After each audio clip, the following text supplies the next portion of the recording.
Hey, everybody. How's it going? My name's Jim, and I'm going to try and tell you some news, I guess. First, I just want to say I want to thank everybody who's here. Please hit the like. Please subscribe, I guess, to the channel. You'll notice there is no way to send any super chats or memberships are disconnected because for some reason at 1:03 a.m. this morning, I got a message from YouTube saying my channel was demonetized for inauthentic content. I don't know what that means exactly. From the best I can understand is they're claiming I'm reusing other stuff, that I'm just repeating the same stuff over and over again and trying to basically defraud people. I don't know. That's what I'm getting. It's weird because I was on a show last night. After my show ended, I went and joined a Cynic's show for about a half hour, and I made some jokes about some stuff about another person who was actually taking content and reusing it and saying like, "Oh, wow, that's a violation." Whatever. And then I got hit for that exact thing that I said that person was doing. So I don't know if it was like a mass flagging thing. It's just it's very weird to me. Yeah, Hank. I read the news as so many other streamers do. Yeah, I don't understand it. I don't know. I mean, if what they're saying I'm doing is not allowed, then that would mean Tim Pool should be demonetized, not allowed to make money, along with, you know, Robert Gouveia and Joe Neerman and so many other people. I don't understand it. But so right now, I apologize to everybody. If you were a member, you should, I guess, get your money back. Anyone who became a member or anyone who bought gifted memberships, I hope they give you your money back, that they don't just steal it. As of right now, they did steal all the super chat money. Anyone who has given super chats over the month of March or April so far, YouTube stole that money. I am trying to appeal it. I don't know if it's going to work. I don't know what's going to happen. I don't know if I'm going to have to contact a lawyer. I don't know. It is very disappointing. I've been upset all day. I didn't even eat today because I'm very pissed off about it. We will still stay and watch if you stay at it. I know. I just don't know if it's. I don't know. I mean, there are other options. Obviously, there is still Cash App and PayPal and Ko-Fi, Super Tips. There's also, Rumble Rants and stuff like that. I don't know. So yes, Google owns YouTube. So yeah, so let's see who's there. Like I don't know. I mean, I don't know how they can claim I'm inauthentic or I'm unoriginal. every show is different. They're not all the same. I mean, the news sometimes is the same. There's not much I could do about that or seem similar, but it is what it is. G Sharkman, thanks for being here. Pat Hacker, awesome to see you. No, not aliens. Maybe illegal aliens. Maybe the illegal aliens came to get me. I don't know. I don't know. Brian Ogden, thank you so much for everything you do. Mr. Sneaky Sean, good to see you. What the F, you too. Uh-huh. And mhm. Let's see who else is here before I get Catherine K. Awesome to see you. Jules, thanks for being here. Lady Bama, good to see you. Lady Bama, not Bama, Bama. Lisa, good to see you too. Just Dawn Soulless Ginger, awesome having you here. Fox Blade, good to see you. Doc, awesome. Ank, good to see you, Ank. Garfield, what's up, buddy? How you doing? Terry, good to see you. Mr. Dan, how's it going? Snarf, good to see you. Yeah, it is ridiculous, simply ridiculous. It's crazy. Joe, what's up? Good to see you. Yes, for fuck's sake, you ain't kidding. YouTube is lame and gay as usual. You ain't kidding. You ain't kidding. Oh yeah, Ken Krause, awesome to see you. Drunk 3PO had one of his channels get demonetized a few months back. He ended up getting it back eventually. Yeah, well, that's the thing. Like, they're claiming if they don't give me it back in 21 days, I have to wait 90 days and then try again. But all that means is that like I'm upset that they stole the money. Like, basically, like, if yeah, my opinion is if they're not going to give me the money that the people gave to the channel, they should have to give it back to you people. They shouldn't get to keep it. That doesn't seem like in any way, shape, or form that somehow that could be legal. I don't know. There are some good lawyers on YouTube that hate what YouTube does, I'm sure. Well, I don't know. We'll see what happens. I don't know. None of your business. I mean, I'm not like pure selective discrimination. We would get copyright strikes from a certain mouse company. That's the thing. I have not had a copyright strike ever on this channel. Not one. I am very, very particular about that. I've had a couple times where I played music where I had to share the music, and then I would just delete the music and say, okay, erase the music and whatever. But that's it. I haven't had a terms of service like any type of even a age restriction in 7 months. Was the last time I had like, oh, your channel, this video should be over 18. I haven't had anything. That's what I don't understand. My YouTube list shows me as a gifted membership here, but you can see I'm not green. That's because they took away everybody's memberships. They paused all memberships. They stole the money. There, you can, if you look at the chat, you'll see there's no $sign. There's no way to do a super chat. There's no way to become a member. You have to be very persistent to get YouTube to get any answers. Well, I'm going to try, Morning Dome. I'm going to try. I'm going to do what I can. It's pre-election chilling of conservative voices. It could be. It could be it. Yes, it is bullshit. I already did reach out to Rackets. He's at some kind of charity event tonight. He's going to call me tomorrow. He's same thing. Hey, what's up, Deke? Good to see you. Woodtick Mike says, that's why I'm on Rumble. Can't you file a complaint with the FCC? YouTube is not controlled by the FCC because they don't broadcast over the airwaves. I know they were trying to make some changes to encompass all the internet stuff. Yeah, you got attacked by reporting bots. I don't know. Bella don't play this game. Yeah. Your audience should be the only deciders on whether or not you get compensated.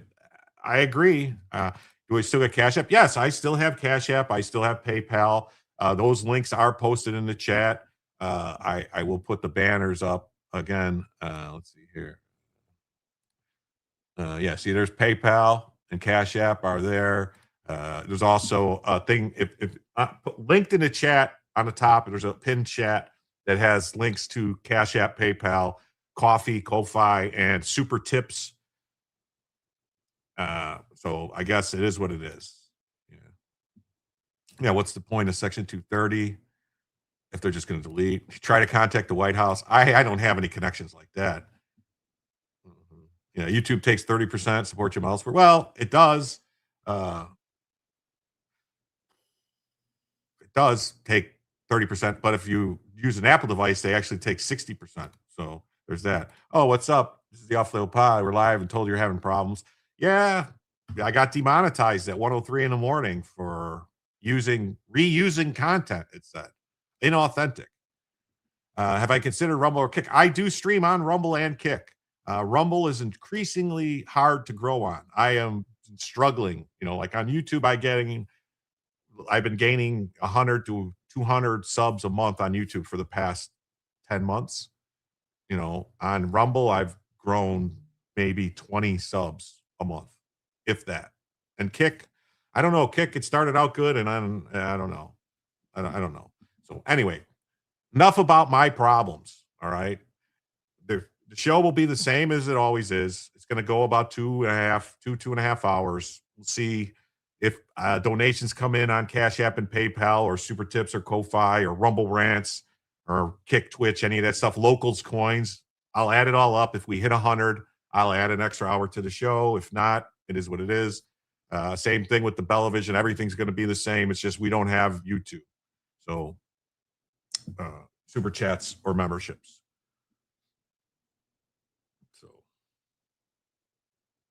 Oh, well, I guess some people decided to help out. Look at this. We got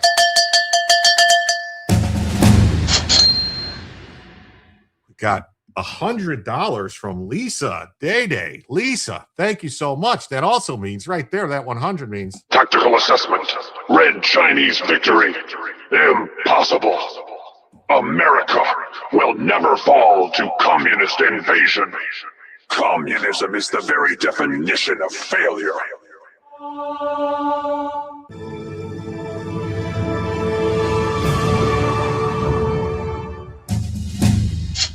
Thank you so much, Lisa Day, for the $100 on PayPal for that extra hour right there bought from Lisa.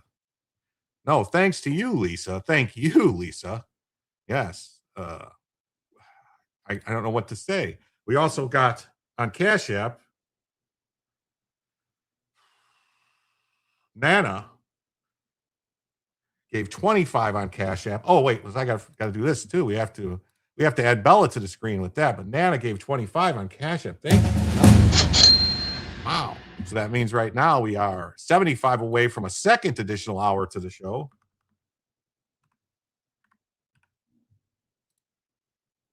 Thank you so much. And then on Rumble,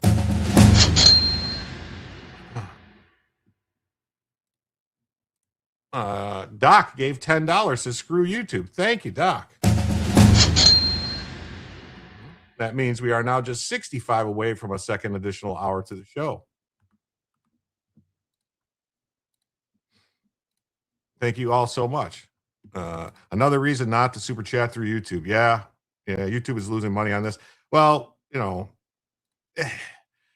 I don't think YouTube cares, honestly. I really don't, for like the amount of money YouTube takes in. And that's the sad part, is the amount of money YouTube takes in is what they get off of us is pennies to them. It's probably not even, they don't even notice it, so they don't really care. So let's do some news. I will pay attention to the Cash App and the PayPals and stuff like that, and the coffee, Ko-Fi, whatever you call it, and the other things. So as soon as if we go, and we'll keep track of the time.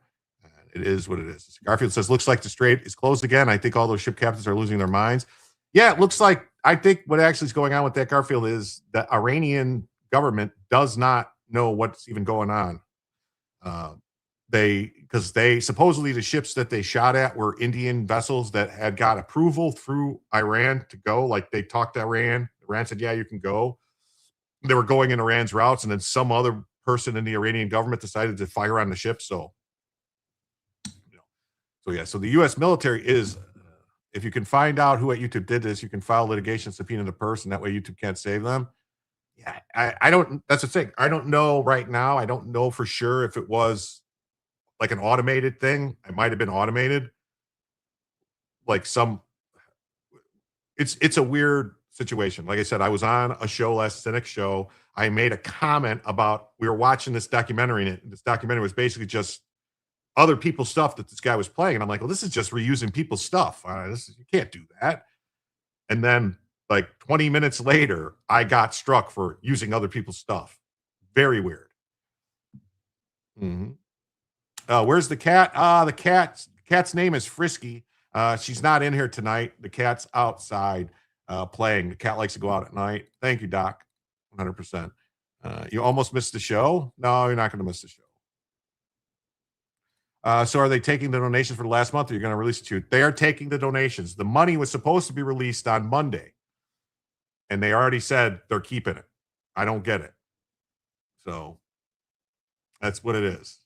You blame the quartering? Well, I've never said anything.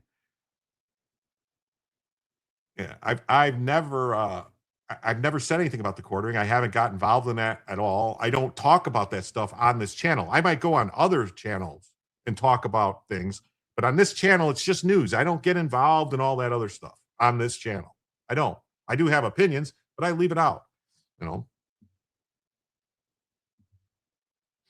So yeah, the U.S. military is preparing to board Iranian-linked ships in the coming days. Yeah. Okay.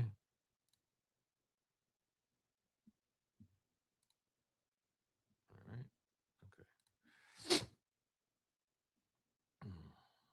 A lot of people are taking the courting. I don't listen to them any longer. I don't know. You got another super chat on Rumble. Oh wow, thank you.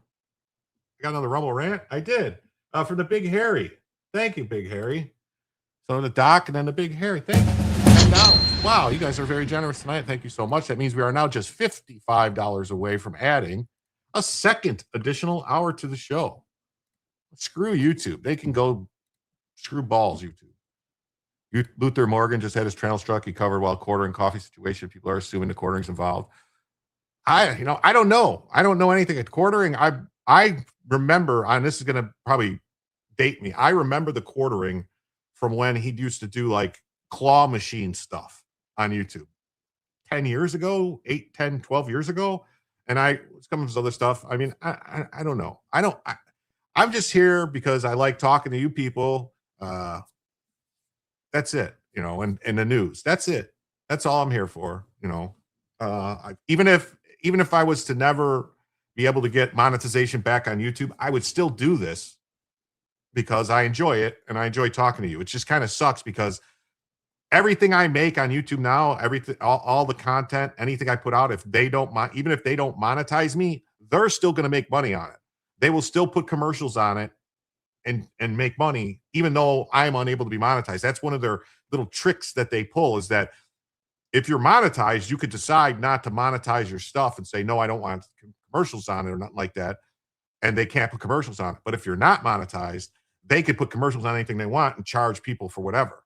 So that's the sad thing. And let's just say, I missed it. Where'd it go? Catherine. Thank you, Catherine K, for 10 on PayPal. Thank you so much. That means we are now just $45 away from adding an additional second hour to the show. Thank you so much. Mm-hmm.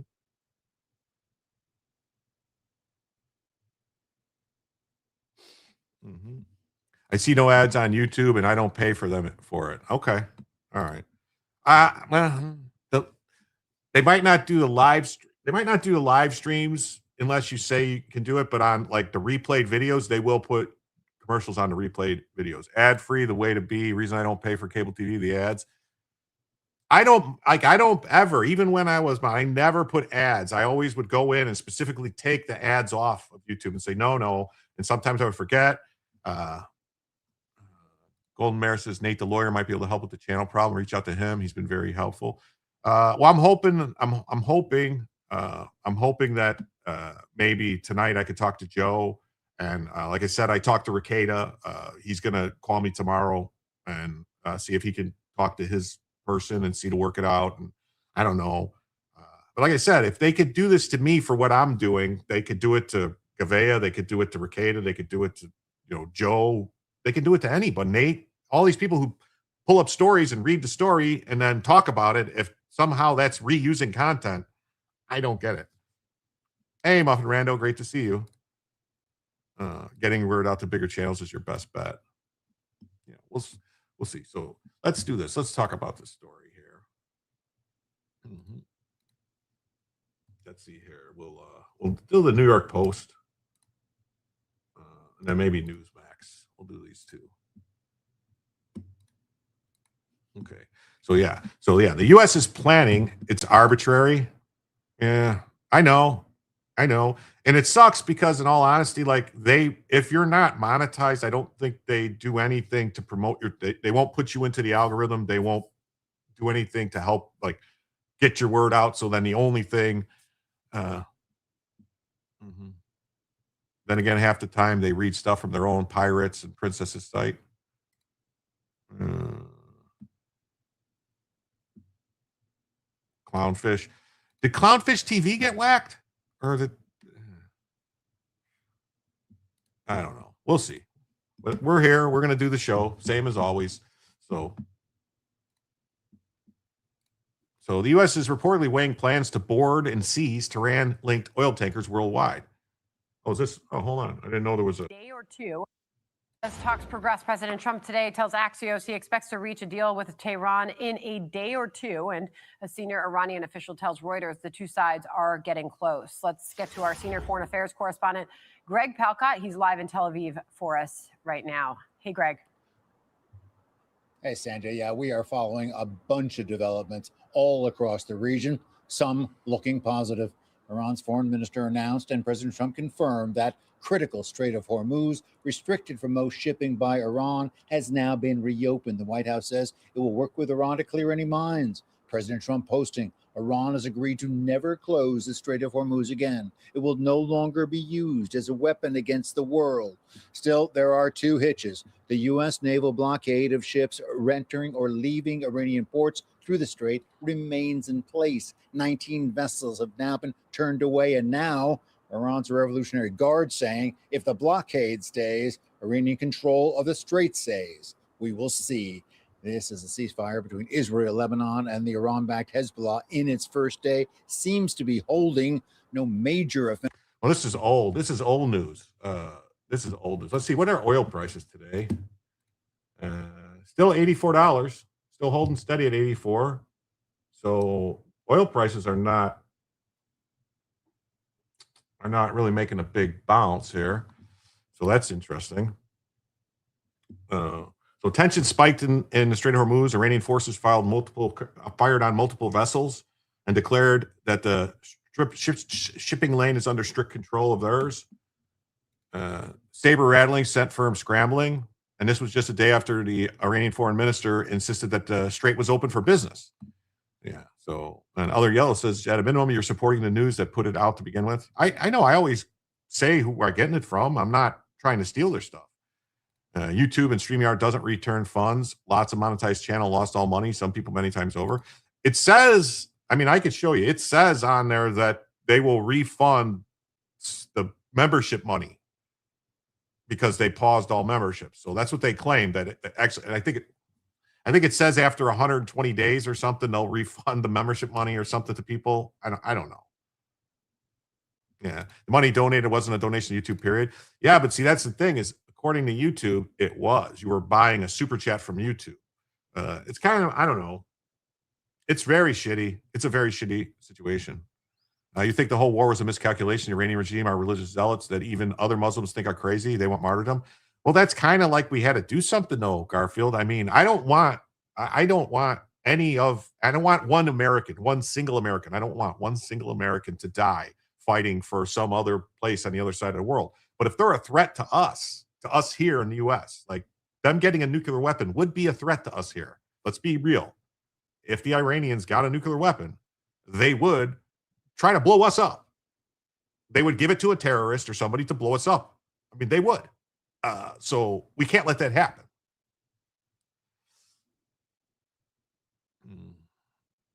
Okay.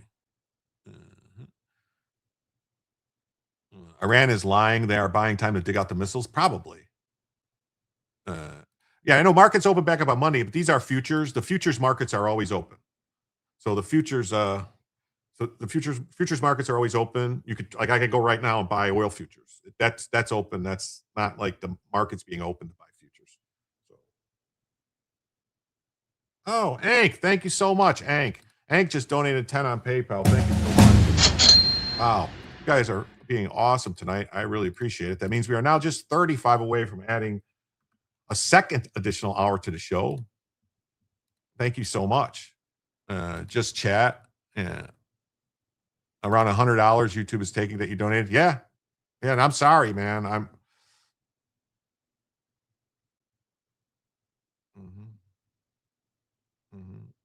You got on the phone. It wasn't correct to take my money. I forwarded documents. Yeah. We are allowed to take anyone to court for just $35. Funny if everyone who paid over 35 files litigation on YouTube, flood YouTube with litigation. I think, and here's another problem too, which a lot of people don't know. And I'm sorry that this is kind of taking the show, and I apologize to anybody who doesn't want to hear about this. So, but anytime when you have like a YouTube account, a Google account, and your YouTube account, so you set up your YouTube account, there's all this crazy shit that's in there, basically terms of service that you are agreeing to when you set up your YouTube account. And in there is some kind of language about arbitration. So you can't just sue them. You have to go to arbitration with them. And so, so that's the thing. It's like YouTube is going to YouTube. They are, man. They are. But thank you so much to everyone who has been so generous tonight.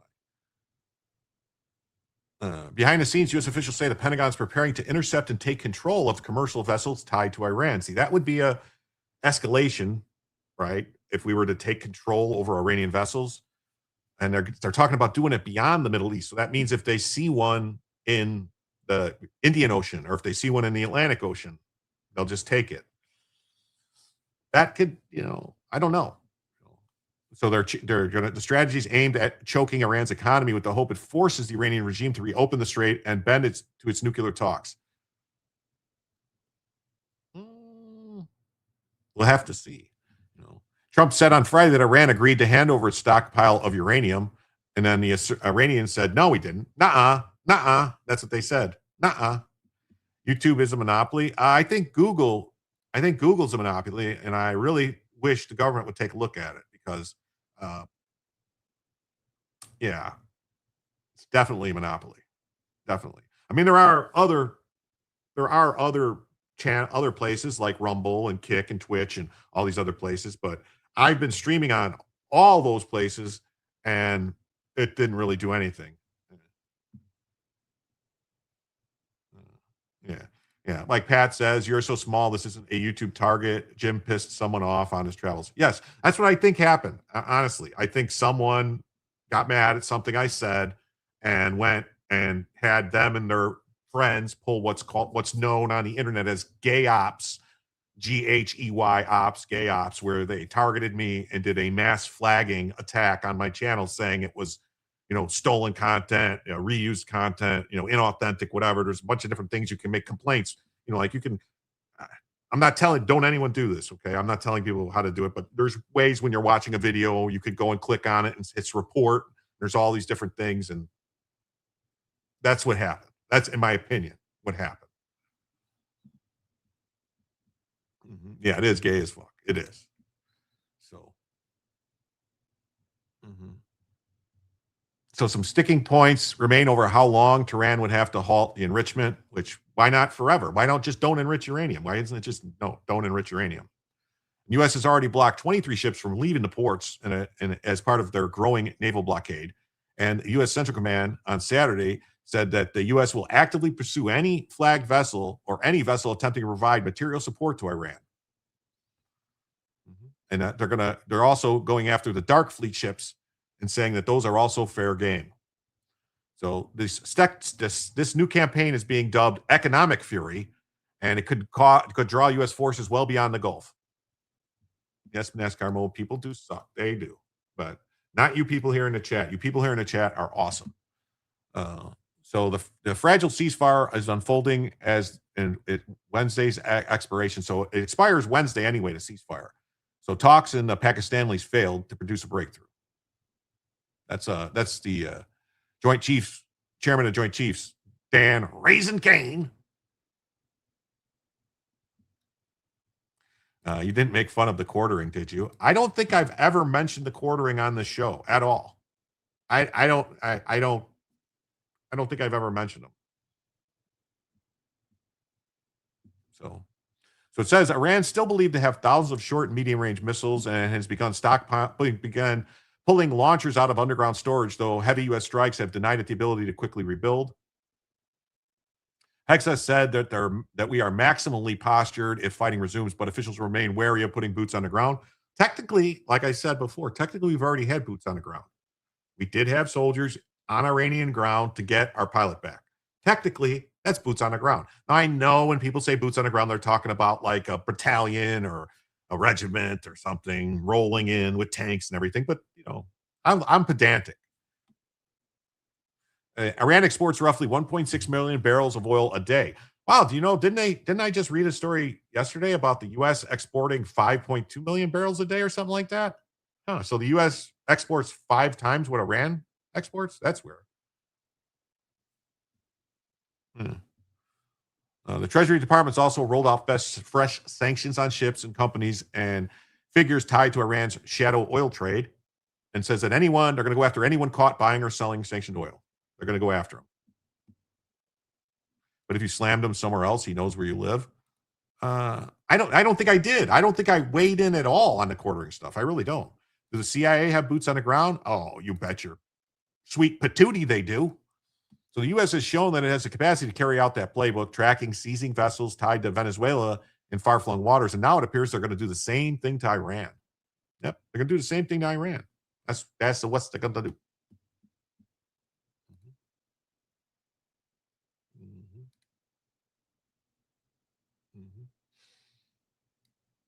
How did that get there? That shouldn't have been there. So yeah, and then I'm not going to read this whole one. Let's look through it real quick. So the U.S. prepares to board Iranian-linked ships in global naval crackdown.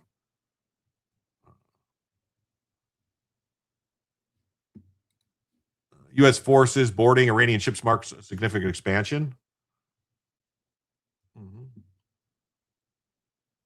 Scotty had other arrangements and couldn't beam them up. Uh-oh. Yeah.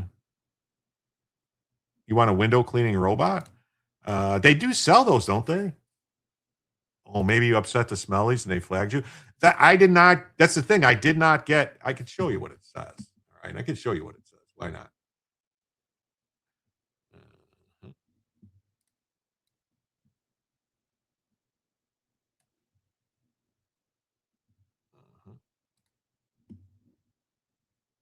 I can show you what it says here. This is what it says. All right. It says, inauthentic content, my content appears to be mass-produced or repetitive to increase views without adding significant educational or other value. Your unpaid earnings may be withheld in accordance with YouTube's partner programs. That's what it says.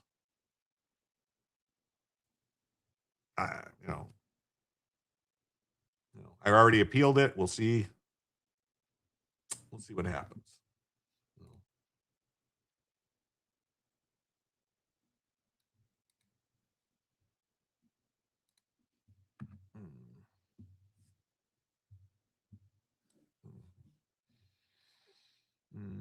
The move comes after Iran intensifies its control over the Strait of Hormuz. I mean, here's the thing. Like, I would think that as soon as they launch anything, if they launch any type of missile or drone, we should immediately be hitting wherever that comes from. But I haven't heard that we've hit anything at all since we declared the ceasefire.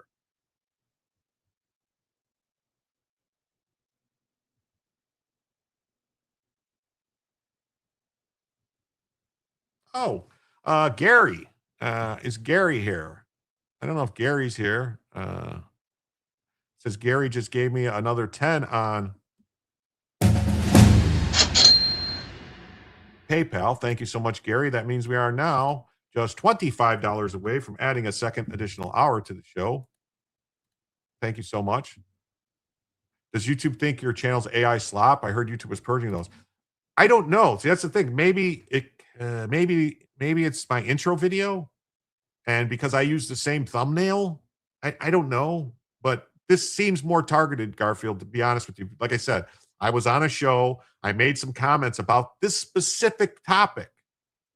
And then the show ended, and within 15 minutes, my channel was struck. If it's a coincidence, that's one hell of a coincidence. Maybe I need to say apparently or allegedly, like those law tubers say. It's not that. No, it's not that. I missed it. How is it under attack? I got demonetized, Patrick. They stole all my money. Maybe they found out Bella was AI. Uh-oh. Maybe they did. Could that be it? Uh-oh. Uh-oh. Washington said the expanded operation is part of a broader campaign to economic fury. They've already turned back 23 vessels. And Trump has expressed optimism that increased economic pressure could lead to a deal. It could. It could lead to a deal. Yeah, it was within, seriously, I mean, I can show you the email came in at 1:03 a.m. and that show ended. Yeah, Sin mentioned on his show tonight. Yeah, I was on Cynic's show. I went on his show. I was only on there for about 30, 35 minutes. It was after my show ended. I went on, jumped on there for a little while, and it was weird. It was really weird. That's all. It was weird. Maybe the claims are you're saying fake information. I don't know. I mean, I right now I just have what I've been notified. I did the appeal. I had to record a video to say like, hey, I'm a real person, you know, and I don't know. I don't know. Both sides appear to be preparing for a return to conflict. Iran maintaining missile capabilities and U.S. keeping forces maximally postured. U.S. officials have signaled reluctance to deploy ground troops, citing a risk of escalation. Well, no, I don't want anything to escalate. Cynic doesn't want you on Joe anymore. I don't know. Maybe it was Cynic. Yeah, no, it wasn't Cynic. It could be anything. It's all arbitrary. They make it up. I think they do make a lot of stuff up. I think they do. All right. Let's jump to the second topic of the evening. All right. So appeals court lets Trump ballroom construction continue pending the June hearing. So yeah, so I don't know if you guys heard. This judge first said that no, you can't. You can't do this. Yeah, no, Cynic is your friend. No, I know Cynic's my friend. I know. I'm just messing around. I actually know Cynic IRL, as they say. He's not, internet friend. Hold up both the front and back of your credit card and ID to prove you're real, then take a picture. Oh, yeah, I do that, definitely. Richard says, you're not real. I smoke a lot of weed, but you seem real to me. Yeah. What is misinformation? Define it for me. This misinformation usually changes after about, I don't know, 6 months, and then all of a sudden it's not misinformation anymore. It's Mr. Information.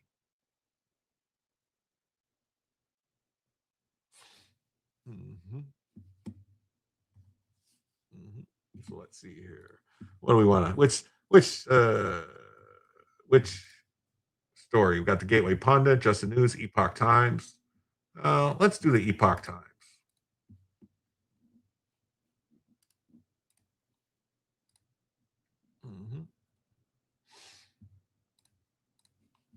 So what happened was a judge ruled that they had to stop the construction because a single person who works for an NGO, like some kind of group that is supposed to help protect like government, like historic government buildings and stuff like that. But specifically, the White House is excluded from that list.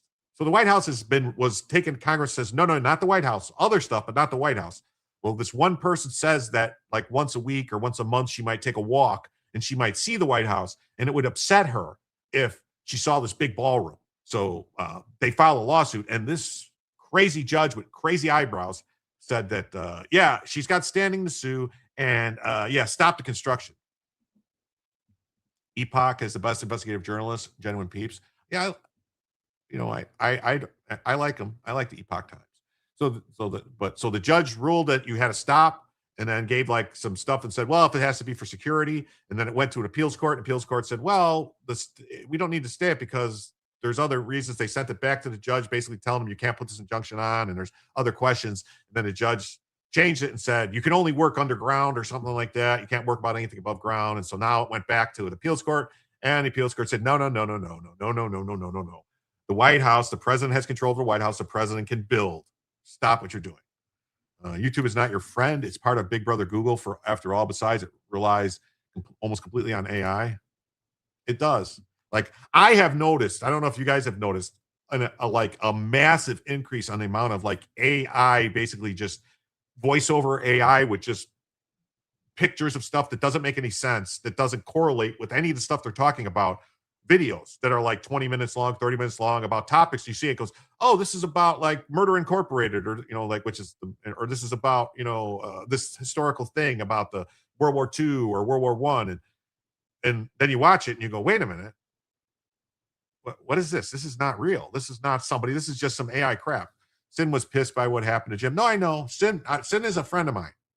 He is. Like, this is nothing. It's not his fault. I think it was somebody that was upset by what he was covering and what I said, the comment that I made. That's the only thing I can take from this. That's the only thing. You've seen it too? Epoch Times is Chinese defectors program. I like reading and listening to it. Oh, cool. The order came just a day after a federal judge issued a preliminary injunction blocking above ground construction. Yeah, voiceover AI is like 30% of YouTube, and it's going up. Brian says, I'm pissed. I got to set up a PayPal and find my bank account information. Well, there's also Super Tips. All right. Super Tips uses Stripe, which is a credit card processing thing. And they take 10%, I believe, instead of 30. So it's better than YouTube, but, you know, PayPal and Cash App are the best. They take the least. You know, PayPal takes, I think, 2.5% to 3%. Cash App doesn't take anything as long as you don't take the money out immediately. If you wait like 3 days or something to take the money out, they don't charge a fee to me. I don't know if they charge a fee to anybody who gives on Cash App, but there's that. There's Ko-Fi Coffee, which I think takes 15%, and I think they also use Stripe. But the Super Tips is just it's just credit card. You know, like, so you use a credit card Stripe, pay through Stripe, which is a credit card processing thing. So an appeals court on April 17th put a hold on a lower court order that halted construction. The previous district judge, Richard Leon, issued a preliminary injunction. He blocked above ground construction, but allowed below ground construction because, like a lot of people don't know, maybe they do know, that they're building a new bunker or something underground. So they're saying that has to do with presidential security. So they really can't stop that.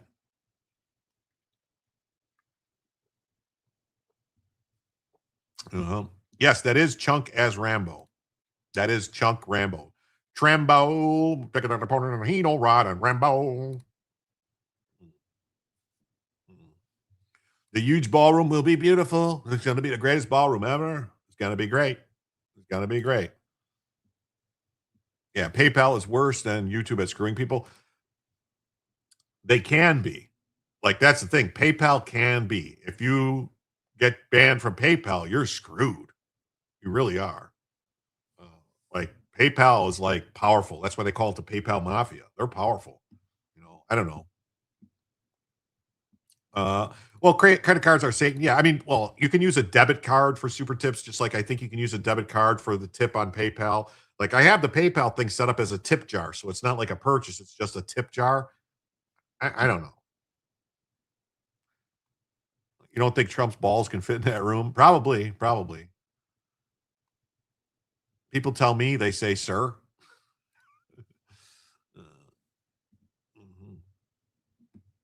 Yeah, Doc's 100% right. You pay them off at the end of the month, don't carry a balance. Yeah. And don't ever pay a membership fee for any credit card. They're all bullshit. Never do it. Like any of these things, like, oh, it's $100 a year or $50 a year or $75 a year, or some of the American Express ones are thousands of dollars a year. For like an American Express Platinum card, it's like $1,000 a year. For a gold card, it's like $300 a year. Never pay those. That's ridiculous. That's ridiculous. Why would you pay them for the honor of making them money? That's insane. A 3-judge panel ruled that they blocked his injunction that was scheduled a January 5th hearing to decide on whether the project should be halted.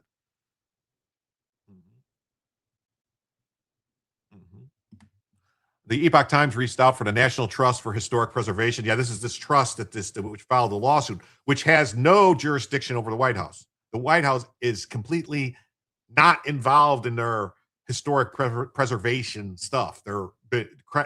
When Congress established the National Trust for Historic Preservation, they excluded the White House from that. So this is what's another thing that's kind of crazy.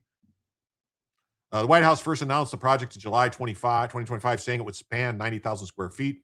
Construction began in September of 25, and the ballroom was expected to be completed before Trump's presidency ends in early 2029. The Capitol Planning Commission approved the ballroom on April 2nd, so it's been approved. In December, the National Trust filed a lawsuit alleging construction is unlawful and requested the court halt the project.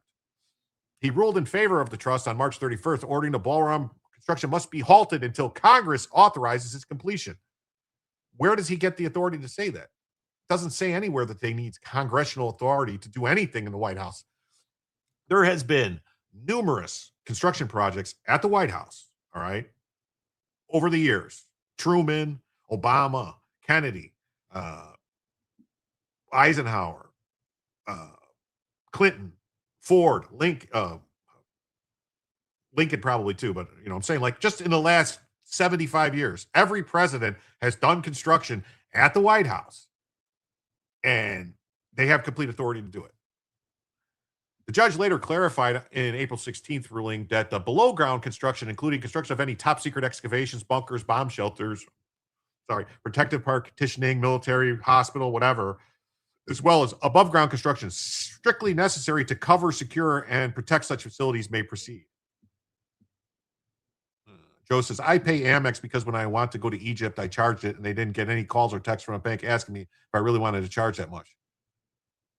Oh. Yeah, Obama put a basketball court in. Yes, he did.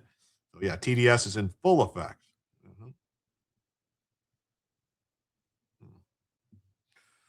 Everybody knew it was planned and it was going to be built. The highly political judge and his illegal overreach is out of control and it's costing our nation greatly. The ballroom was deeply important to our national security, and no judge can be allowed to stop this historic, militarily imperative project. The project is expected to cost $400 million, all of which is expected to be funded by private donors. That's another thing. Congress's only role is over money, congressional money, the purse. Congress has the power of the purse. If you're not using any congressional monies, Congress has no say. The list provided by the White House Epoch Time donors to contribute money include Amazon, Apple, Google, Caterpillar, Lockheed Martin, Meta, Microsoft, Palantir, and Union Pacific Railroad. So, a military relevant ballroom, a tactical ballroom. Underneath the ballroom is going to be a new bunker complex. So that's why. So because right now the bunker that's currently under the White House is tiny. When you went to Guam, they gave us Amex cards because no banking there, so you spent everything on it and paid after deployment. So let's see real quick. We'll see what the Gateway Pundit has to say about this story. Appeals court overturns block on Trump ballroom construction the second time this week. So they allowed the construction of $400 million ballroom for the time being. Three-judge panel granted a temporary stay. Judge Richard Leon had initially blocked construction in March, citing a lack of congressional authorization. He later permitted limited underground construction. And granting the state appeals court said the move was intended to give judges time to review the administration's emergency appeal. The court emphasized the decision does not amount to a full final ruling. The next hearing is scheduled for June 5th. President Trump's White House ballroom has received a final approval from a key agency just days after the federal judge ordered a halt to construction. The National Capital Planning Commission approved the construction on federal property today. That commission is chaired by one of President Trump's former lawyers. Today, the judge ruled in favor of a preservationist group that contends the president does not have the power to authorize the project without Congress. Oh, 1 second.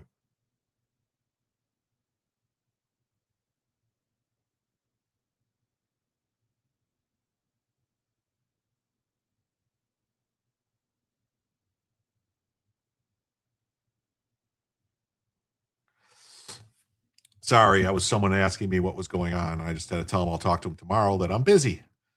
The White House ballroom is such a waste of time. Focus on more important domestic issues like all this fraud in Minnesota, California. Yeah, but the ballroom, here's the thing, Garfield, it's not costing us any money. There's no taxpayer dollars going into the ballroom. It's why this is like a nothing burger. Like,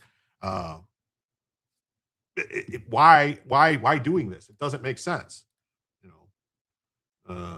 Yeah. Last week, Trump was cleared to continue before another activist judge stepped in. However, that was blocked again on Thursday. So, Trump has stated the ballroom project is being funded by private donors and major corporations and has pushed back against claims it requires congressional approval, which why would Congress have to approve something that they're not paying for? Oh, resources spent on the legal battles? Well, yeah, but whose cost? This is the same. It's the resources being spent on all the legal battles from the left. Who is funding? Where is the money coming from for all these lawyers that are suing Trump that constantly keep getting these things stopped? That's something that needs to be looked into. Is that our tax dollars that were stolen by these fraudulent NGOs and that are being funneled back in? Is this money coming from China or Iran or Russia or wherever? Where is the money coming from? It cost all these lawsuits that are being filed. They cost millions of dollars. Like you're talking about billing, like tons of billing for lawyers, multiple lawyers going to court, filing these things. Same thing with all these lawyers that are representing all these illegal aliens. Where is the money coming from? Who's paying these bills? It's not free. Somebody's paying. And that's where you got to find out, is it illegal what they're doing? If the money's coming from like foreign governments and stuff, that's illegal. If the money's coming from NGOs that got taxpayer dollars, that's illegal. And something has to be done.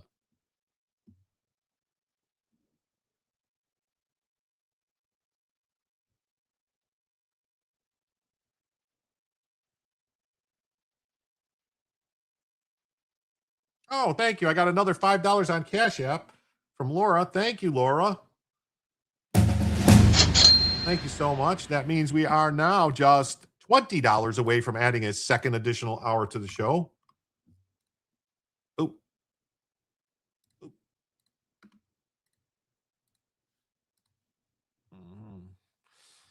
And Mexico will pay for it. Well, the wall, I hope so. John Doc says that's the biggest thing I'm mad at Trump and his administration for. So far, nothing on these NGOs appeared to be looked into. I hope I'm wrong and they're working behind the scenes. I don't know. Like, I don't know if they have people. They need more good lawyers. They need good lawyers working for the administration. They need people, honestly, they need people like Nate. They need people like Gavea. They need people like Danny Ann, who Danny Ann is on her way. She might be in DC right now. She's on her way. She supposedly got a job. I don't know where, what exactly, but she's working for the DOJ. She got a job for the DOJ. That's great. They need people. They ran off and they scare everybody to work for the government.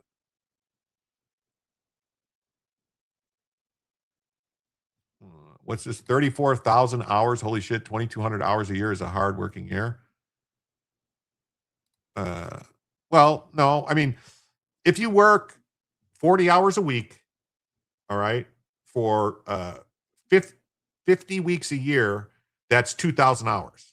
So if you don't work any overtime, you don't work any more than 8 hours a day, that's 2,000 hours a year. So a lot of people, like when I was working, I would work, at least 50 hours a week, sometimes 60 every week. It's well known that a lot of this lawyer representation of these illegal immigrants comes from several very large NGOs, which are partially federally funded, same as the lawyers, the green hats. Yeah, and that's a problem. Our tax dollars should not be going to any of this stuff at all, even tangentially. Like if an organization is getting our money and then using other money to pay these things, be like, no. That's what always bothered me about the Planned Parenthood stuff. Not what they do per se, that bothers me, but the fact that they would take our money, government tax dollars, to use to fund other things. That way they can had money from other stuff to use for other stuff, which we shouldn't be paying for. White House, I thought, was Department of the Interior, National Park. Congress must be involved due to contract, and they oversee how money is used. I know as donations funded, they still have oversight. I don't think so, because Congress would only have to, the that 2880 would be 40 hours a week. I said if you were 50 hours, so you would take 2 weeks off, 2 weeks vacation a year. So if you have 2 weeks vacation a year and you work 50 weeks, it would be 2,000 hours.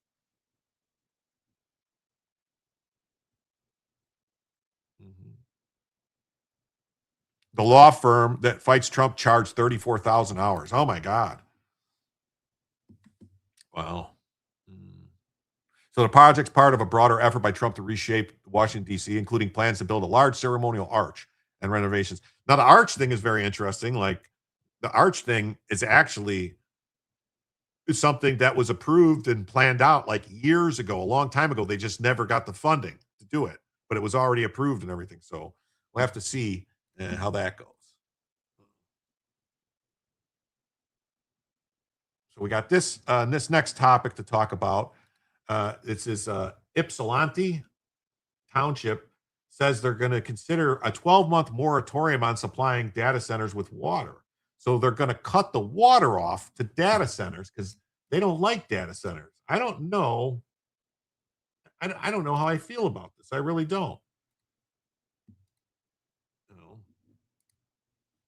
I mean, is this something we want government to do? Like, they can say like, oh, we don't like your business, so we're going to shut your water off. I mean, if it's a business that you have a permit for, and Ypsilanti, I mean, if you have a business permit, that'd be like if all of a sudden the local, the local,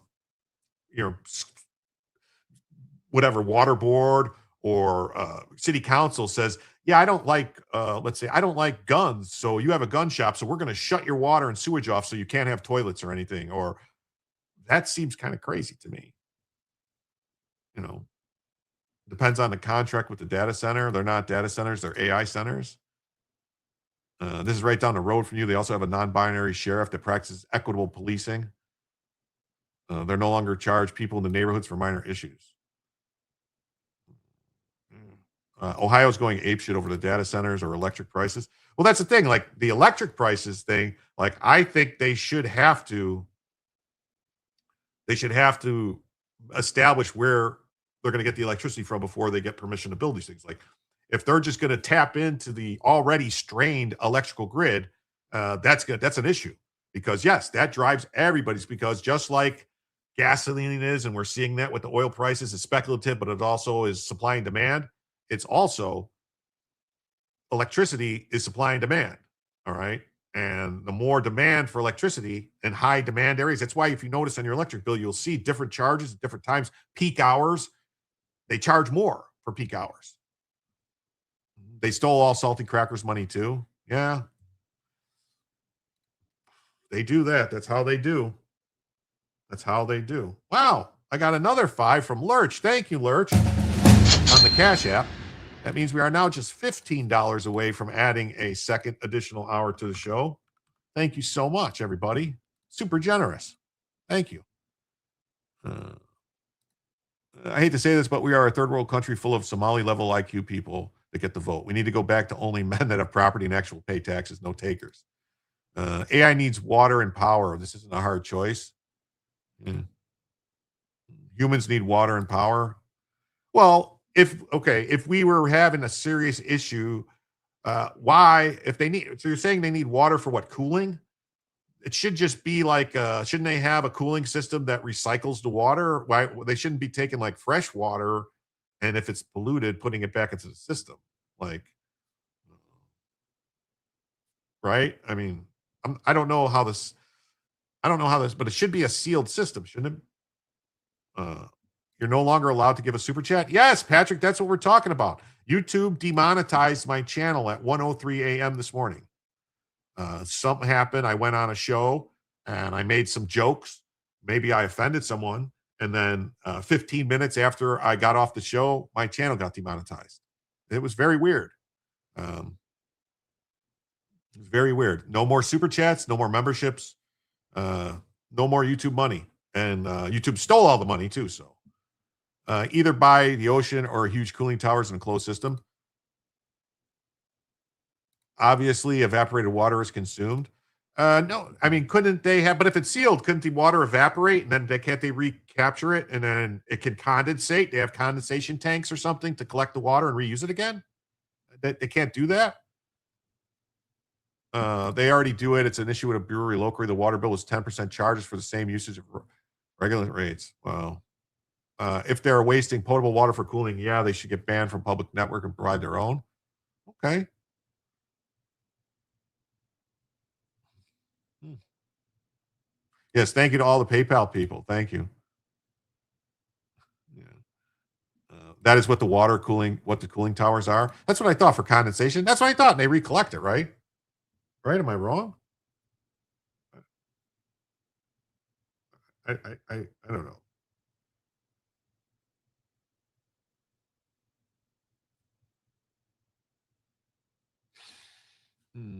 No, the whole point is open evaporative systems are much cheaper to run because water evaporating carries a ton of heat with it. Sealing negates that. Oh, okay. Okay.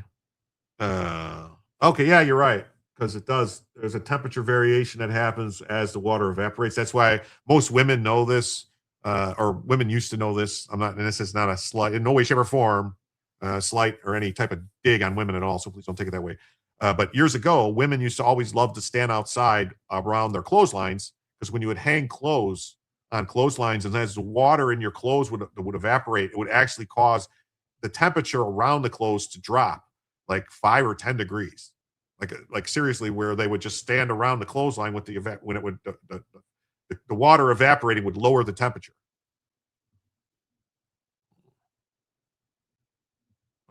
I bet the woke right podcast viewers went after you. It's possible, Jason. I don't know. Oh, you think I was punished through Joe's channel? I don't know. I mean, I don't know. So the board of trustees unanimously approved the resolution calling for a 12-month pause on providing water for data centers. The board is opposed to the University of Michigan and Los Alamos National Laboratories plan for a 1.2 billion facility. Now, here's the problem. If it's a Los Alamos National Laboratory plan, I don't see how they have any say over it. What? Wait a minute. The Associated Press is putting their stuff behind a fucking paywall now? What? Since when?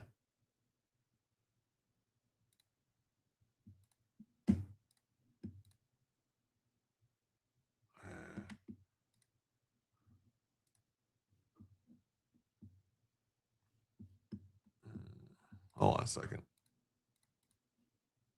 What?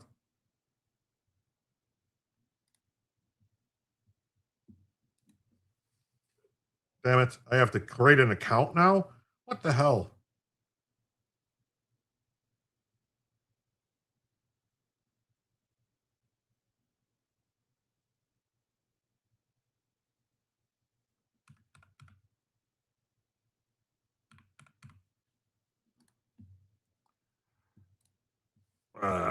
Damn it.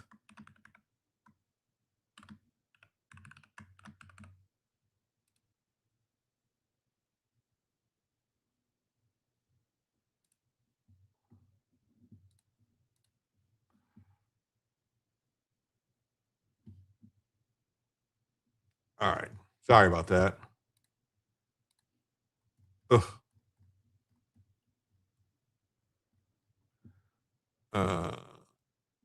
Will Iran get to the negotiating table or will they keep playing games? I think if they keep, free account. Yeah, I think it's a free. I think if they keep playing games, I think the war is going to kick back off. I think Wednesday is when the ceasefire technically ends. If this shit is still going on, where they're attacking boats or doing stuff like that, firing at stuff, it's not going to just end. It can't. That would be a complete failure and a loss by Trump. You can't do that. I mean, he could, but that wouldn't be smart. You know, that would basically be like taco. The big issue with the water is they want to run a closed loop system, but as we mentioned, it burns off a lot as it's working and can't put the water back into the ground. Okay. A lot of water evaporates in the atmosphere. You can see the vapor. Yeah.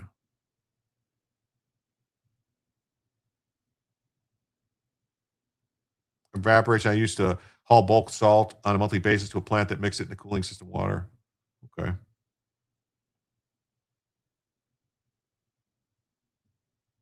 Mhm.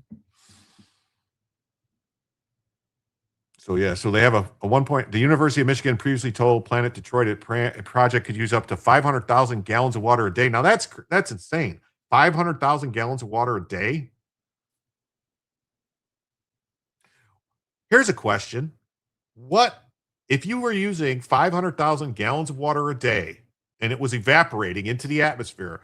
Wouldn't that cause like massive amounts of change? Couldn't that change weather patterns? Because you're putting a whole bunch of moisture into the atmosphere, into the wouldn't that cause more rainstorms and more? Is it not enough? Is that 500,000 gallons a day? Is that not enough to actually change weather patterns? Evaporating 500,000 gallons a day is a lot of heat rejection, lake effect as well. So I'm saying this seems to me like, oh, buddy, that's a lot of evaporating water in a day. The resolution urges the Ypsilanti Community Utilities Authority to plan and complete several environmental and water system studies before completing to serve the data center, committing to serve the data centers. YCUE executive director said the township request will address the township's request for a moratorium at its April 22nd board meeting. No, it will not change weather problems, but could cause heat islands, so local weather would be affected.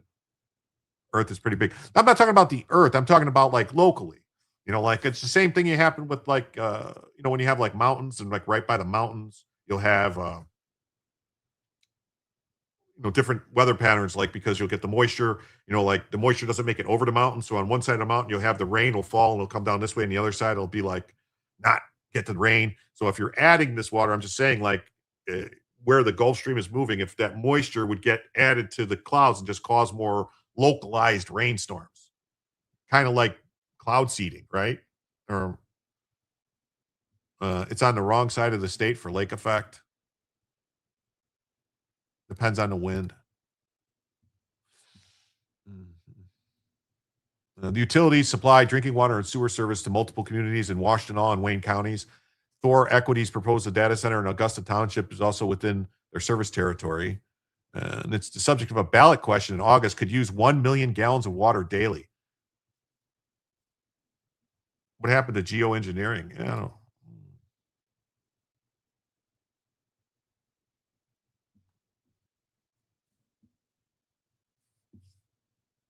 Maybe very locally during winter, you might see something. It's always the aliens. John Thune forced to resign just in. What? Are you serious? Is this a joke? Is this a joke? Is this a joke? You're going to make me go look?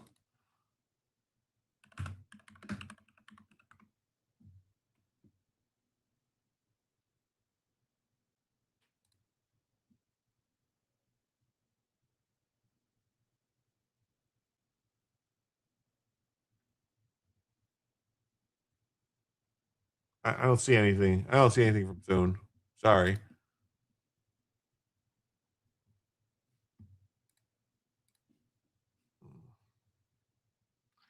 I don't see anything about John Thune. They love the data centers in Vegas because the humidity is so low. The water cooling is super effective. Their grandparents had a swamp cooler, and that damn thing would make ice when it was on high. Okay. Freedom Insight YouTube channel reporting on Thune. Okay. I'll keep an eye out for it. You're serious, though? Or you want good news story? Look up the non-binary Washtenaw County Sheriff who was elected. Wow. Well, will President Newsom restart cash on pallets to Iran? I wouldn't doubt Newsom would just surrender to Iran and tell them to go ahead.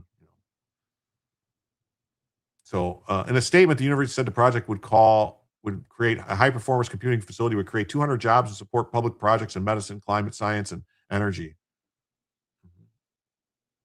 It says that University of Michigan is exempt from local zoning requirements, meaning the project doesn't require township approval. Oh, that could be a problem. So the director said it's necessary to hit the pause button on data centers.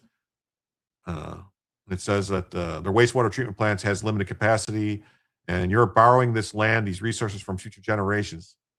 Oh, these one of these people. You're on stolen land, huh? It says new technologies like NREL thermosiphon system can cut water usage by 80%. No, Newscom would give Iran $2 billion in pallets of cash.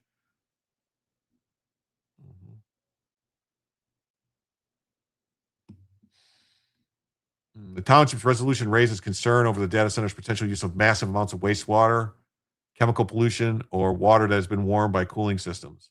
The township has insufficient evidence that UCLA can meet the large water and sewer demands.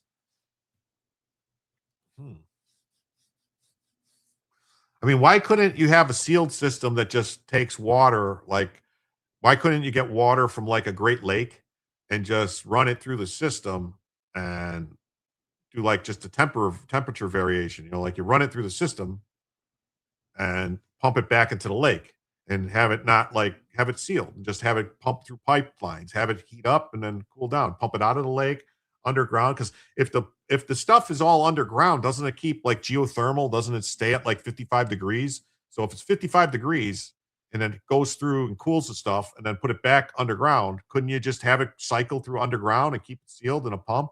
And if it has nowhere to go, it can't evaporate if it's sealed, right?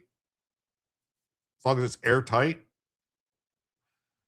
They're using dielectric fluids with total submersion now on some supercomputers.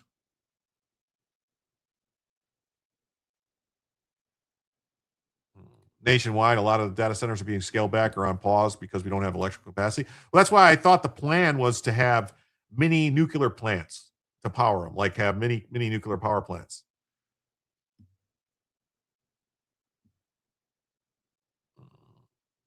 You can have sealed refrigeration system. It costs 5 times as much as electricity to run. You don't want to pay for that electricity. I wasn't talking about refrigerate, like using refrigeration. I was just talking about like using like just a pump. You would just have a pump to pump the water. You wouldn't have a compressor or anything like that. Oh, look at this. It says Drunken Senpai, which I believe is the off-label podcast, has rated the stream on Rumble. Thank you so much. Yes, off-label has rated the stream. Thank you so much, guys. Thank you. Nuke systems are built by the sea for cooling. Yes, there's a raid. SNRs, right? Small nuclear reactors. Yes, thank you, Simply Dave. Thank you for the raid.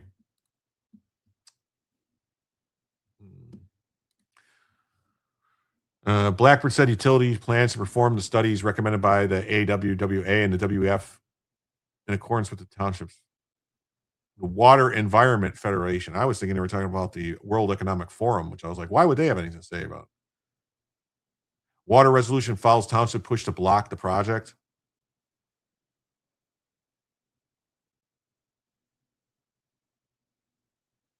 Hey, B-Job Secure. Great to see you tonight. Thanks for being here.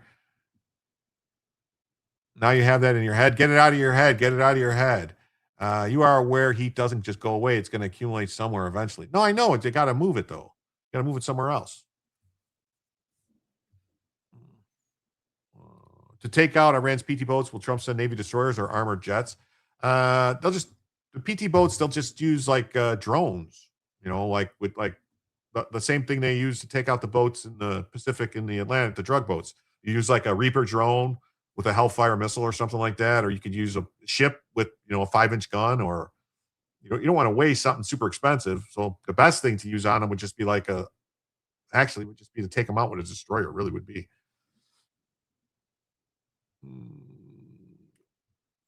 So the March resolution emphasized Los Alamos' work on nuclear weapons research and referred to the facility as a tier 1 high-value target for terrorists. Oh, yeah, the A-10s are having a lot of fun hunting Iran speedboats. Yeah, the A-10s would be great.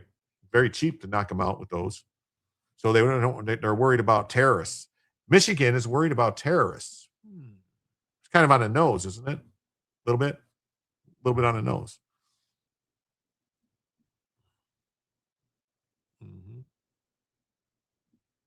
They are using a microwave device that can take out thousands at once. Talking about the drones, or you're talking about the ships? yeah, so there's that story. And then before we get into the next story of the evening, there's a couple funny videos that I'd like to play for you guys just because I found them extremely funny. I don't know if they're going to be an issue, but we'll see. Let's see. Here's the first one. Oh, wait. Here's the first one. And I really like this guy, DFF. But this is funny because you guys heard Obama and Zoran the Kami Mandami went to a preschool or a school to read to kids. So this is what they did. Okay, kids, let's sing the bus song. The wheels on the bus go boom, boom, boom, boom, boom, boom, boom, boom. The wheels on the bus go boom, boom, boom, boom, boom, boom, boom, boom, boom. The wheels on the bus go boom, boom, boom, into the synagogue. Boom, boom, boom, into the synagogue. The wheels on the bus go boom, boom, boom, boom, boom, boom, boom, boom, boom. The wheels on the bus go boom, boom, boom, into the synagogue. Boom, boom, boom, into the synagogue. Boom, boom, The wheels on the bus go boom, boom, boom. into the synagogue. Great job, everyone. Okay, kids. Yeah, that was funny, right? A little funny. It could have been better. Like this is what I would actually call this kind of some AI slop because the voices should have been better. They should have actually got like a good voice of Obama and Mandami, and it should have been better. This could have been better. Yeah. Boom, boom, boom. What's up, Super T? So great to have you here. Ice House says, "But bro, I just got here. Thanks for being here." I'm doing things a little different tonight, so I usually play these at the beginning. Ma'am, Danny, 2 female names. Yes, it is. That's bad AI. That is bad AI. I agree. That is bad AI. AI shouldn't be allowed to use images of children. That's not a bad idea to not allow them to use images of children because,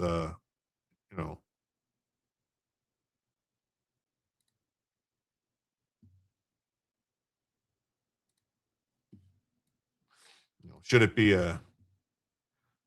did I look into uploading to podcast places? No, I had an issue tonight, Ice House. I had an issue with my YouTube channel. I got demonetized, so I'm working on that right now. As soon as I get around to it, I will I'll look into it some more. So, but I didn't yet. Although, I don't know. There's really no reason why I don't do that. Why I don't do audio only, right? I gotta fix Bella's camera. I just know I didn't have it centered up there. She's got like a mess going on, Bella, today. She's all messed up there. Mm-hmm. Oh, was it your fault? No, it's not your fault. No, it's not your fault at all. It was something that happened. I don't know. Oh, the Nick Shirley bill. Yeah, the Nick Shirley bill or stop Nick Shirley bill. It's crazy. That's crazy. Crazy. So then there's this one looks a little different. Oh, look at this one. Free Palestine! Free Palestine! From the river to the sea! Long live Hamas! Wow, that was very frightening. Very frightening. Very frightening. There's this one. Did you guys see what they tried to do to Trump? All right, the reporters. They tried to make Trump look weird, make him look like they filmed him from a weird angle. They put this thing there to make it look like, made it look crazy, right? Voices need work. That's what I think. The voices need work. Yeah. Joseph, so I'm told we have control of the strait, but in the next sentence, I'm told Iran has been told to open the strait. If we have control, how is Iran able to close and open it? I don't get it, Joe. I don't understand it. Trump looks, that sucks buttermilk, Jim. It does. Trump looks so powerful, standing balls out strong, right? Yeah, he's like I guess Trump is a black man with a giant black phallic object. It's about this big. You know what I'm talking about. It's huge, the best. Nobody has one this big, Belinda size. This thing is a weapon. Get out of here. Too big for you. Thank you.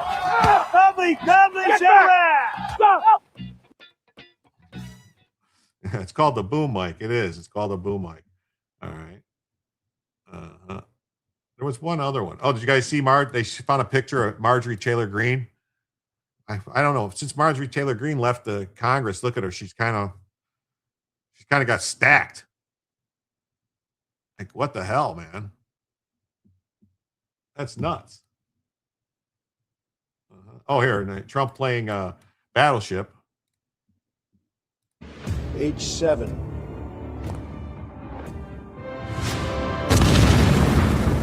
Hit.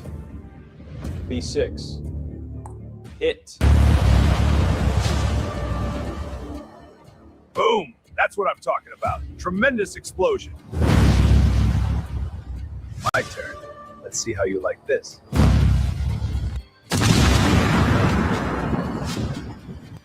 See that? Right in Hormuz. Boom. Yeah. And then there was this one. Meet Alex and Megan, two very stupid babies with a very low IQ. Very low. Sad. All right, into the pen you go. Don't cry. Look, the stock market. We're rallying into all-time highs.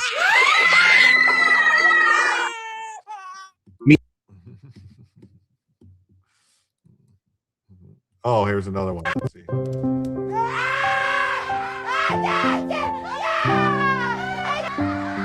Quiet, especially you, Candace. Your voice is very annoying. I can tell you'll all grow up to have very low IQs. Sad. Very sad.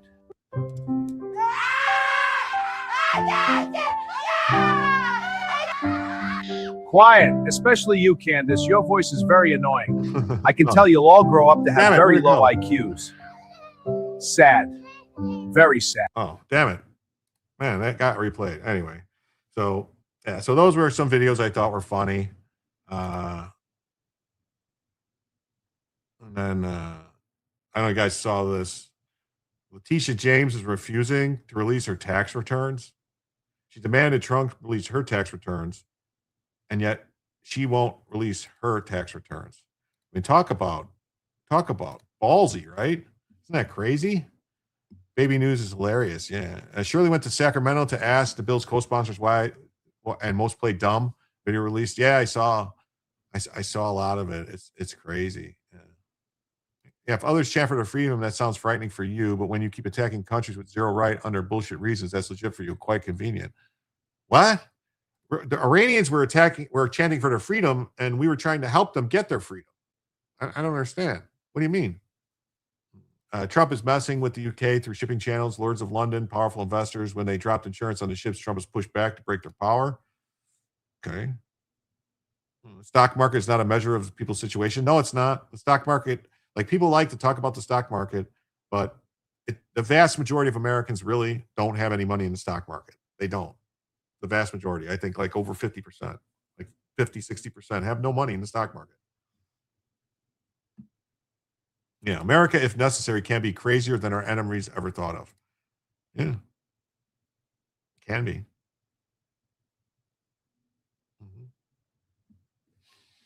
So Letitia James won't release her tax returns and blames her staff. She says they'll make that determination.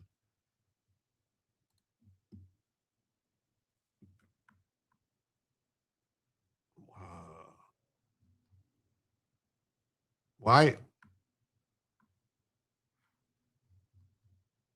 What is happening here? Embattled New York Attorney General Letitia James refused to tell the Post why she won't release her tax returns like the other top Democrats in the state did. Probably because she has some issues. You know. Hey, Renee Collins, thanks for being here. Awesome to have you. Nancy Pelosi has money in the stock market. Yes, she does.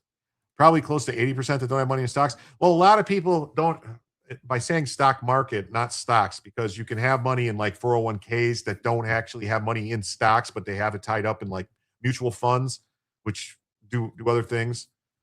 So check channel, Promethean updates, economic fury, why Trump's warning went only to Britain. Oh, okay.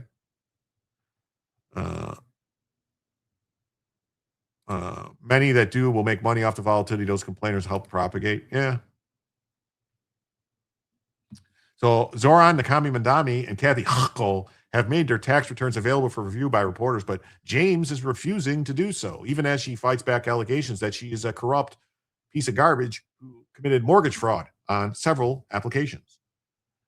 The Empire State's AG bizarrely claimed that the decision wasn't hers. It was up to her staff.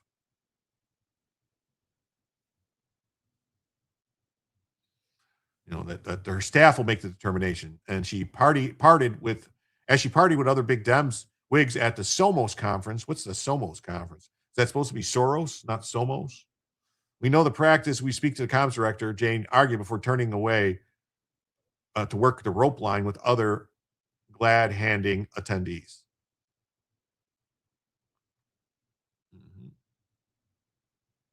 Oh, it looks like we have somebody gifted memberships. It says Woodtick Mike was gifted a membership.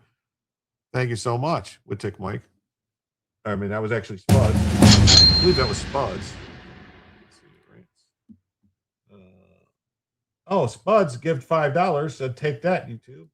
First. And then thank you so much, Spuds. That means we are now just $10 away from adding a second additional hour to the show. Sorry, just 10 away. And then we had a gifted membership, I believe, also on Rumble. Yes, Spuds gifted one membership. Thank you, Spuds. It's right there. And that membership went to Woodtick Mike. So that means we are now just $5 away from adding a second additional hour to the show. Thank you all so much.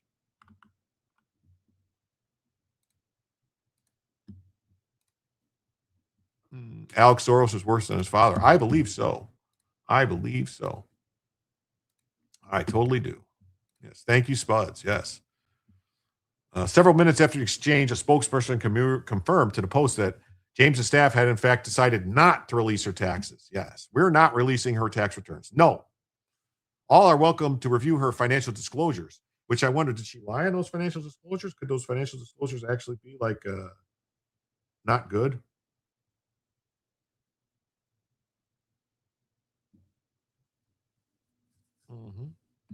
And then, I think Duck Fat also just gifted a membership. Let's see here. Yes, Duck Fat gifted a membership. And Jonah Finn received a gifted membership. So that means Tactical assessment. Red Chinese victory. Impossible. America will never fall to communist invasion. Communism is the very definition of failure.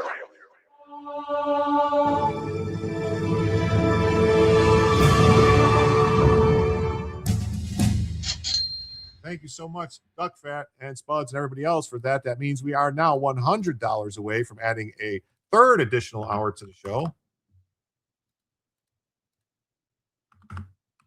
Thank you all so much. And then I got to go look because someone just asked and said, does Twitch subs not show up? I think I have to, let me look at Twitch. It says Icehouse subscribed on Twitch. Thank you, Icehouse. It doesn't, for whatever reason, it does not appear. Does not appear on StreamYard. So thank you so much, Icehouse, for becoming a subscriber on Twitch. I believe it's $5 on Twitch, right, for the subscriptions, I think. So that would mean we are now $95 away from adding a third additional hour to the show. Thank you so much, Icehouse. $5.99. Okay. Let me go back and fix that. Then that means we are $94 away. Thank you so much. It's greatly appreciated. Every little bit helps. MTG says Butler shooting was a hoax. How long till she says Charlie Kirk shooting was a hoax? Well, you guys heard, story came out the other day with some testimony in the court that supposedly they have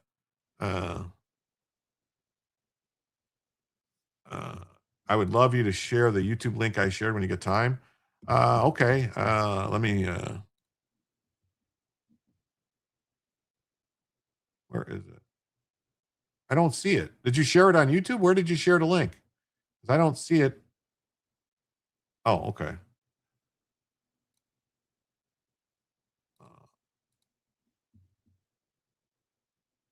Okay. That's a very long video, though. I mean, I can't play that whole video. It's way too long for me to play at all. I mean, I guess I could play a little bit of it, but that would probably no, let me do this. All right. That's like a 25-minute video. I can't Skip through it if you want it. Why? I skip through it. Okay. Choke points. I heard you're fond of choke points.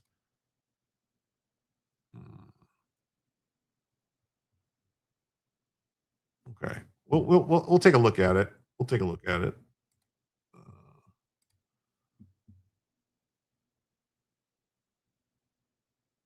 Oh, okay. We will look at this in 1 second. That's very interesting. We're not releasing Attorney General's tax returns. All are welcome to review our annual statement. The latest legally required state financial disclosure statements for public officials are due next month, but those filings include far less detailed information. What was I going to say about Charlie Kirk? Oh, shit. Sorry, I forgot. Supposedly, they have video, like actual surveillance video from UVU, the University of Utah Valley University or whatever. They have surveillance video of the guy going onto the roof, the guy taking the shot, and the guy leaving the roof. That's what they announced at court. I saw a clip of it on someone else's channel yesterday. That's like, if they have surveillance video of the guy going up there and taking the shot, he's kind of cooked. I mean, I don't see him getting away with it. Non-bacon eaters attacking your channel. We now require 2 straps of bacon consumed when subbing. Bacon Schnazis will be conducting interviews. Yaval Jim Who Tells. Yes. You heard that too? Yeah. So, I mean, if that's the case, what are they going to say? That it's AI? The videos were created by AI? So it says, Mondami's filings reviewed by the Post and other outlets reveal that his rise to prominence also led to a modest boost in his royalties. Hochul, meanwhile, affirmed that she and her husband Bill pay New York income taxes and would theoretically be impacted by Mondami's calls to tax millionaires. State Controller Tom Nepatelli also made his returns available. So for some reason, James has been accused of mortgage fraud and so we'll see. She's the only one. She was accused of mortgage fraud. She won't release her tax returns. You got a BLT for dinner? Yes. I love BLTs. I loves me some bacon. Let me close a couple tabs.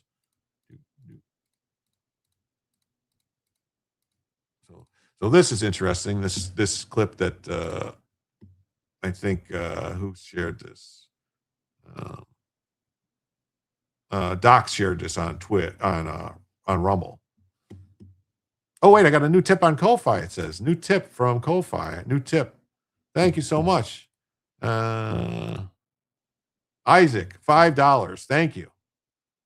Thank you so much. That means we are now just $89 away from adding a third additional hour to the show. Thank you all so much. Super generous.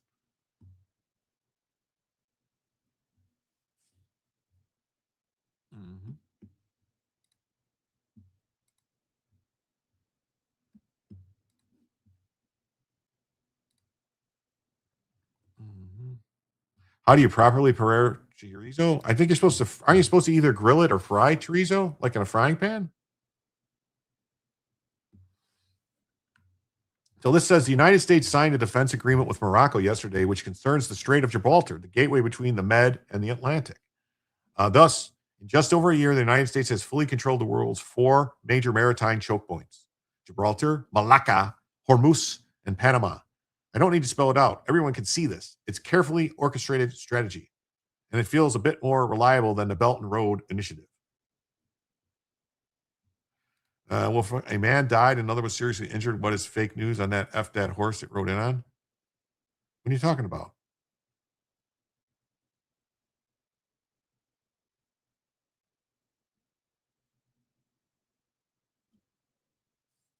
Are you talking about the Trump thing, or are you talking about the Charlie Kirk thing? Oh, well, Renee, I'm sorry. YouTube memberships and my YouTube channel was demonetized this morning at 1:03 a.m. It appears from all evidence I can see that someone was upset with me and flagged my channel saying that I don't provide any original content. And so YouTube demonetized my channel and paused all memberships and confiscated all the super chat money and membership money. Supposedly, if they don't restore the memberships, they're going to refund the people who bought memberships. I don't know, but yeah. So right now, that's where we're at.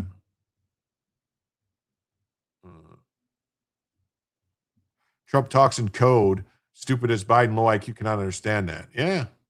Yes, it is a bunch of crap. It is a total bunch of crap. I am fighting it. You're talking about MTG saying Butler was faked. Yeah, Trump faked it. Yeah, Trump did. Yeah. What are these people crazy? I was tagged by AI for using AI, clearly.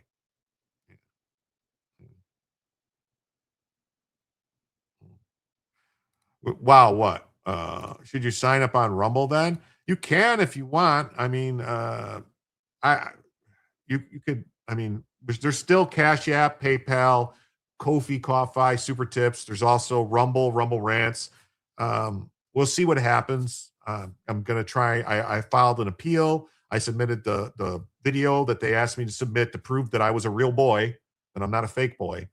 I don't know. Are you saying wow about Trump? About my joke about Trump faking it? Like in Wall Street Journal is authentic news.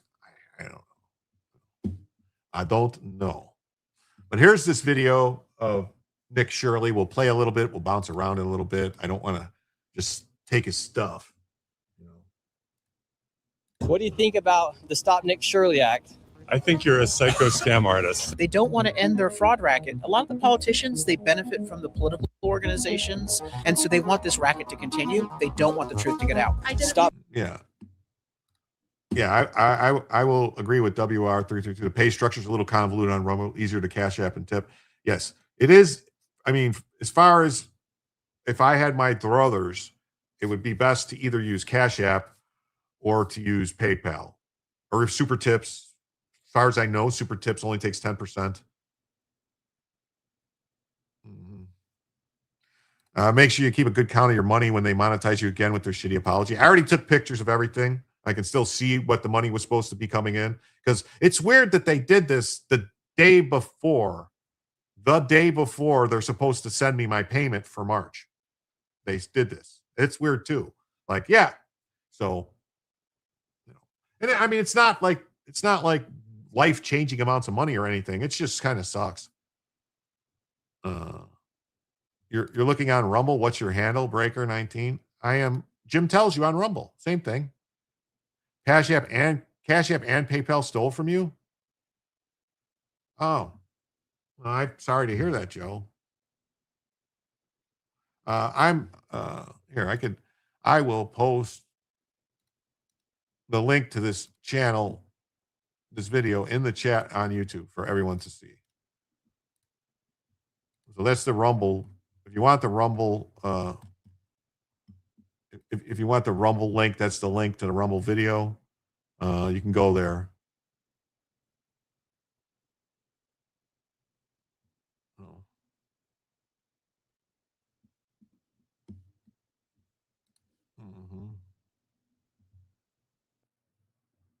Thanks for showing Nick. California is trying to pass a bill to steal. Yeah, I know. Nick, I think he's going to be all right because Nick has the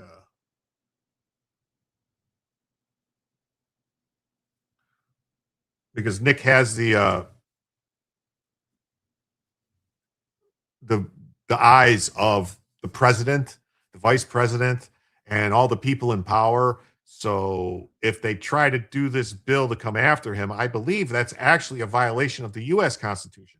That would what's being known as a bill of attainder.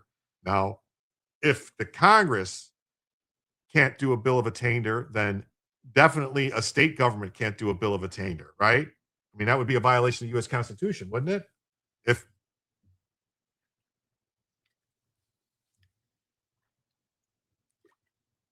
Oh, look at that. Renee says, okay, I'm here now. This Me Too. Yeah, the party of democracy pushing censorship on a minority. It is. It's crazy. It's crazy. Fraud investigations, but you're the one who signed off and you're a co-author of it.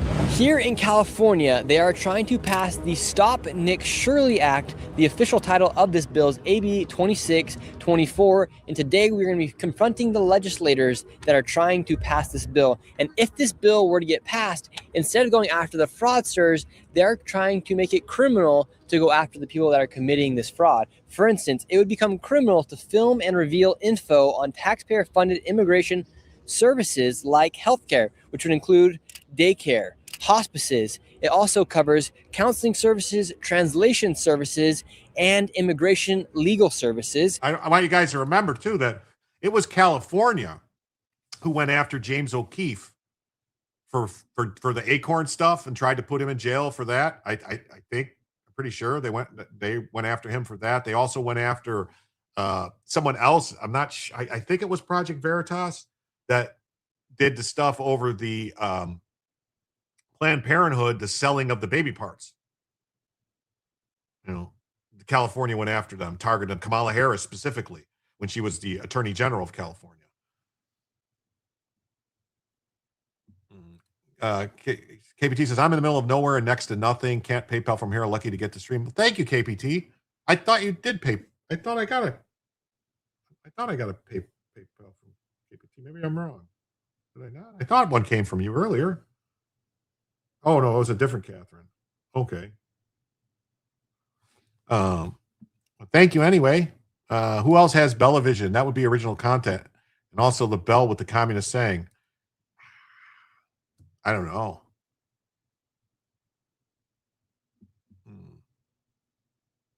Yeah. Nick Shirley has definitely been in the White House before Trump. Hey, Newscomb, how haven't you been able to get inside? I don't think he's ever going to get in stride. I don't think he is. Yes, in communism, you can never attack the party. That's what they want, though. That's what they want for, Joe says, I'm afraid Nick is going to run a Charlie. Leftists require no security because we're not nuts. That kid needs security because he dared to report fraud in America. We've lost our minds. It's crazy. It really is. You think Harmeet is eyeing the bill, just wringing her hands? Probably. I hope so. It won't send. Jim's personality is original. Well, that's what I told him in the video. I told him in the video.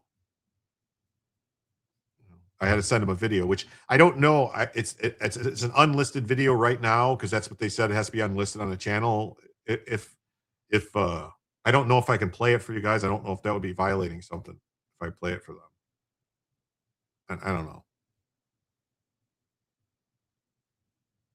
Yeah, hit like and subscribe so when Jim gets his YouTube communist overlords to pay him again, he will be okay. Scott Pressler's also a warrior. Yes, he is. I think Scott Pressler's doing a lot of good work. So let's see here. All right, let's play a little bit more. No idea where it's going because it would then become confidential and you would not be able to see how much money that NGO is getting if it's going towards immigrant services. And what makes this bill super interesting is the lady who created this bill, her name is Mia Bonta. Her husband is the Attorney General of California named Rob Bonta. You cannot make this up. So you have the Attorney General who's supposed to prosecute and go after the fraudsters, and then you have his wife who's trying to pass bills to go after the people exposing the fraud. Like, seriously, this is absolutely crazy. And the AG, Rob Bonta, just a few days ago said they were cracking down on the fraud way before certain people came into. Ice House, you could come over here too, but you don't have to. Like, I'm trying. I would like to grow on Twitch. I would like to grow on Kick. I would like to grow on Rumble. I would like to grow on all the channels. It's been hard. I don't know. Like, Twitch seemed like the first day I was on Twitch, I got like 15 followers on Twitch the first day, and then it's just like nothing. So I don't know what happened, if it was just like a quick bump or if those are like bots or I don't know. And Kick just seems like it's just not growing either. You'll just have both open. Well, I appreciate that. I really do. Hank says, just keep what you're doing, Jim. Thank you so much. You give so much different stories. That's why I watch it, because of your presentation style. YouTube sucks. Yes, they do. I don't get it. I don't know. Honestly, I don't understand it. I don't get it. I don't know. I do have another. One article Jim displayed had a no broadcast warning. Did it really? Oh, Isn't it a bit early for YouTube's conservative censorship? They usually start with the smaller channels first. I wish Rumble was better. It's nearly impossible to make money there. It is. It's funny that his name is Rob. I'm surprised it isn't. Her name isn't Steele. Yeah, Rob Bonta, Steele Bonta. It's surprising it's still happening. Yeah, it is. It is. So there is also another story that was interesting. We'll cover this in a second, but we'll come back to this in 1 second.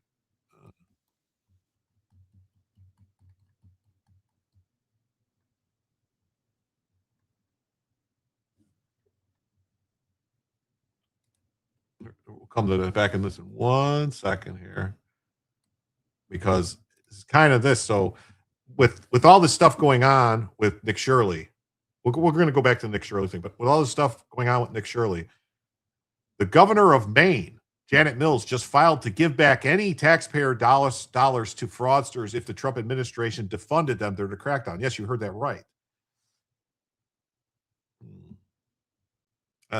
They said Jim was using artificial material. They're saying it says I'm using, I'll show you. This is what it says. Inauthentic content. This is what it says. All right. It says content that appears to be mass-produced or repetitive to increase views without adding significant educational or other value. I don't know what that means exactly. You know, mass-produced? What? I don't understand what's mass-produced by what I do. How? I don't know. And I mean, it doesn't everybody on YouTube try to make content that to increase viewers? I mean, I don't understand it. I don't get it.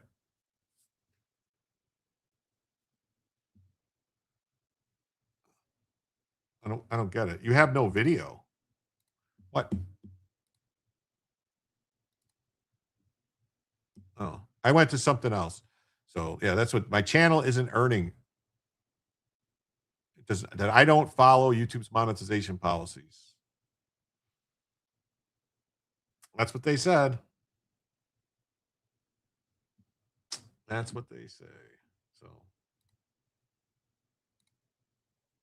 yeah, so let's go here. So yeah, so the governor of Maine, all right, has said that if any of these fraudsters who have been robbing us, stealing our money, any of them, if they lose money, she's going to use state dollars to give them that money.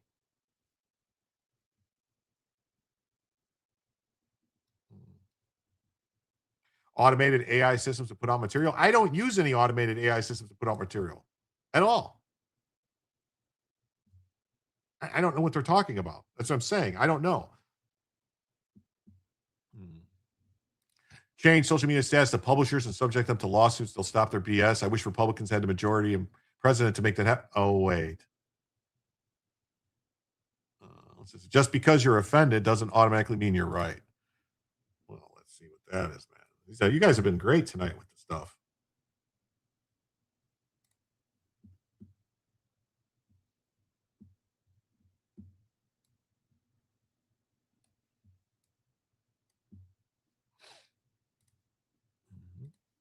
So she literally is using taxpayers to fund admitted fraudsters. Buried inside her budget is a provision that would put taxpayers on the hook for any business that lost federal funding while the Trump administration cracks down on fraud. They obviously didn't watch the night you explained the ship's subs in an attack group. I don't know. I don't know.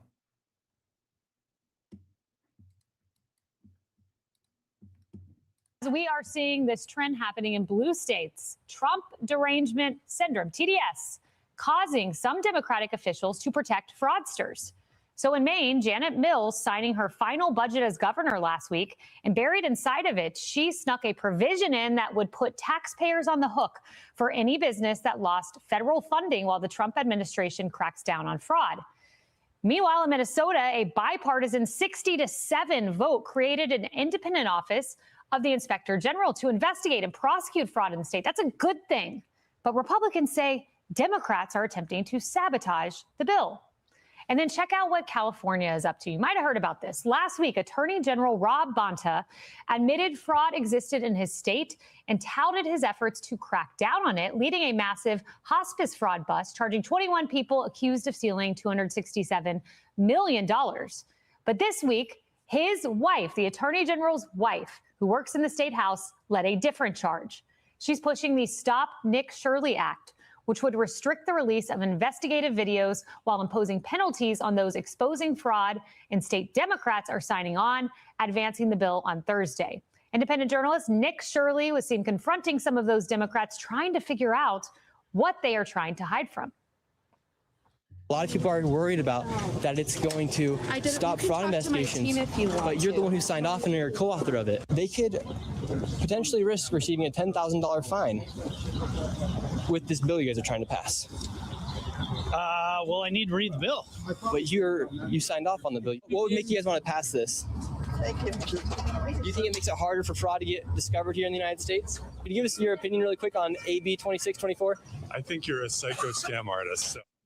Oh, that's that guy to call him a psycho scam artist. That's Scott Wiener.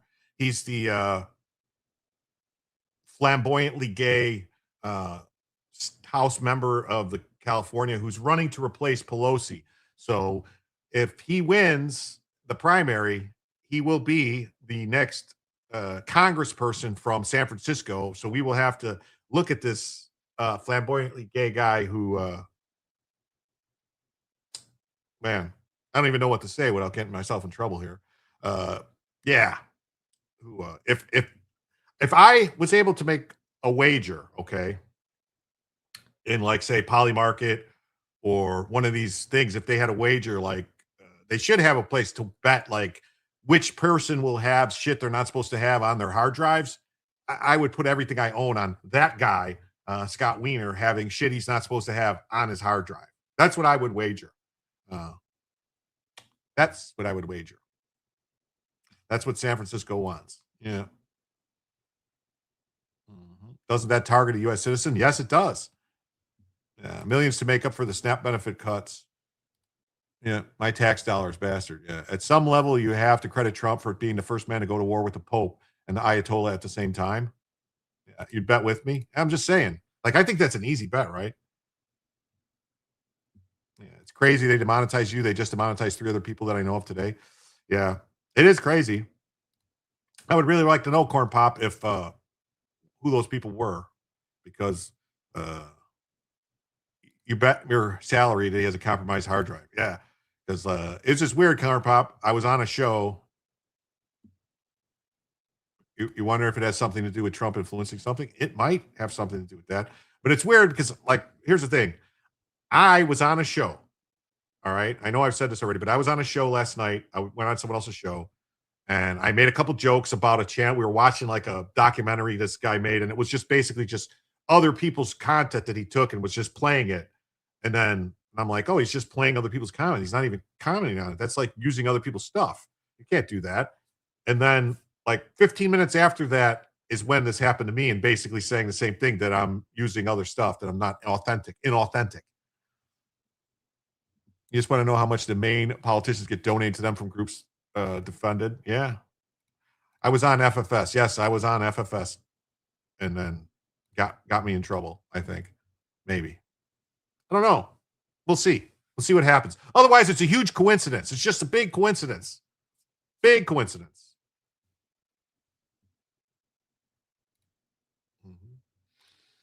Let's just say, it says Skint Eastwood says Ricky Gervais on 60 Minutes makes a crystal clear case for free speech. He put it perfectly. The great thing about freedom of speech is that I can say what I want, and you can't, and you can say you're offended, and I get to decide whether or not I care, which is the truth, right? If somebody's offended by what you say, you weren't casting through your channel though. No, I wasn't. That's what I'm saying. I wasn't casting through my channel, but that's what was weird about it. It was like, so somebody went and mass flagged me for inauthentic, whatever, repetitious content, for being like, they have different things that these weirdos can do and report. And so that's what happened. Wiener is a creep that made giving HIV unknowingly a misdemeanor. Yes, that's true. He said it's no longer a crime to knowingly, purposely give somebody a something that has no cure that it can end your life. He also made it so that it is completely legal for a 20-year-old to have a sexual relationship with a 15-year-old as long as they're gay. That's what he did. That's what he did. He made it not a crime. He made statutory rape not a thing if you're gay.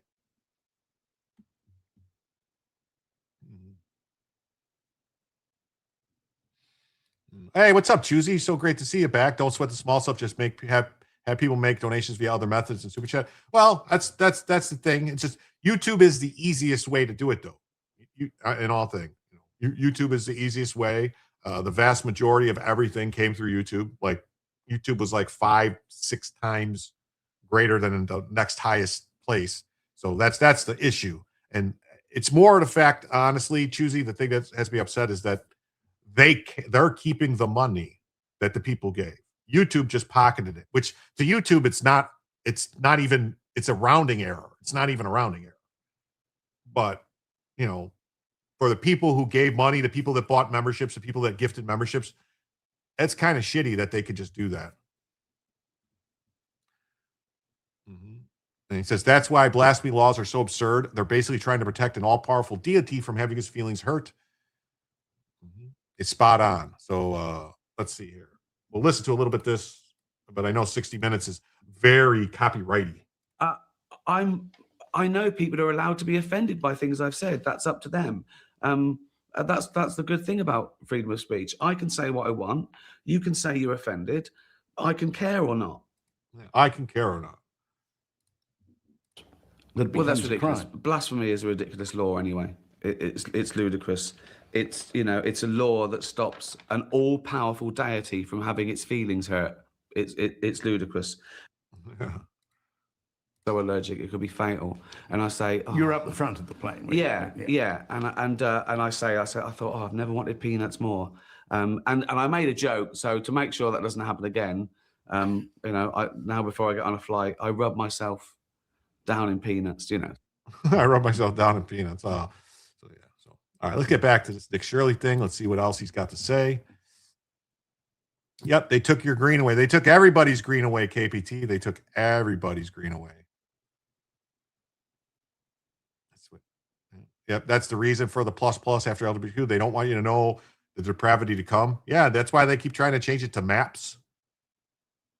Do you know how I can demand my money back since they took my membership? I don't know. You could go. You could there is a. There is a. You could go on your YouTube, and there is a way you can ask them, like for YouTube help, and you can submit a complaint and say that. You could say, what happened? I want my, my membership money back. Will they give our green back if you get remonetized? Yeah, supposedly what they claim is that the memberships are paused. It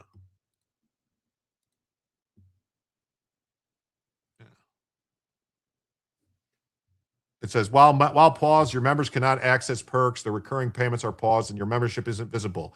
You may lose some existing members whose membership is set to renew during this period. After being paused for 120 days, channel memberships will be disabled on your channel. If YouTube needs to this is their Weasley words here. It says, if YouTube needs to refund members, your share will be deducted from your AdSense account. Why? Because you lost access to YouTube's partner program. So that's what they say about that.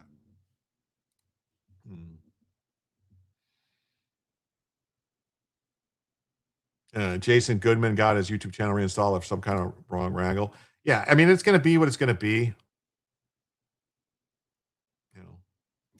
There's nothing I can do about it. Yep. Yeah, I got demonetized. They say I'm not a real boy. Everybody can call and get a refund. They'll take out of a bank account is what they're saying. Yeah, that's what it's saying. Yeah, so the bastards will punish you after they take your money. Yeah, that's what they're saying. If they have to give a refund, they're going to take the money from me. It's insane, right? Freedom Chain says, just get off Commie too. If they stole from you once, they'll do it again. People who are real and not bots will follow you. Well, just here's the thing. YouTube is where the people are. I'm sorry. And that's the sad state of affairs that we're at is YouTube is where the vast majority of people are. It's truth.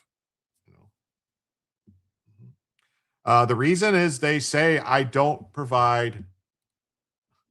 My content appears mass-produced or repetitive to increase views without adding significant education or other value. That's what they say. Inauthentic. I'm in the danger zone because I'm not allowed to be here. No, you're fine.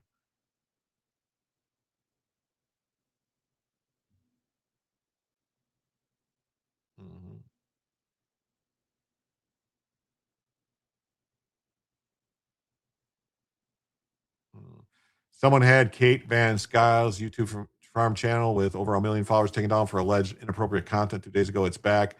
Goldie was stopped from live streaming, but it's okay now. Yeah, I mean, we'll see what happens. We'll see what happens. There's nothing I can do about it. Here's a YouTube. YouTube doesn't like you. Can you help somehow? If you have an X account, if you're on X, Twitter, I did write a tweet to YouTube. That needs to get amplified. Maybe you could tweet at YouTube. You can go in your YouTube. If you're on YouTube, you can go into your YouTube settings and like your help. It'll say like contact YouTube for a problem. And you could actually say, hey, I had a membership or I had this. And this is what happened. And this is not, you can tell them, hey, this is a channel I like. This is all original content. It's educational. Yeah, YouTube sucks. They demonetized a lot of sin channels before, like cigar reviewers. Yeah. I don't know. It sucks, man, that YouTube has this kind of power. It really does. Rumble is not there yet with the quality of streaming with all the freezing. I doubt if it'll ever be a challenge to Comedy too. They don't have the money, whatever. I mean, that's part of the thing too. YouTube Google has data centers and all the stuff. Yeah, you took down all your video down, closed your channel. The only one making any money was them. X suspended you for inauthentic activity. I don't understand how that happens. I really don't. I don't. It's not considered educational if it's current. Well, that sucks. The state, we've been doing it successfully before certain people in this country decided to think about it for the first time. However, it was only after I exposed over $100 million in fraud that actually made any arrest here inside of California. Let's say this bill gets passed. What could happen to you if you expose fraud or go and look into immigration services? Well, you could receive a $4,000 fine underneath a civil fine, a $10,000 fine if it's criminal, and a $50,000 fine if it becomes a felony. You may also face potential imprisonment. Well, that's what I'm thinking it was, because it had to have been like a whole bunch of, it had to have been what's called a mass flagging, where it's not one person made a complaint and said, oh, I don't like this guy or whatever. It had to have been like, YouTube uses an algorithm, and if they get a certain number, I don't know what that number is, but if they get a certain number of complaints that are identical from different accounts that are saying the same thing, they just assume that these people must all be right. Like, well, if you had 20 or 30 or 50 people all say this channel is doing something, then they'll take you down. That's the only thing I can think. No, Corn Pop, I've never said anything about the quartering. You have to help Rumble grow, make the move. I'm on Rumble. Yeah. Kiwi Farm could have been Kiwi Farms, but I've never said anything about Kiwi Farms either, or Josh Moon or any of these people. I don't talk about that stuff. I don't.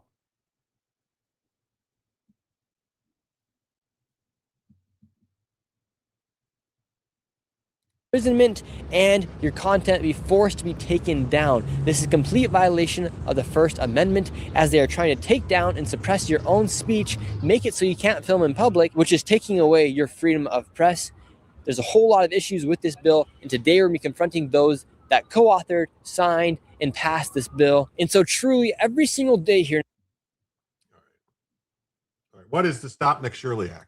So in this section of AB 2624, which we call the Stop Nick Shirley Act, it says a person, business, or association shall not publicly post or publicly display, disclose, or distribute on the internet or social media, the internet, the personal information or image of a designated immigration support service provider, employee, or volunteer if that individual or individual entity or organization authorized on the act of their behalf. And that's just some of the language. And what does that mean? Immigration support services provider. You're exact. See, and that is where the devil is in the details. Designated immigration support services facility means a facility where immigration support services are provided, including but not limited to nonprofit organization offices, Department of Justice recognized entities, community legal clinics, law offices, accredited representative sites that provide immigration legal services, and healthcare facilities. They threw that into designated immigration support service facilities, healthcare facilities. And healthcare is at the very bottom of this. Mm-hmm. But that's where a lot of the fraud's taking place inside of Medi-Cal.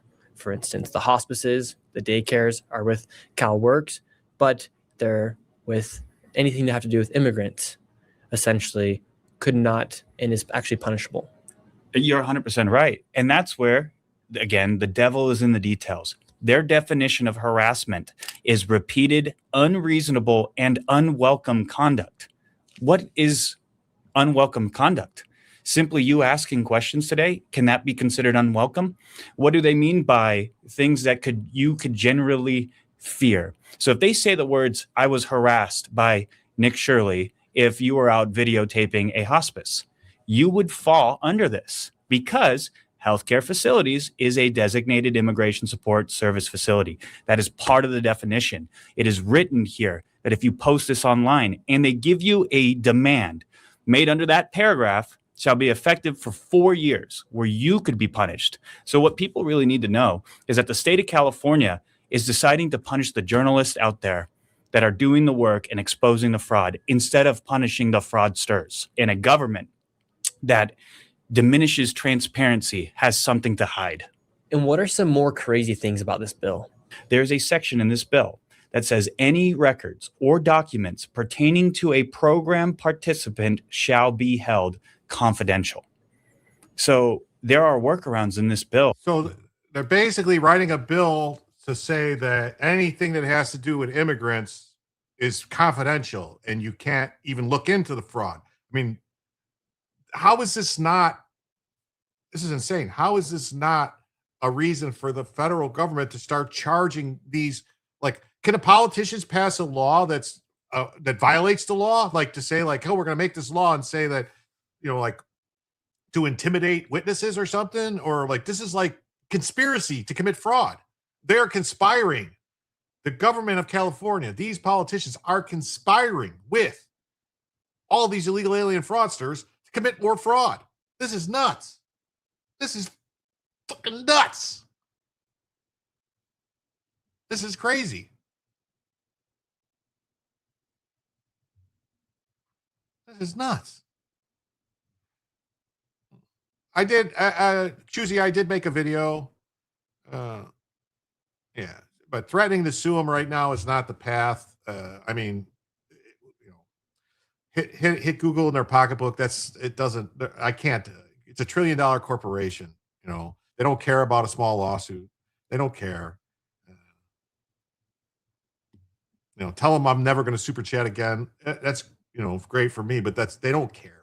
They don't care. So here's him confronting some of the politicians. It really is an attack on free speech.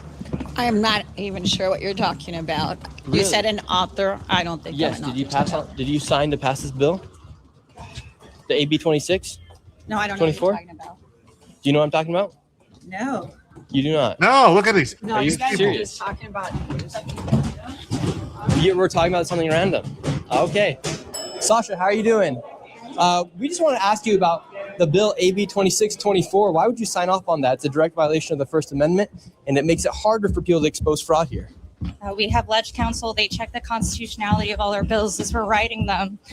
I work on fraud issues. You'd know that if you look at some of the work I did on the budget subcommittee. Amazing. So Mia Bonta, her husband's Attorney General of the Attorney General of California, And it was only until I exposed fraud that they actually cracked down on the fraud and made some arrests here, especially with the hospices. And do you know that if this bill were to pass, it'd make it illegal for someone to go after fraud, especially if it's based off of immigrants, for instance, Armenians in California?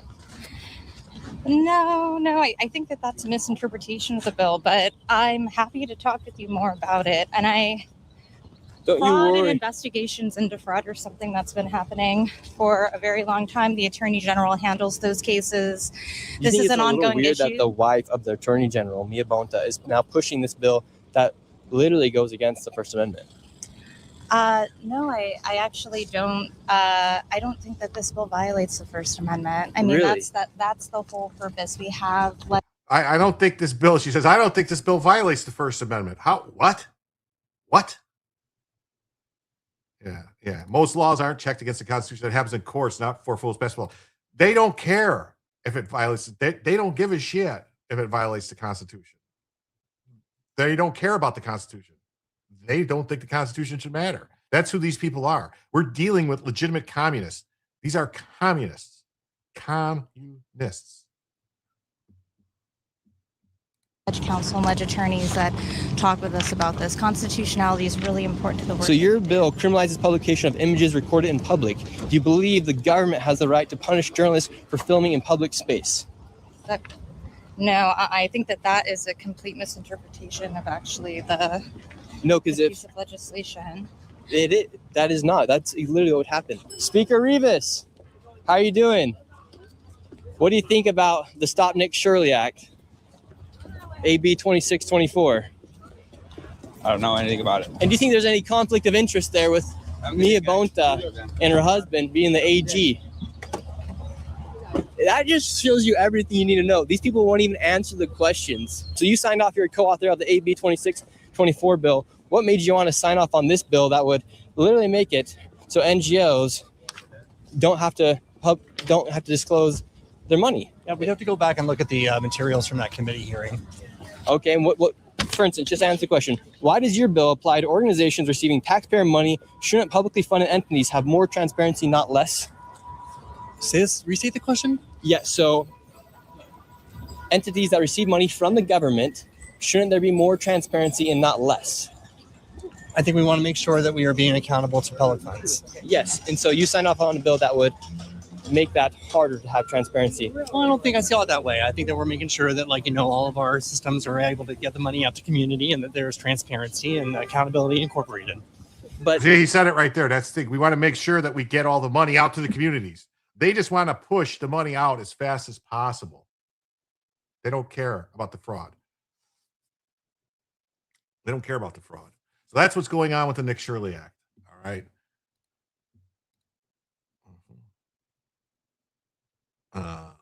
We're going to move on to another story. We have a former Wisconsin man is sentenced to 20 months in federal prison for illegal campaign contributions. Huh.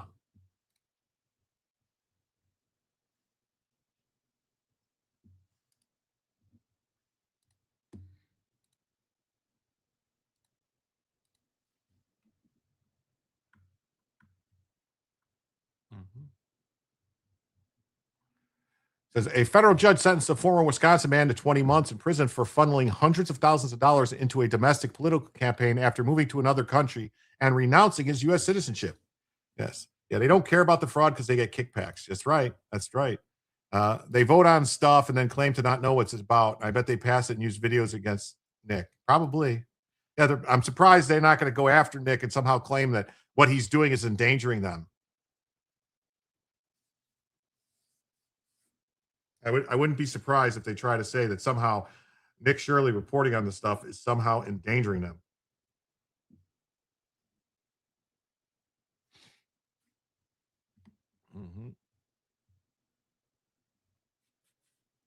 So court records show District Judge Peterson sentenced Roger Hoffman, ordered him to pay a $150,000 fine, and his attorney did not immediately return a message for a comment. Hoffman is a 70-year-old investor originally from Madison, Wisconsin, became a citizen of the Caribbean nation of St. Kitts and Nevis in January 2009. He renounced his citizenship in July of that year.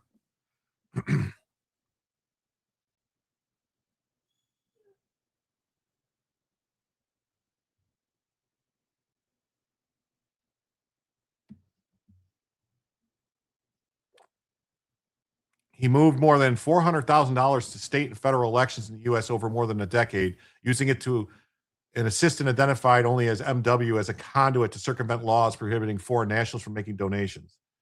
He pleaded guilty in September to a single count of making illegal donations in a deal agreeing that it would be able to prove he made about $345,000 in illegal donations, federal campaign contributions. Sorry. Court documents state that Hoffman made donations to Wisconsin candidates and political parties, most of which with dollars directed to the federal side. Doesn't list specific recipients. I guess we could figure out where that money was going. Can't we? Can't we figure it out? Office said that Peterson admonished Hoffman during the sentencing for demonstrating a resolute pattern of dishonesty.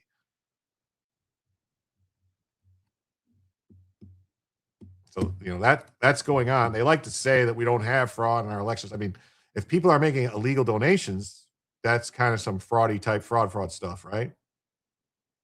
Right? Mm-hmm.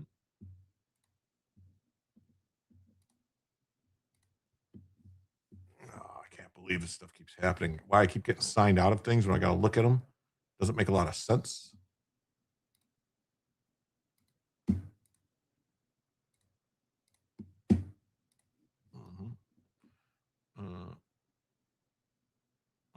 All the best channels are demonetized. Just get your contribution from better methods. Well, I guess.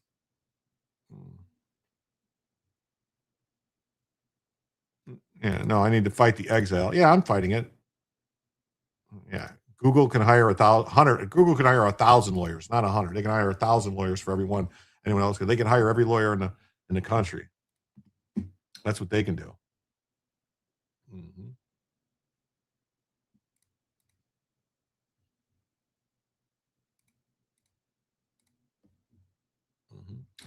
On this next topic here, we have U.S. and Cuban officials met recently in Havana amid a new diplomatic push. So it looks like it's possible maybe something is going to happen with Cuba. All right.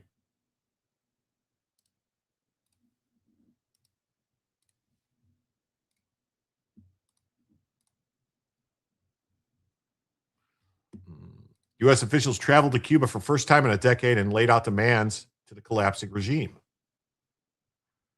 So State Department officials traveled to Havana last week. It's the first time in roughly a decade that a U.S. government aircraft landed in Cuba. According to Axios, the delegation held multiple meetings with Cuban officials, including Raul Guillermo Rodriguez Castro, the grandson and former leader Raul Castro. So the meeting was high-level talks. U.S. officials pressed the Cuban leaders to implement sweeping economic and political reforms. It wasn't a real person that notified you or looked at your video. Now they might have an actual person look at what AI said. I hope so. So a State Department official told the outlet the Cuban economy is in free fall and that only the ruling elite have a limited window to act before the U.S. gives up on diplomacy. So the U.S. delegation said it offered assistance in restoring the internet access across the island through Starlink satellite services. Officials reiterated longstanding U.S. demands, including the release of all political prisoners and expanding political freedoms and step towards free and fair elections, which that would be great. Cuba having free and fair elections. I think so. So they want compensation for U.S. individuals and companies whose assets were seized following the 1959 revolution led by Fidel Castro. So that would be good. The aid needs to not be cash of any kind. Go in and repair infrastructure, get people working. UBI destroy the workforce. Yes, I agree. That's right. We're all indoctrinated one way or another. Difference is when we're able to get a different opinion and not follow blind leaders. Some of that on both sides. Let's make Cuba a state or a territory. I don't know about that. I don't know if I want to go that far. It would be nice to have a free, open society that let's be clear, the weather in Cuba is great and it's a beautiful place, a beautiful time to be, place to be just, any time of the year. And let's just let them build some hotels and some other things that make it nice, and go back to the way it was in the 50s, in the 40s, where they had giant hotels and casinos, and there was a lot of money coming in. Cuba is very close to our land. Well, I just don't, I don't want another. I don't. I don't want it to be another. It's a wreck now. Yes, it's a wreck now, but it could be fixed. Jim just wants the cigars. Okay, you got me. I want Cuban cigars. Okay, I'm a selfish person. I want the Cuban cigars. Yeah, Joe's absolutely right. Cuba estate. You think we're in debt with Puerto Rico? Wait, and you see what it'll cost to fix Cuba. That's why it needs to be, the fixing of Cuba needs to be done by like corporations and people that want to make investments. The only way that they're going to be willing to make investments is if there's guarantee that they can't just steal the money, and just take it.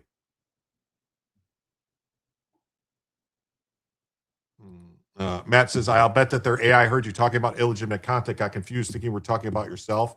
Maybe. Yeah. Fidel was a communist. Nothing there had freedom. No, I know. Get rid of the communists. Get the other stuff. So they raise concerns about the regime's foreign intelligence and military activity less than 100 miles from America's mainland. Yeah, I know, Gary. I know I could get it in Canada and Mexico, but then I would have to go to Canada or Mexico. Sunshine, what's up, Sunshine? Just got home trying to figure out what happened with the demonetization. I guess I ought to go back and watch from the beginning. I cover it in the first couple minutes of the show. I talk about it and break it all down. So I don't want to. I've gone over it probably 4 or 5 times so far. I don't want to keep doing it through the show because everyone else is basically is just hearing it again. So the last development between Cuba took place under Barack Hussein Obama, who sought to implement a Cuban thaw. Yeah, remember? Mm-hmm. Media gasps as Obama pauses for photos in front of the killer Che Guevara. Bella is in the shape of Cuba. Yes. Yeah, I know. Canada and Mexico suck donkey balls. They do. So the talks come as President Trump and Marco Rubio, who is of Cuban ancestry, seek to bring an end to the island's longstanding communist regime. It's been horribly run for many years. So let's hear what Trump has to say. No. Trump goes off on Cuba, horribly run for many years. You previously said that you had no problem with countries sending fuel to Cuba after previously promising to tariff them. What happened? What changed? Well, we're going to see with Cuba. Cuba's another story. Cuba's been a terribly run country for a long time. It's got a bad system. It's been very oppressive, as you know. And we have a lot of great Cuban Americans, all of whom just about voted for me. And they were treated very badly. In many cases, family members have been killed. They've been beaten up and mugged, and terrible things happened in Cuba. And Cuba's a failing nation. And we're going to do this. And we may stop by Cuba after we're finished with this. But Cuba is a nation that was just been horribly run for many years by Castro. You said based on regulator bill. You previously. While the direct threats were issued, Trump has previously threatened the possibility of military action to liberate the island from its communist rulers, which I don't know. I mean, what do you think it would take? I mean, let's be real. What would it take to liberate Cuba from the communist rulers? A division? A regiment? I don't know. Could the Marines that are stationed, I think it's 2 companies of Marines at Gitmo, could the 2 company Marines take over Cuba? Probably.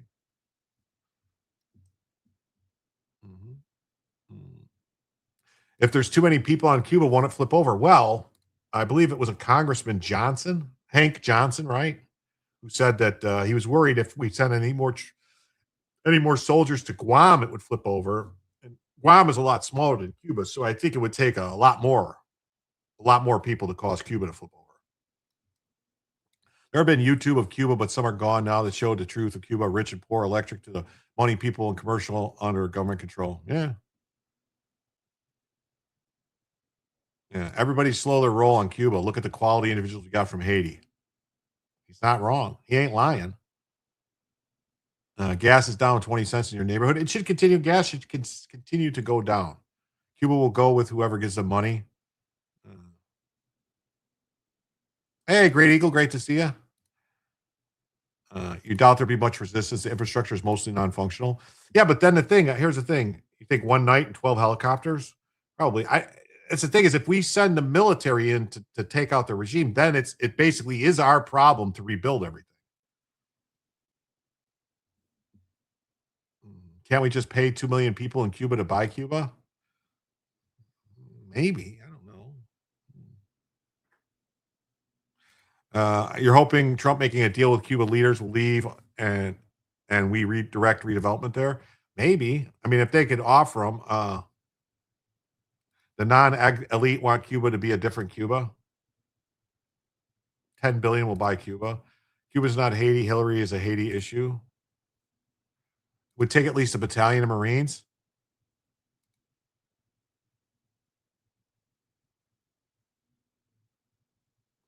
New company starting in Canada named Paid to Shop, later coming to the USA. This flavor shit is stemming from Quarter Pounder starting with Kino. It's possible, but I don't talk about any of those things, Green Castle. I don't talk about any of the drama stuff on this channel. I don't get into any of that. I just do news. This channel is just news. I do talk about it sometimes on other channels. If I'm a guest and they bring it up, I'll talk about stuff that I might give my opinions, but I don't talk about it here. Flag is shot from Corner Pounder. It could be, but like I said, I don't. Why would it come to me? Can't compare Haiti to Cuba. The IQ alone is different. Yeah, I think the Cuban IQ is much higher than Haiti. He emboldened everyone. Well, somebody did it. Can you join? You can totally join. You want to, I mean, I was waiting. Yeah. You want to, yeah. Let me, hold on.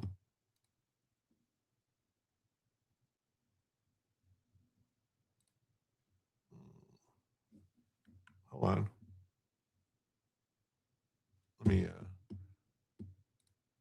Let me get Joe a link here.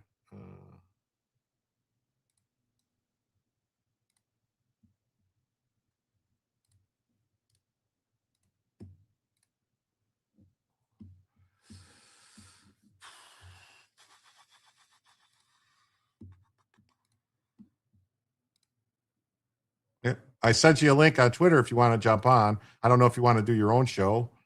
You can. I mean, oh, yeah, that's fine. You can share my stream. That's fine. Go ahead. Yeah, that's fine. Okay. Grok has answers on your appeal issue. Bitch to lab me. Totally.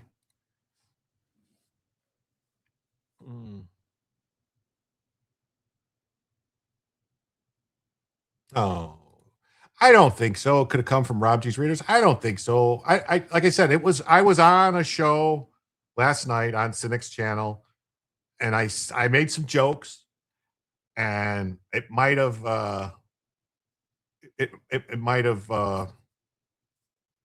what's the word? It might have upset somebody, and it's quite possible that they flagged it. That's all. That's all. So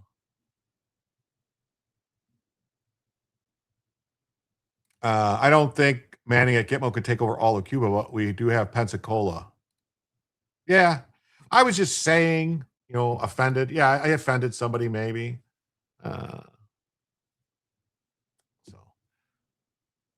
So they're committed to pursuing a diplomatic solution if possible, but we will not let the island collapse into a major national security threat if Cuba's leaders are unwilling to act. YouTube didn't say. All they said is what I showed you guys, that my content appears mass-produced or repetitive to increase views without adding significant educational or other value. That's all it says.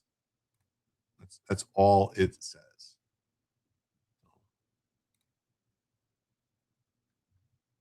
In January, the U.S. launched a limited military operation to capture Venezuelan dictator Nicolas Maduro, marking the opening phase of regime change. Maduro's deputy, Delcy Rodriguez, remains in power, and the government has since moved to cooperate with the U.S. on a range of issues, most notably all oil production. I think, let me hold on a second. Double check something. Guests. Yeah, I have it set up. Guests can stream to their stuff, just to make sure. Now I want to know the jokes. F's YouTube to hell.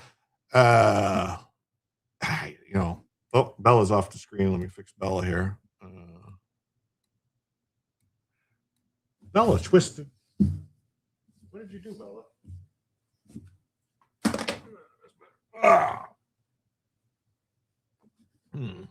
That's better.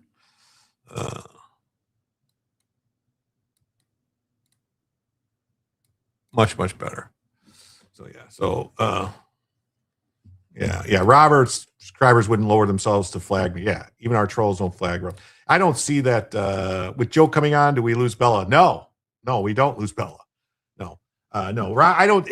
It's a weird. Okay, everybody. There's this weird group of people that are on this internet thing, and they're a strange group of people, and they do weird things, and they probably didn't like that I made a joke about them, per se.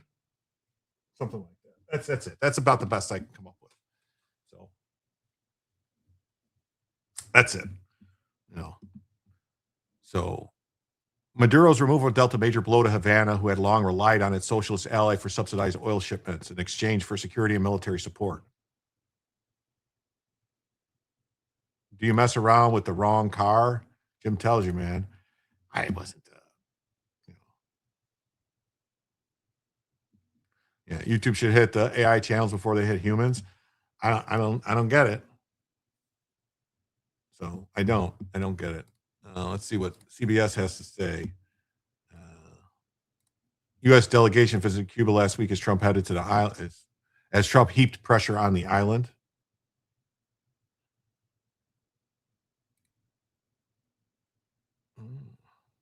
What is this?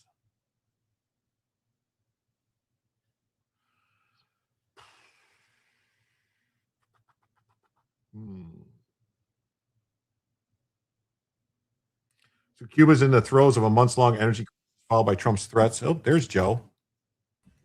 Hello. Hey. What's up? Thank God. Can't complain. How are you? Oh, well, I woke up. I was a guest on Cynic's show last night. Okay. Jokes. That obviously had to go badly. It did. And then I woke up this morning and got a note and saw that at 1:03 a.m. Eastern time, today, my channel was demonetized, and they took my memberships away and everything and said, yeah, your channel is here. I'll show it again and explain it to Joe here. So this is what they say. They say your channel is not earning income right now. It's inauthentic content. Content appears mass-produced or repetitive, adding significant educational or other value. What does that mean? No one knows. Like, my content seems mass-produced? What? I mean, everybody wants their channel to increase viewers. If only if it was mass-produced, right? It would be way better. I would hope. Like, holy crap. Seriously. Like, holy crap, my channel is not mass-produced in any way, shape, or form. It's nuts. So wow. That's messed up. Yeah, so I've been spending like a lot of time today looking at all this stuff. I didn't even have time to do an email for all the topics today or anything. I debated, I went back and forth on whether or not I was going to stream. And I was like, well, I didn't want to call. I knew I couldn't call you. Right. That's not gonna work. Yeah. So I was like, okay, I can't call Joe to find out if he's going to stream. I'll just stream that way. And I was planning on, I was like, if Joe goes live, I would join Joe and Joe. So, right. But it's much easier if I just join you. You're already here. Works. Yeah. So that works easier. Yeah. Did you have anything you wanted to talk about in particular? I actually was going to talk about something. I'm trying to share this to Rumble also. That's why I'm sort of. You should have been able to do it right when you set it up. You have to set up a stream on Rumble first. That's what I'm doing. Okay. I'm setting up a stream on Rumble right now. All right. So I'm going to set up to go live on Rumble in 5 minutes. And now if I click over here, Yeah, so I actually did have something I wanted to talk Okay, about. I was thinking about covering tonight, which I would have done, but I can do it with you. That's fine. That'll work. Yeah, I can totally do this with you. Let me just stream this to my audience and notify our mobiles that. Although I don't know if I can stream it yet to my audience. The topic I was thinking about talking with my audience is this case called Louisiana versus Calais, I think, which is before the Supreme Court. And it's been, kicking around the Supreme Court for a while now. Is that the one about not Chevron? The one That's the one about southern states being able to change their voting districts. Oh, okay. No, I didn't. So apparently, there's chatter that Sean Spicer is throwing out there that a decision has been reached in favor of allowing the states to redistrict. Was this them? There's like new stuff coming out, like basically the same stuff they did with Dobbs. They're leaking stuff out, trying to get them to change the decision. Is that what's going on? No, that's not what's going on. What's going on is that the dissent is not written yet, and that they're purposefully, supposedly, slow walking writing the dissent, because the later they do, the later that they know that holds up the decision from becoming published. The later the decision is published, the more difficult, if not impossible, it becomes for states to actually use the new Supreme Court ruling to redistrict before the 2026 election. So they're purposefully slow walking the dissent with the objective of trying to keep Republicans from getting additional seats in the House in 2026. So that's what I was basically thinking about covering. I actually have a couple of links I can share with you, but I only really want to get into the links once I can share this with my audience. Yeah, because is this something to do with it here? Like these leaks of the Supreme Court confidential deliberations have to stop? It wasn't that. It was actually something else. I'll give you links to articles. Okay. I saw some of it because Molly Hemingway covered it, where she was talking about how the same thing happened with talking about Dobbs, that they were purposely, like Kagan was refusing to do the pushing Breyer to not do the dissent for Dobbs, tell him to hold it up as long as possible because they were trying to flip somebody. I know that's what the chatter was in Dobbs, that there was a hope that people would flip if they saw how the country was freaking out over the decision that was coming. But that's not what the talk is now. The talk is now that it's purposefully designed with the objective of forestalling states from being able to use this new decision to help the GOP. They're worried about Florida and other states in Texas, basically, using the new decision as a basis to turn districts. Because what happened was, and I've talked about this voting rights law. It was Section 2 of the Voting Rights Act that came out in 1965, and majority minority districts. But I'm going to want to really explain it once I share with my audience. That's fine. We can talk about this real quick. Just let me know what you think about it. So this is a story, behind the scenes look at Alito. Kagan screamed so loudly at liberal ally after Dobbs leak, the wall was shaking, the book claims. So that I don't know if it was Breyer that leaked it or if it was Kagan, because Kagan went in and screamed. All right. And Elena Kagan's frustrations boiled over in the aftermath of the Dobbs opinion leak in 2022, leading her to allegedly scream so loudly at Justice Stephen Breyer that the wall was shaking, an observer said, according to a new book.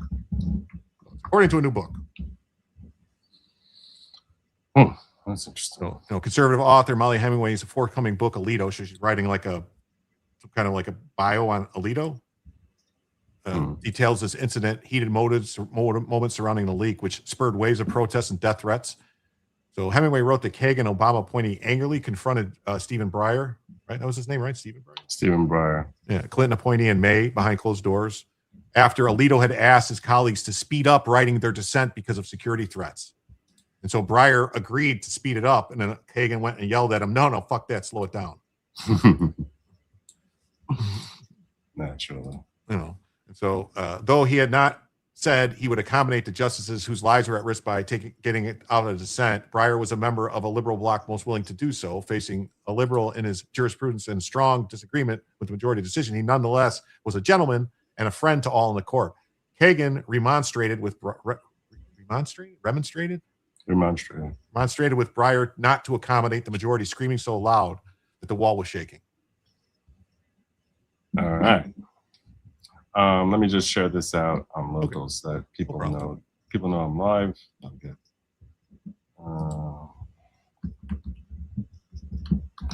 And I guess it says that Hemingway interviewed justices, but she's not going to reveal which justices she interviewed. So Kagan's contentious interaction with Breyer, who was set to retire in June of 22, came after a May 12th conference. According to the book, only the 9 justices attend the conference meetings, which are held periodically. Hemingway wrote the book based on interviews with the justices and dozens of others. Yeah, Cynic knows what happened. I talked to Cynic. He knows what happened. He like me thinks it was it's very it would be a huge coincidence if it didn't have something to do with the comments I made. What kind of comments did you make? There was somebody, we were watching this video that someone made, and I made the observation that all this is just repurposed content. This is not anything original. These people are just reusing their content. And then, like, within minutes after I got that strike, basically saying I'm using unoriginal content, mass produced, whatever. So I'm like, it's like, that's weird. Like someone went and said, okay, I'll report you for doing that. It's messed up. I know. It's really messed up. But I don't know. I'm hoping I'll be able to find out, like, I'll get some kind of response at least. But I had to make a video basically saying, like, hey, YouTube, look, it's me. I'm a real person. Like, make a 5-minute video, which I don't know if, I don't know if, because I said it has to be unlisted. So I don't know if I could play it or not. Maybe that got me in trouble if I played the video, but I have to basically give like private information into them, my name, different stuff. And then, I don't know. We'll see what happens with it, actually. Can't see my post I just made. On what, locals? Oh, here it is. Yeah, I just wanted to update it and include in my Rumble link. I'll share this out just so people know what. So people don't say they didn't get noticed. I just need to just share out on my community and on X, and then we can get on into the story here. So, hey, yes, howdy all, good logic and fellow good logicians. Yes, hello. Thanks to everybody who's here watching me and Joe. It's great. I think you're out of touch with reality. Me? I could be just. It could be a giant coincidence, but that would be a strange coincidence.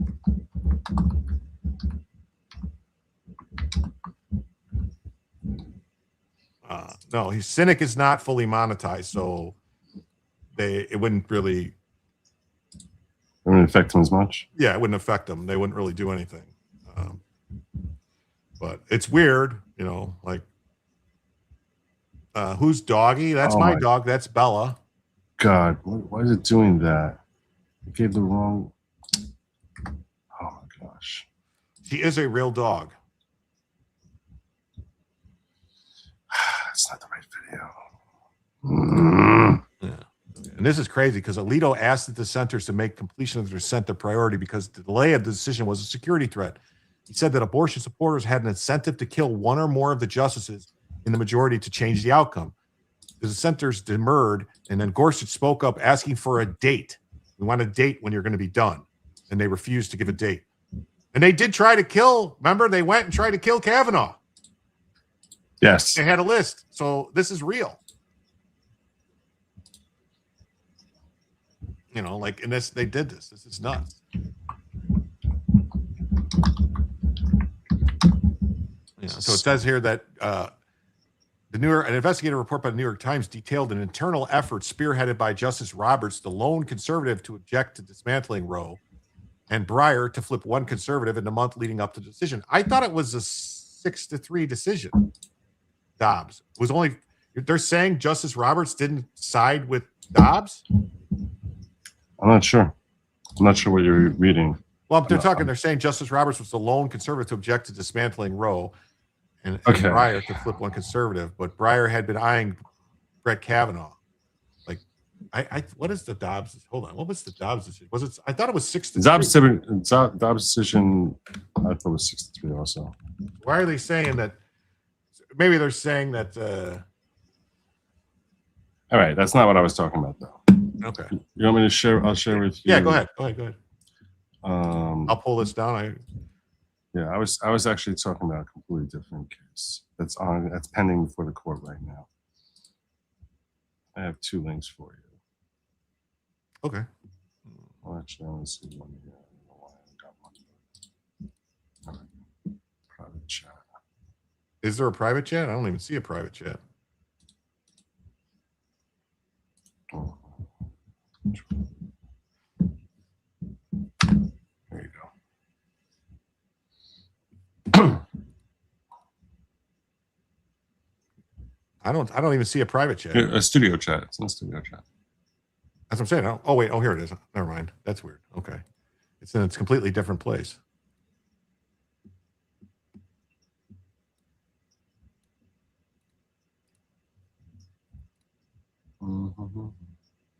The Supreme Court may leave alone the Voting Rights Act just long enough to keep the GOP from House control in 2026. Republican hopes that the Supreme Court redistricting ruling will boost them in 2026 are fading as election deadlines close in. Now, this article is from, go back up for a second. It's from January. Okay. Okay. It's January 8th, 2026. Republicans want a big Supreme Court redistricting win. They're losing hope it will help them in the 2026 midterms. The Supreme Court decision in Louisiana versus Calais could weaken the Voting Rights Act and open the door to redrawing congressional maps, particularly across the South. Court watchers expect at least a partial win for conservatives that could let the GOP draw more seats for themselves by erasing Black and Hispanic majority districts. I've talked about this concept of Black and Hispanic majority districts before, and I need to just remind those of you who are new to this topic and are unfamiliar with it. This is what led to the whole redistricting fight with Texas. Okay, so you can close this out. That's close this out. Yeah, for now, just as us talking. All right. So what happened was the Voting Rights Act in 1965 said that if you have an area which is majority of the population is of one minority, that you must. The fear was that, in particular in the South, that they were that because there was such racism going on in the I think 1960s now, that in order to keep them from having Black representation, they would carve up that district into different districts so that the Blacks would be minority. And that way they would get white politicians in and keep Blacks from winning elections. So the Voting Rights Act in 1965 said if you have an area which is majority Black, you cannot reapportion them out. You have to create what they call a special minority majority district.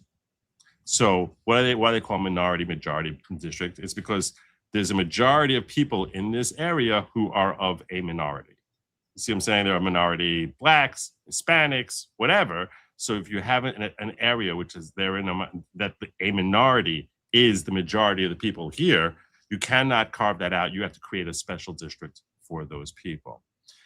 Then, in or around 1980, I think in the early 80s, it might have been the 70s, there was a decision that was made. That came down from the court, not the Supreme Court, but from circuit courts, which said it doesn't have to be. It's just one minority. If you have multiple minorities of, let's say, Blacks, and what they really meant was, where it really was applicable was talking about Blacks and Hispanic people. So because there's so many of them compared to any other minority, there weren't that many Asian communities at the time. And so they said, if they together tend to vote in the same direction and they together form a majority, that qualifies as a minority majority district under the 1965 Voting Rights Act, and you have to create a special district for that combination. So let's say you have 40% Black people, 40% white people, and 20% Hispanic. we're going to take the blacks and Hispanics, say together they're 60%, they get their own special districts. You could even have 45% white, 35% black, and 30% Hispanic. So the majority there is really white, but you're going to say, well, because these minorities together end up making up 60% of, 65% or 55% of the whole thing. So we're now going to take them and we're going to treat them as if I'm doing lawyer math here. But if you have, let's say, 35 plus 20 versus 45, so even though the whites are technically the plurality there, but since we can look at the blacks and Hispanics, since they tend to vote the same way, we're going to look at them as together, that they are majority. And now they have to have this special minority majority district. And that was the rule of the land for a very long time. That changed when the Fifth Circuit overturned that. And they said, this is reverse racism. You're punishing white people. This 1965 Voting Rights Act says you have to have one minority. You can't take different minorities, merge them together, and then just say, now we have a majority minority district. That doesn't make any sense. That's not what the law says. And this was a bad decision. So they overturned that decision. When Harmeet Dillon saw that, she went to Texas and she said, hey, what's going on here? You have these special districts, which the Fifth Circuit has now overturned and said that's unconstitutional. It's racist against white people. So you have to reapportion, and you have to take out those special majority minority districts. Well, and that's what Texas did. So Texas, and in an unusual time, what they did was, because they were like, the districts we have are unconstitutional, it's unfair to white people, so we're now going to redistrict and take it out. And when they were redistricting it, so now they're redistricting it, and they're looking at getting potentially an additional 5 seats for the GOP coming out of Texas. That's what led, so now California and Gavin Newsom, in bad faith, and other states as well, started saying, well, if Texas is going to be redistricting, we're going to be redistricting and doing that in the middle of the decade. We're going to do that also. It's like, no, they're redistricting because the law directs them that they have to redistrict because the districts they currently have are unconstitutional. It was a very bad faith argument, but they know they were able to throw it out there because their supporters are like, yeah, they're cheating, let's cheat back. And they're going to suck up and swallow whatever crap is being thrown at them from Gavin Newsom and the left. So that's what basically happened. But meanwhile, now this case that overturned the previous Fifth Circuit case is coming before the Supreme Court. So now this would become the law of the land throughout, the whole country. The whole country. Yeah, exactly. Not just in the Fifth Circuit. So this could affect other districts as well. And the expectation is that this overturning is going to become the law of the land, and you cannot take blacks and Hispanics, merge them together to create these special minority majority districts.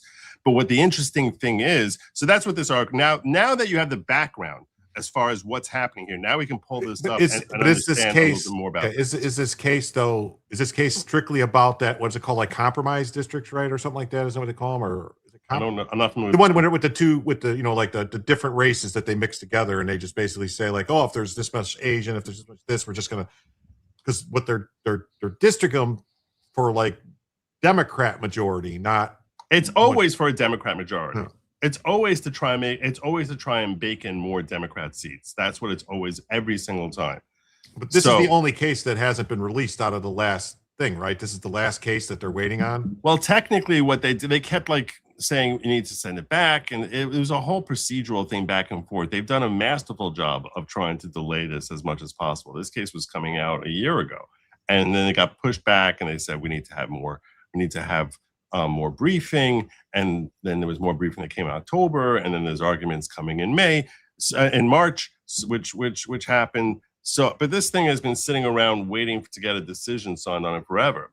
So this is in January. They're saying the window of opportunity for new maps is going into place before the November elections rapidly closing, as states would need ample time to change deadlines, shift election calendars, vet signatures, and print and distribute ballots. You also have to do the actual redistricting. I mean, They probably had the redistricting ideas in mind. They're not going to sit there saying like, oh, now that they passed, let's draw up new maps. They probably have the maps ready to go. But, you have to create the ballots, and the ballots would change because, all of a sudden now someone living in let's say we're talking about the state of Louisiana, right? So someone who's living in Baton Rouge now, who was in the 4th district, is now moved over to the 7th district. So there's a different election for the House seat in the 7th district. This is the Louisiana case, right? Where they drew a district that basically went the entire way across the state of Louisiana, tying people that were on the Gulf all the way up to people in the top left corner, if I'm not mistaken. It could. I don't know. I didn't see the map myself from Louisiana, so I can't weigh in as to what the map looked like. But the case is Louisiana versus Calais. So okay. Yeah, I think that's the one it is. And basically, the argument also is that the people on the Gulf have absolutely nothing in common with the people in the top. You know what I mean? They're two completely different jurisdictions with different, everything is different about the people that live in those areas. Right.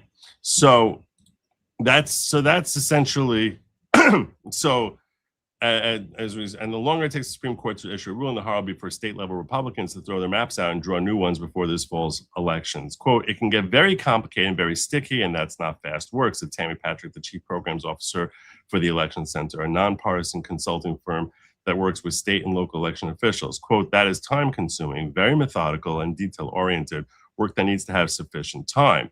Some state level Republicans have already given up hope. In Louisiana, the plaintiff in the Supreme Court case, some state officials believe it's already too late." This is back in January. "And that the state will have to use its current map in its 2026 elections, regardless of the court's decision, as the candidate qualifying period opens next month. Louisiana Republicans pushed back in 2026 primary election deadline dates from April to May during a special session late last year in hopes the court would rule by the end of 2025 and give them time to install a new map." Look at this. It's like not only not getting in 2025, can't get in 2026. Yeah. Some national Republicans, however, say there's plenty of time to take on a redraw before November, arguing the legislature can move the deadlines in order to redraw before elections are underway. At the center of the Supreme Court case is Section 2 of the VRA, a provision that broadly outlaws discrimination in elections on the basis of race and has led to the creation of majority-minority districts where Black, Latino, or Asian voters make up a majority of the population. Republicans have long argued such districts violate the Constitution and benefit Democrats. Democrats warn that the elimination of seats drawn to satisfy Section 2 could decimate minority representation in Congress and allow lawmakers to redraw lines in such a way to eliminate as many as 19 Democrat-held majority-minority districts, many in the South. 19 seats is what we're potentially talking about here. But even as many legal experts expect the court to rule in a way that weakens the VRA, the case's prominence has led many watchers to predict an end-of-term ruling in June.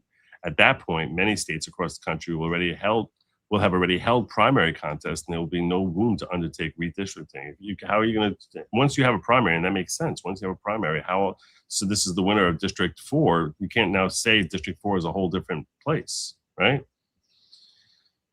Quote, if it's, it's so effed up. It's such ugly politics. The Supreme Court is not supposed to be political at all. And they're not they're really not supposed to take politics into, especially stuff like this, like, oh, well, if we delay it, I mean, at some point, can't this Chief Justice say the decision's coming out? If you don't have your dissent, you're just going to have to add it later?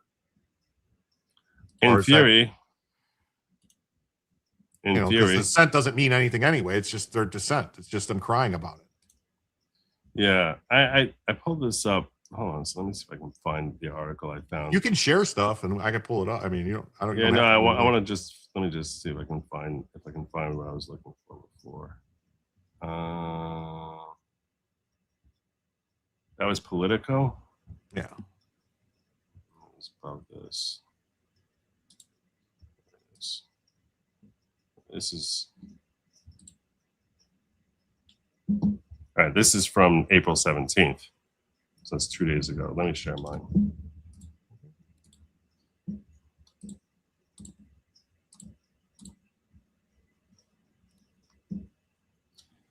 Insider says the GOP was screwed as Supreme Court liberals shut down midterm redistricting. Liberal justices on the U.S. Supreme Court are reportedly slow-walking a redistricting decision to effectively deter additional states from trying the tactic before the midterm elections. On Friday, former White House press secretary Sean Spicer told War Room host Steve Bannon that liberals on the court were plotting to prevent Republican-led states from gerrymandering districts ahead of November by refusing to submit a minority opinion, meaning the dissent, in the Louisiana redistricting case that's likely to give states additional latitude in the future. Quote, no one thought this was going to be a problem, right? Spencer said it's either 6-3 or 5-4. But I don't think there's anybody that's watched this that doesn't think it. The question that I started probing around is asking is why are we not getting this decision? We need the freaking decision already. What's the holdup? And the answer I got back from a very reliable source was the minority on the court is slow walking their dissent. I continue, why does that matter? Well, until they put their dissent out there, the court can't issue the opinion. So we have majority opinion that's already written, but the dissent is basically like, oh, we still need more time to write a dissent. Why does that matter? Because as time ticks away, states are then limited in their ability to potentially redistrict. That will cost Republicans the opportunity to pick up seats. While Louisiana could pick up one Republican seat in the Supreme Court ruling, the liberal justices may be hoping that other states will not have time to redistrict this cycle after the decision comes out. Quote, Louisiana will jam through their one. And then in my conversations with the other states, that would have the potential to use this ruling to redistrict. I don't know that another state that I've talked to is telling me that they will have, it's possible, but right now, many are telling me it's too late based on a legislative calendar. And that's the key thing, Spicer explained. If the court runs the clock out and many of these legislatures go out of session, they're screwed. Here's him. Eye drops fixes AMD. Here's eye drops. Nope. What about Eye carrot? drops. Nope. Carrots are good for your eyes. Nope. Watch Get this. injections. This will clear Yes, it. they're great. My eye doctor told This is synchronicity just happening. But you were coming on because Sean, on your show yesterday, I think it was, you got the scoop of the year so far. Let me play the clip, and I want to bring you in for something that is going to rock the political world. Let's play it. I have been told by reliable sources that decision is done and that the minority is slow walking the dissent, so that states can't and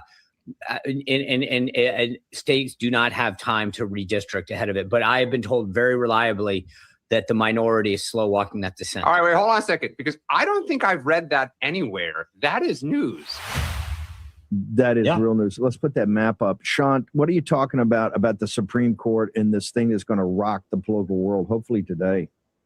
So as you remember, several months back, the court heard this Louisiana case on the on the Voting Rights Act. And by anyone's account, who's a court watcher, the court was very clearly in favor of the Louisiana case, that they couldn't redistrict. They couldn't use the Voting Rights Act, that they're about to throw out that additional section that's part of it. For pre-clearance and otherwise. So no one thought this was going to be a problem, right? It's either 6-3 or 5-4, but I don't think there's anybody that's watched that doesn't think this. The question that I started probing around and asking is why? Why are we not getting this decision? And here we are today, another day when we expected decisions and nothing.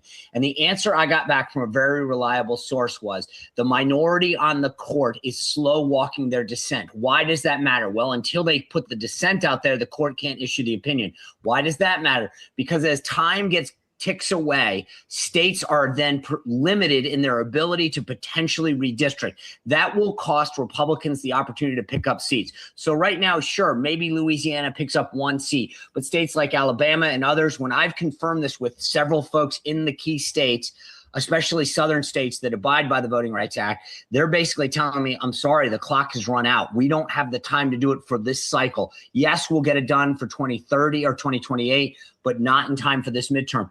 This court knows what they're doing. The liberals on the court are intentionally slow walking the dissent so that it will not be issued in time for many Republican states to actually go in and redistrict based on the decision. It's true. Do you have any idea from your reporting of checking of what is like the hard, because there'll be enormous pressure, obviously, what's the hard out? DeSantis is calling a special session because he's had a belly full of it. He's calling a special session of the Florida legislature, I think for the 28th of April on Tuesday. And we have a huge event on Sunday that Mo's going to be on. We're already sold out, but we're expanding the number of tickets for a thank you to the grassroots. Virginia's on Tuesday. Florida's coming later. What is the outdate, Sean, that you know that if the Supreme Court does it, the southern states can still do this? Because I think you're talking 8 or 9 seats, aren't you? Yes. Yeah, well, Florida might still be able to pull it off. They've got a bigger problem with their state Senate in coordination with DeSantis. but Louisiana will probably pick up 1 seat. I think Alabama's probably missed the boat for this cycle. And you start to go through. I think that might be it, Steve. I mean, Louisiana will jam through their 1. And then in my conversations with other states that would have the potential to use this ruling to redistrict, I don't know that another state that I've talked to is telling me they will have it's possible. But right now, many are telling me that it's too late based on their legislative calendar. And that's the key thing. If the court runs the clock out and many of these legislatures go out of session, they're screwed. And the court, the minority, the liberals on the court know exactly what they're doing. Captain Spicer, where do people get all your So there you go. Captain Spicer. What? I don't know that. I don't know. These people are weird. That's crazy. But yeah, it is. It's insane. Yeah, I wasn't like, I thought, like, I was confused about it. I thought they were going to get rid of the entire majority-minority districting thing. I thought that's what the decision was going to do, not just the combined districts or whatever they're calling, or compromise districts. Well, they're not going to change what the statute says. They're a court. Court isn't able to overrule. They're not overruling the statute itself. They're saying that the way the statute has been applied is wrong. So it would only apply to an actual minority district that's just one minority. But you're talking about, they say up to 19 different districts that they applied this bastardization of Rule 2 of the Voting Rights Act. So that's a lot of seats. That's a lot of seats. Couldn't it also be like that in some of these districts they've actually made whites the minority, so the whites votes should be the ones that are protected, but they never do that, right? That never happens, right? Have you ever heard of such a thing? I've never heard of it, but I mean, maybe that's it. I don't know. Just the whole thing seems to me like they should be complaining about that in like places like Boston, where it's like, hey, we're the minority now. We need to have we need to have a district just for us, I guess. I don't know. That would be such a fascinating. That would be such a fascinating legal claim. Because if you look at the demographics of the country since, like, say, the 60s, when the Voting Rights Act passed, it's completely changed in a lot of areas to where places that, you have a lot of places where whites are the minority in the U.S. Yeah. Yeah. I actually need to look in the 1965 Voting Rights Act to see if that only applies to minorities. But yeah, I wouldn't think they would be able to actually specify that if they specified the Voting Rights Act was specifically just for a certain races of people, that would make it a race-based law, which would be unconstitutional, right? Well, it's an interesting thing because now we got to look at the 1965 Voting Rights. Now I got to look at this Voting Rights Act. Voting Rights Act. Now I'm very curious. Like, my memory just says, and this is just my memory of it, is that it just pertains to diluting. You can't dilute minority votes. Right. Or pack them. You can't pack them or dilute them. Well, let me see if I can find. I want to see if I can find the actual language of the statute, because what's interesting is, I remember them saying that with all the browning of America that they've been doing, that at a certain point whites are going to be a minority. In which case, once that happens, you would think that we're now the minority. Yeah. So we should be beneficiaries of all these minority laws. We're the minority. Something. Which would be funny. It would be funny. At what point do we become the minority? Let's find the text. Anyway, so what steps have you taken to try remedy? You were telling me about how you have all your problems with your channel now. You got no. What exactly did they send you? They sent me. I got an email that said. That they took away my memberships were paused, and it says because you're not currently able to monetize on YouTube, we had to pause your memberships. In the meantime, members won't be charged, and you won't receive revenue. Please note that while you're in a pause state, you may lose some existing members, blah, blah, blah. And then I went and looked, and it just says that in inauthentic content, it said, I can do a appeal, post a video, telling them what the issue is, which I made a video and basically just said, this is me. I'm a real person. This is how I make the videos. This is what it is that I do. And I'm a real person. I'm a real live boy. Real live boy. You know, and I said I don't understand. You're saying it's inauthentic or whatever content, or it's not. You know, it's mass produced. I said, but I don't. I consider what I do the same as Tim Pool or many other prominent YouTube channels. I don't do anything any different than they do. So Right. if there's a problem with what I'm doing, so I'm hoping it's just I'm hoping it was just some like maybe automated thing where they looked at my like intro video is the same intro video plays all the time. It's like a 2.5-minute video that plays to start my video. Maybe they saw that and said, "Oh, it's just the same thing over and over again." Yeah, maybe. I don't know. Or that I use the same thumbnail picture for everything. Maybe I should stop doing that. I don't know. Well, you use this background every time? Yeah, it's basically my thumbnail is just this background. It just, You it just says Jim Politics News or something. So maybe they're like, it's the same thumbnail every time. Well, that's like my videos are. The news is never the same, so it's always different. Were there naughty words that were used? No, that's what I'm saying. I have not, like, I can show, like, I do not have, like, here, I do not have, I'll do this, watch, content live. All right. Let me share this. All right. And put this up. Like, here's my channel. All right. So you can see I have no restrictions on nothing. I have never had, I have not had, I have been like, I have been very good since the last time there was anything on my channel was in October. I had, I was restricted for age, restricted above 18 because I was talking about some stuff, but that's it. What were you talking about? I don't even remember. It was so long ago. I don't remember what it was, but it was like age restricted. Right.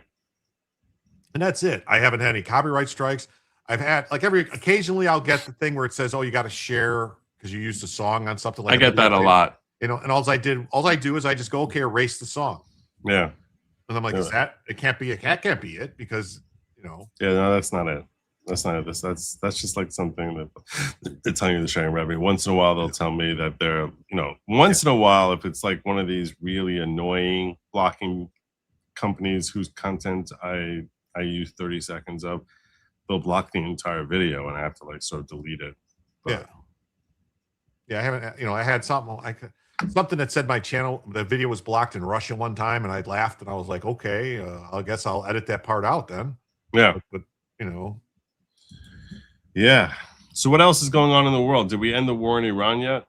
Did that happen? No. It seems that it's not over. It seems that there was a boat that a couple Indian ships that were trying to pass through, and supposedly they got permission from Iran, and then Iran still fired on them. So that's going on. I don't know exactly what the deal is with that per se, but there was. Let me look. I think that this blockade that Trump did was brilliant. Well, yeah, that's the thing. It's forcing them to do something, because it's going to hurt them.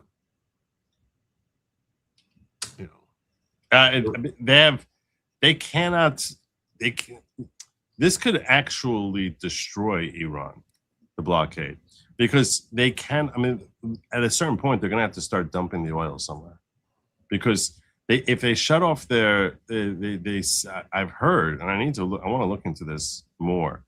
If you shut down, and you can't just shut down an oil thing. Like when they're pumping out oil, they can't just shut it down.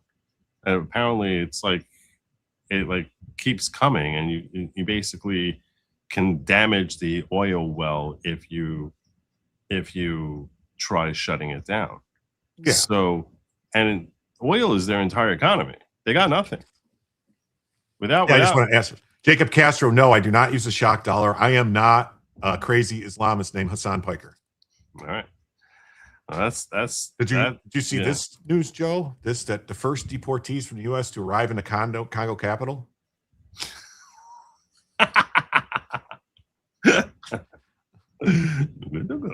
Yeah, the first migrants deported from the United States under a recent bilateral agreement arrived in the Democratic Republic of the Congo. Nice. According to one of the migrants' lawyers. Adios. Yeah. So I hope they have a nice, long, happy life. in another continent. So that's fine. Deportees from Colombia, Peru, and Ecuador landed in Kinshasa around 1 a.m. Beautiful. A Colombian woman among the group who spoke to Reuters said there were 16 migrants, 9 men, 7 women. There you go. Break into America, get a free trip to Africa. That's great. That's great. So we'll see. I don't know if some judge.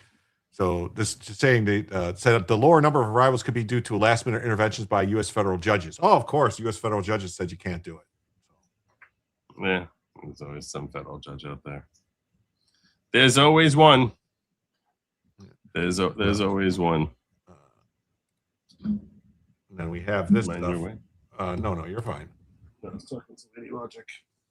Here, take this.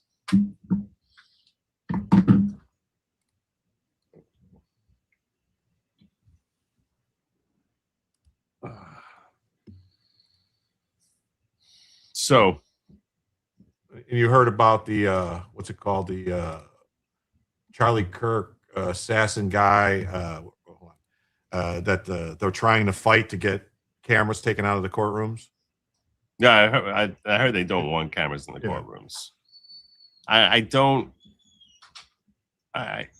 know enough about what the basis of that claim is to justify it. Frankly, if I was the defense counsel, I would think that all the stuff that Tucker and Candace and all these other crazies are throwing out there to the public is only helping that, right? I mean, they're coming out there saying Tyler didn't do it. It was Israel or Erica or Egyptian planes or Trump did it or whatever nonsense they're spewing. That helps create an argument for reasonable doubt. So I don't know why they would be bothered by coverage. They should be craving coverage. I would think that the state would be like, let's keep this thing blocked. But it is the defense which is trying to block it. And I don't understand why they think that would harm them. If anything, if I was judge, I would look at them and I was like, are you crazy? Why would you not want coverage? Now, on the other hand, the jury's not supposed to be listening to them during the course of the trial. So I'm trying to find it too, but I can't find it. I saw something posted on X, and I thought I saved it, but I didn't, that there was some kind of testimony because all the stuff about, they were talking about the ATF examination, the bullets and stuff with Tyler Robinson, and that they revealed that they have video of Tyler Robinson like on the roof. They have video of Tyler Robinson on the roof? Yeah, like they have videos. And I can't find I'm going to let it go that you said roof and not roof. But roof, I don't know, whatever, roof. That's a real Chicago thing to say roof. Okay. Yeah. Well, they call him a roofer or a roofer. Do they call them roofies? No, not roofies. Oh, it's roofies. Yeah. Okay. I don't know. I don't know. But suppose that they have that they start claiming they have surveillance from the Gateway Pundit has the story. Okay, let me look for it. Supposedly that they revealed in court that they have surveillance video of the guy. Like basically, we have videos of the guy changing his clothes. We have video of him going on the roof. Now you got me all screwed up. I don't know what's right anymore. You're good. So they have videos of him on the top of the building. Right. On top of the building. And, leaving the building and all this stuff. So let me see. Gateway. I can't find the story. Oh, it's pissing me off. And woof. So what else did I have, though, for today? We do have, we do have this little bit of stuff here that the Iranian official says that the U.S. demands are going to stall face-to-face talks. What does that mean? I don't know. What does that mean? Tell me what's happening. Well, inform me, ground news. Keep me informed. Well, go. The Iranian official says U.S. maximalist demands stall face-to-face talks. Iran's night air raids all new round face-to-face talks with U.S. officials. Just wait till they're drowning in their own oil. Yeah. With a senior Iranian official said yesterday, signed Washington's refusal to abandon maximalist demands on key issues. I bet those Maximus demands are like, you can't have a bomb and you can't have any nuclear enrichment. Well, I know that one of the things that America wants is we're like, turn over your uranium to us. We want all of your uranium. We don't want you to have any uranium left in the country. So in an interview with the AP on the Margins of Diplomacy forum in Turkey, Iranian Deputy Foreign Minister Saeed Khatibzadeh also said his country will not hand over its enriched uranium to the United States, rejecting claims made by U.S. President Donald Trump. Quote, I can tell you that no enriched material is going to be shipped to the United States, Khatibzadeh said. That this is a non-starter, and I can assure you that while we're ready to address any concerns that we do have, we're not going to accept things that are non-starters. Yeah, okay. I don't know how much more of a bludgeoning you can take, but on Friday, Trump said the U.S. will go into Iran and get all the nuclear dust, referring to the 970 pounds of enriched uranium believed to be buried on the nuclear sites badly damaged by U.S. military strikes last year. Khatibzadeh said that there have been many exchanges of messages between the sides, but accused the United States of holding firm on demands Iran deems to be excessive. Well, look, if there wasn't things we were asking that you're unwilling to do, then we would have settled already. So clearly we're asking for things that you don't want to do. Quote, we are still not there yet to move on an actual meeting because there are issues that Americans have not yet abandoned their maximalist position, Khatibzadeh said. Iran was seeking the finalization of a framework agreement before moving to an in-person meeting, he added.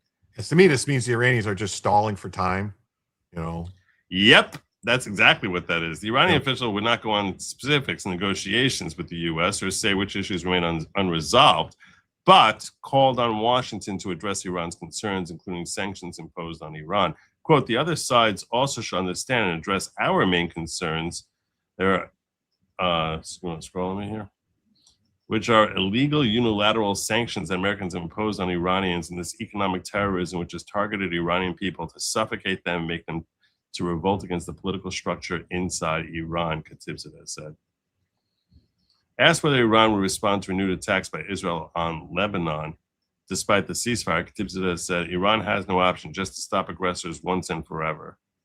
Trump said that Israel is prohibited by U.S. from further strikes on Lebanon and that enough is enough in the Israel-Hezbollah war. The State Department said the prohibition applies only to offensive attacks, not to actions taken in self-defense. The Iranian official renewed Iran's position that Tehran's actions were defensive in response to unprovoked aggression occurring in the middle of negotiations. I'm going to tell you this much. There's no way you can say that bombing tankers, attacking carrier ships is defensive or is justifiable. It's an act of war. I mean, these carrier ships are not even going to America. Is that a war crime, attacking civilians? It should be. It should be. Yeah. When the U.S. and Iran declared temporary truce last week, Pakistan and Iran said it extended to Lebanon, but Israel and later the U.S. denied this. Israel then launched a series of airstrikes on central Beirut, prompting Iran to announce it was once again closing the Strait of Hormuz. Following implementation of a truce in Lebanon Friday, Iran said it had reopened the straits. Isn't it ironic too, Joe, that for the past 40 years, at least, or 50 years, 40 years, Iran has claimed that none of these people were their proxies. They have no control over Hamas. Yeah, why do you care? Why do you care about that? Yemen, but now all of a sudden they're like, no, they're with us. They're with us. Why do you care about them at all? Yeah, exactly. It's exposed them that they were full of crap when they were saying that they weren't their proxies. Iran, quote, Iran negotiated with good faith, accepted a ceasefire and told everybody that the ceasefire should include all countries, including Lebanon, Khatibzadeh said. Then the other side said that it's not committed to this and then started atrocities. It's not atrocities. It's got nothing to do with you. He said that a new protocol would be put in place with Strait of Hormuz as part of negotiations with the U.S. and will remain open and safe for all civilian passage. Trump has said a U.S. blockade of the Strait of Hormuz will remain and attacks will resume if no agreement is reached with Iran. So that's it. That's the story. I mean, that's the story with that. I think that I was talking to my father about this. He was offering to come on my show, and he was saying that he expects there's going to be a civil war that's going to really start to erupt in Iran over the next 2 weeks. Now, you heard about what happened with the Kurds, right? We pulled out everybody from Syria. No, what are you talking about? I covered it yesterday a little bit that we pulled our last troops out of Syria. And so basically we abandoned the Kurds in Syria. Okay. And I just brought up that I was like, well, part of that reasoning might have been the fact that we gave them a bunch of weapons that they were supposed to take in Iran and they took them. and said, we're going to keep them. And so we're not going to protect you? And I guess maybe not. I don't know. But to me, it's like, that would make sense to me, that they'd be like, okay, you did this. Now we're not going to protect you anymore. Yeah, maybe. I don't know. I don't know. Where is this other one at? There was a story too that came out today, which I don't know, might be interesting. I do have a video, but I don't know if I can play. Actually, I think I can play it. Let me get the video first. Nice. Because let me get the video here. Is it going to be Lucy in the Sky with Diamonds? Or? No, it's a video with Joe Rogan and everybody at the White House. Oh. Trump signs its CEO to establish pathway for psychedelic drug treatments. Comedian and podcaster Joe Rogan sent Trump Ibogaine data, which explain how treatments can improve a person's life. Picture yourself on a boat in a river, tangerine dreams, and a marmalade sky. That reduction in symptoms of depression and anxiety within 1 month. Can I have some, please? I'll take some. You picture him on psychedelic drugs? I don't know if it'd be. I don't know, man. I don't know. That'd be great. That'd be great. That's what we need. We need AI videos of Trump on psychedelic drugs. Like trippy. Oh, what's up, man? Totally tripping. Yeah. I don't have time to be depressed. You know, if you stay busy enough, maybe that works too. That's what I do. That's what I do. I stay busy. Yeah. So he basically it says, he brought in Rogan. That's Rogan standing right behind him in the black shirt. Right. I saw a picture of that. Here it is. Okay, here's more. All right, this is better. This is a better one. My demonic relationship with alcohol, it saved my life, and then it saved my wife. So every day is a blessing. It took about 3 years of. I did it 3 times. It's a different adventure every time. That's not fun. So without it, that's Rob O'Neill. I did it with. That's the guy, Rob O'Neill, that killed Bin Laden. Talking right now. Oh yeah, he killed Bin Laden. Yeah, well, supposedly, he's the guy who was one of the Navy SEALs that went and got on Bin Laden. Oh. So he's saying he's taking it for his PTSD or something. Interesting. Okay. Look at how small Rogan is compared to the rest of them. Yeah. There's a Green Beret 28-year sergeant major that told me when we finished, make sure you tell Amber Capone, the CEO of Veterans Exploring Treatment Solutions, that she saved my life because I was going to kill myself next week. This is my last chance. I had a 28-year veteran tell me that. Wow. This works. Okay, good. Mr. President, yes. please ask Marcus to speak about his experience. Thank you, Secretary. Yeah, Mr. President, what Rob O'Neill is talking about, my wife, Amber Capone, is the CEO of our charity Vets, Veterans Exploring Treatment Solutions. We had prayed for this day to come 10 years ago when we started the charity. We've been sending veterans outside the country, Joe, that you've been talking about for years, several thousand now, and we said the mission will end once this day happens, so we believe this is a huge step in maybe that the mission goes away, and now we have affordable access right here in the U.S. Why didn't they get it done? We're getting it done, right? You're getting it done. Why yet other presidents looking at it? Right? Why didn't they get it done? I think we needed you. I guess that's my job. I can answer that question, sir. Go ahead. There's a small group of us in the House. Very that small. Have been trying to move legislation since I showed up. Mr. Correa, Mr. Bergman, Mr. McCall, Mr. Crenshaw. Is that Luttrell? Is that the guy from Lone Survivor, Marcus Luttrell? Is he in that? I seriously know no one in this picture aside from Trump, Rogan, and Kennedy. Okay. So I think that's Marcus Luttrell. Is he in Congress? He doesn't look like anyone I recognize in Congress. Every year have tried to move legislation. That side of the room is not going to like what I have to say about this. And every year it has all fallen short. Every year it has all fallen short. And it's because of the proverbial roadblocks that are always in the way. Right. That's right. Okay, fair assessment. But those members and myself were convicted never to give up, ever. And with this executive order, I'm going to maintain composure, Mr. President. With this executive order, you have broken down those barriers and allowed us, I have all the faith in the world that this will codify and remain forever. So thank you very much for taking care of your service members and your veterans and giving the members that have been working on this for so long a chance. Thank you, sir. Yeah, I guess I'm seeing from the chat that that's him and his brother. They're twins. I don't know the other one's name. I think they were both Navy SEALs, if I'm not mistaken. I could be wrong. I don't know. Yeah. So, but that's what happened today. Where's it at here? So Trump signs an executive order to establish pathways for psychedelic drug treatments, which I've heard a lot of stuff about this, different people claiming that it helps, like microdosing mushrooms and stuff. I don't advise anybody do anything that's illegal at all. So I don't know. I've never tried microdosing. When I'm going full. When I jump in that pool, you're going all the way. You're going right to the what's it called? The head first. Damn it, DMT? Is that what it's called? Like Tony Montoya, I want to just be like plowing my face into it. When at that point, that's when the right time. Granola Grin says, I got to respect the optics of Rogan and RFK standing there like they're going to attack any physical aggressor. It's true. It's true. Yeah. So let's go on. So what is this thing? See, the EO, what does it allow for exactly? Okay. President Trump signed an EO on April 18th that will establish a pathway that gives people with mental illnesses access to psychedelic drugs, including ibogaine compounds. The executive order signed a Saturday morning aimed to accelerate research and approval of psychedelic drugs that could save lives and help reverse the mental illness plaguing America, according to the order. Well, there is a great deal of mental illness. Quote, it's for a lot of people, but it's for our military in particular, Trump said on Saturday before he signed the order. The suicide epidemic among veterans is a national tragedy. Since 9/11, we lost over 21 times more veteran lives to suicide than on the battlefields.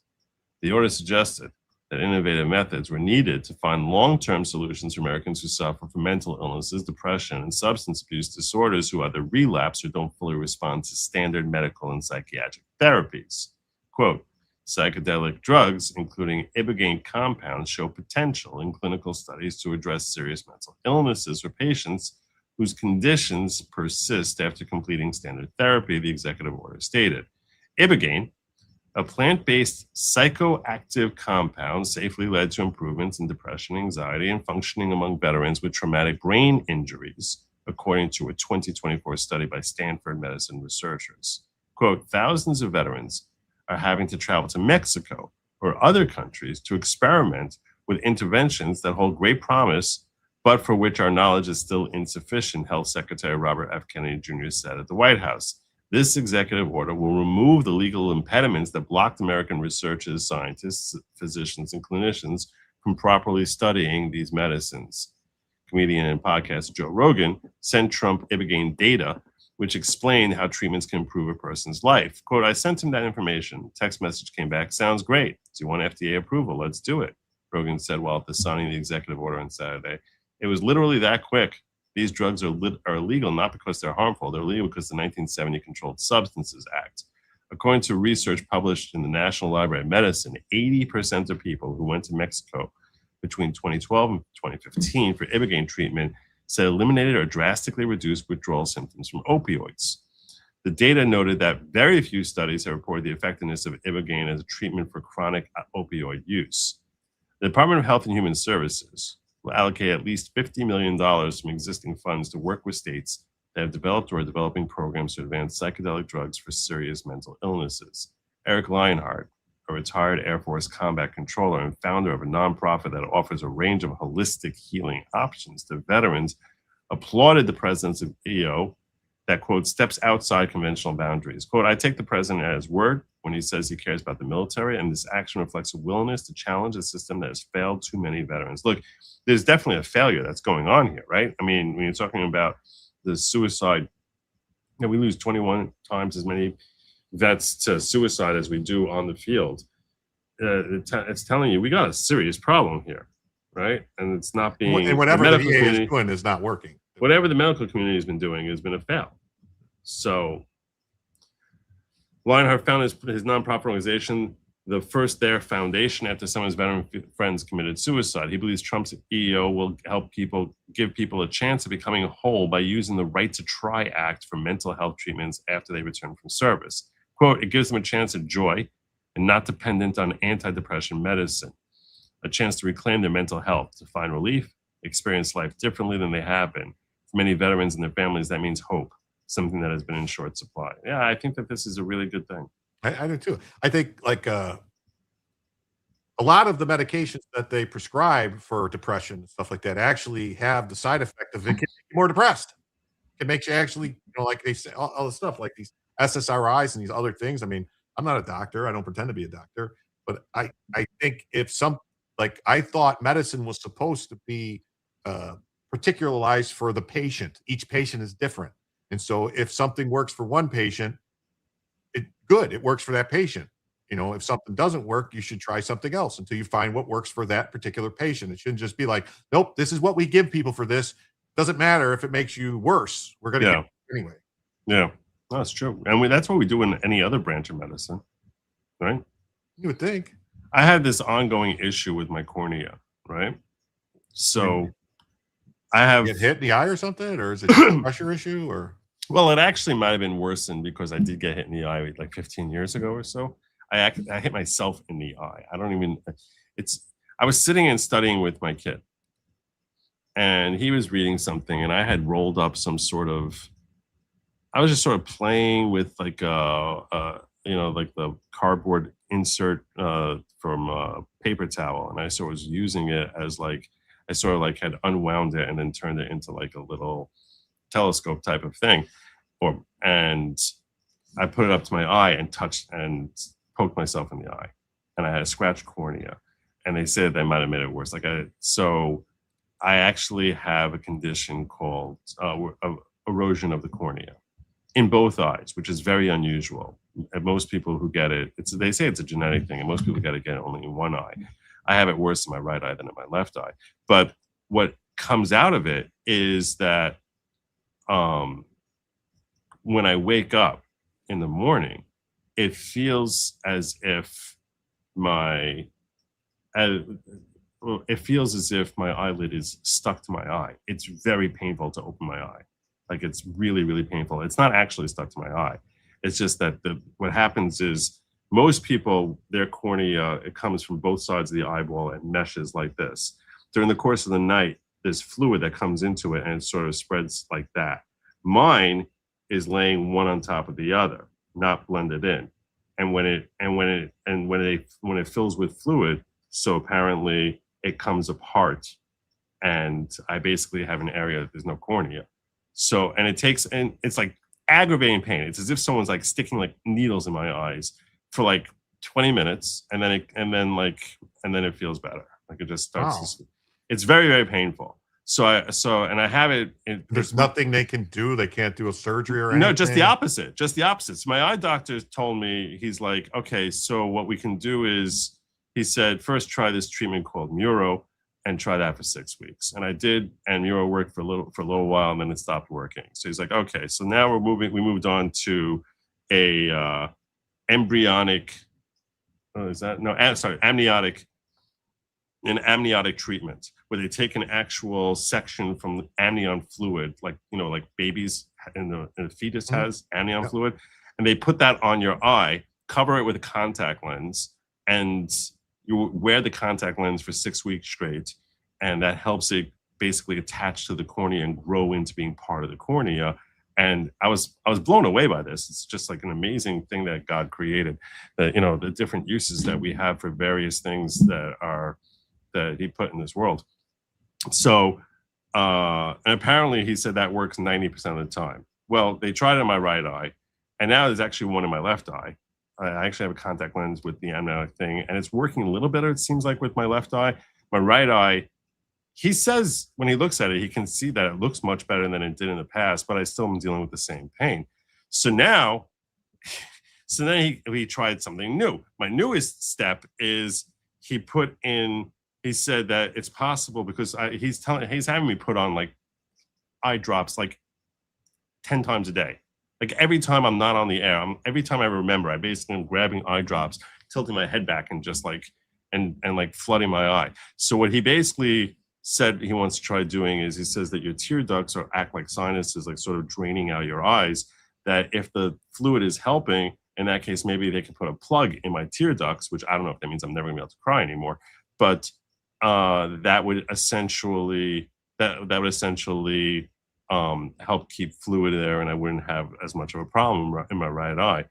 But if this doesn't work, he basically was telling me I'm gonna need laser surgery, which That's what I was thinking, because it sounds almost like what you're describing is what I remember reading about when because I almost, like, I wear glasses. I was going to go, when I was working, I was going to go get surgery, LASIK surgery on my eyes. And I said, no, your insurance doesn't cover that. Your insurance covers radiokeratotomy or something, which is when we take an actual scalpel and we cut your eye and we do it by hand. And I go, I'll pass. Yeah, my wife is much more nervous about me getting laser surgery on my eyes than I am. And I was like, so wait, if I got like LASIK eye surgery to correct my vision, would that do it? And my doctor was like, actually, it would. He said, but that's not covered. What's covered is this other stupid treatment. Which won't make your eyes better. Which better. he goes, that should make it better. He said he doesn't do it. He's gonna have to farm me out to someone else. But he said that would do it, but that's gonna cost you like $5,000 to do both eyes. If I want to get, he goes, but that would do it.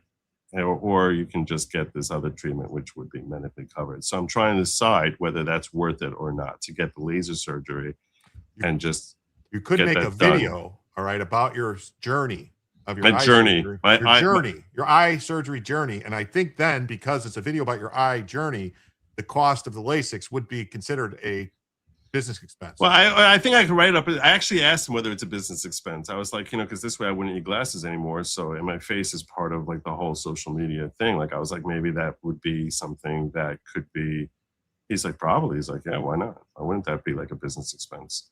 So I don't know.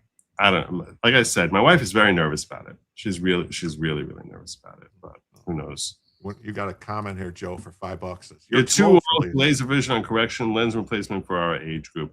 I can't even put lenses in my eyes. He put these lenses in my eyes. I cannot touch my eyes. It's like a very sensitive eyelids. So yeah, I don't know. Anyway, you did have a member comment too to you, Joe. Here. Just popped by Shiloh. Good to see you. I would blow the horn, but no one's gonna hear it but me.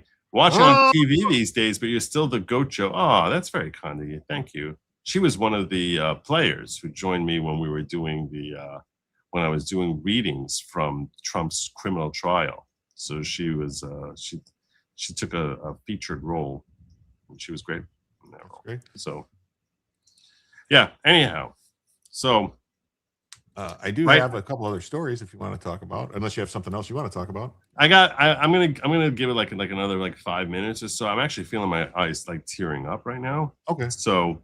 But we'll do one more. We'll do one more story, and then I get on out of here. Okay, no problem. Mm-hmm. Iran claims to have shot down Strait of Hormuz again over U.S. naval blockade. The Iranian military claimed Saturday morning that it has closed the Strait of Hormuz at the United States. It's like, how can you double close it? It's what are you talking about? No, because basically the U.S. has a blockade, so they're not allowing any Iranian ships in or out. And so they're like, okay, you're going to close it. We're going to double close it. We're going to double close it. Yeah. I shared a clip from Rumble in the Bronx, which is like, there was a scene in Rumble in the Bronx where this biker gang had invaded a bar. So the mob boss, the Italian mob boss, like came in there. He asked him to leave, and they just laughed him off. A Bronx Tale. Bronx Tale. That's what it was. Not Roman Bronx. It was Bronx Tale. Now you can't leave. Yes. Yeah. And then he goes over Locke's story. He's like, okay, now you can't leave. And the next thing they know, like a whole bunch of his gang just comes in there with the baseball bats and clubs, and they basically beat the tar out of them. So yeah, that's essentially what's happened here.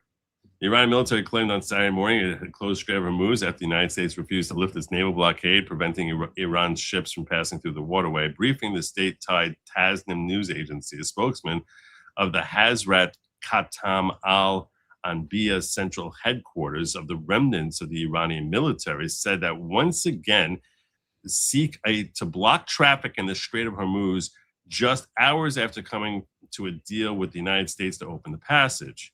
Quote, following the previous agreements and negotiation held in good faith, the Islamic Republic of Iran agreed to the passage of a limited number of oil tankers and commercial ships through the Strait of Hormuz in a managed manner. But unfortunately, the Americans continue to commit banditry and piracy under the so-called blockade. For this reason, the control of Strait of Hormuz is returned to its previous state, and the strategic strait is under strict management and control of the armed forces. By the way, I shared on Thursday this video of Jillian Michaels explaining how this has been potentially for Trump personally a huge win, because she was talking about how how Trump oversees the board of peace, and this is setting Trump up, and that his role on the board of peace is a lifetime appointment, which he cannot be removed from, where he basically has an army, like a privatized army that's being funded by other nations and supplied by other nations. Yeah, I know Kosovo sending troops, a bunch of these other nations are sending troops, and overseen by like a general who trained Navy SEALs.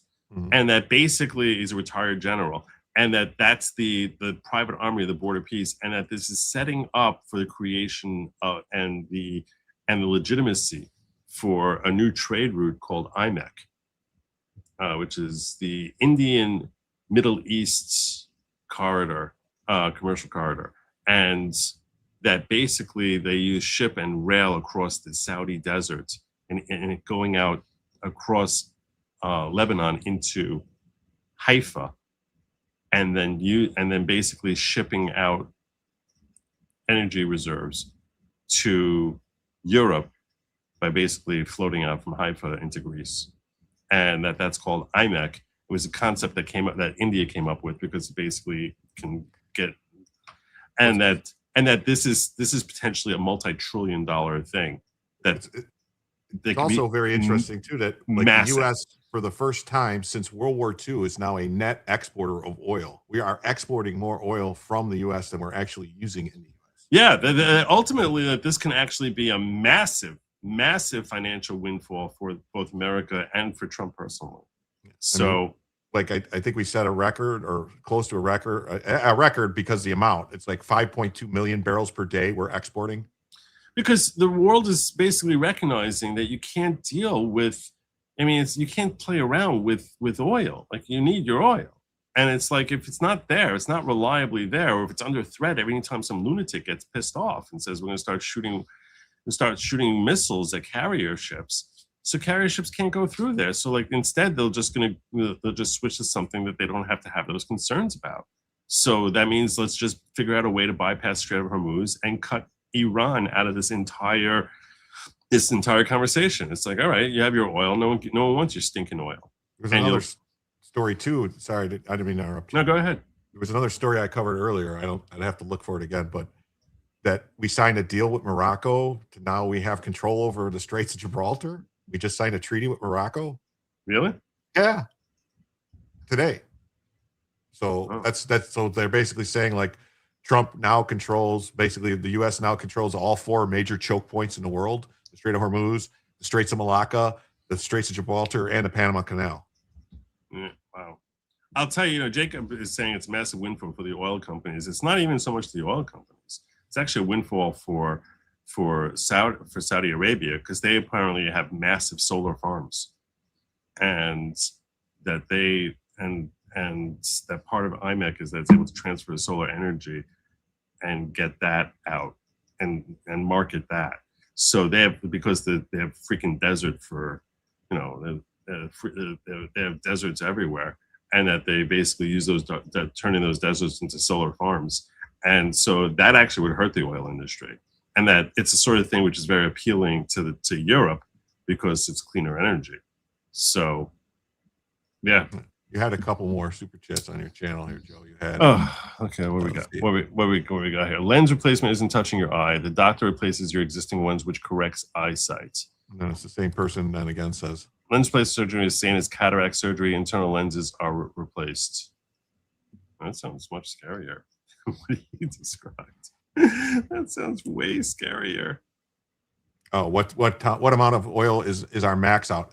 What I've read and what they said is we have the capability to send out about 6 million barrels a day.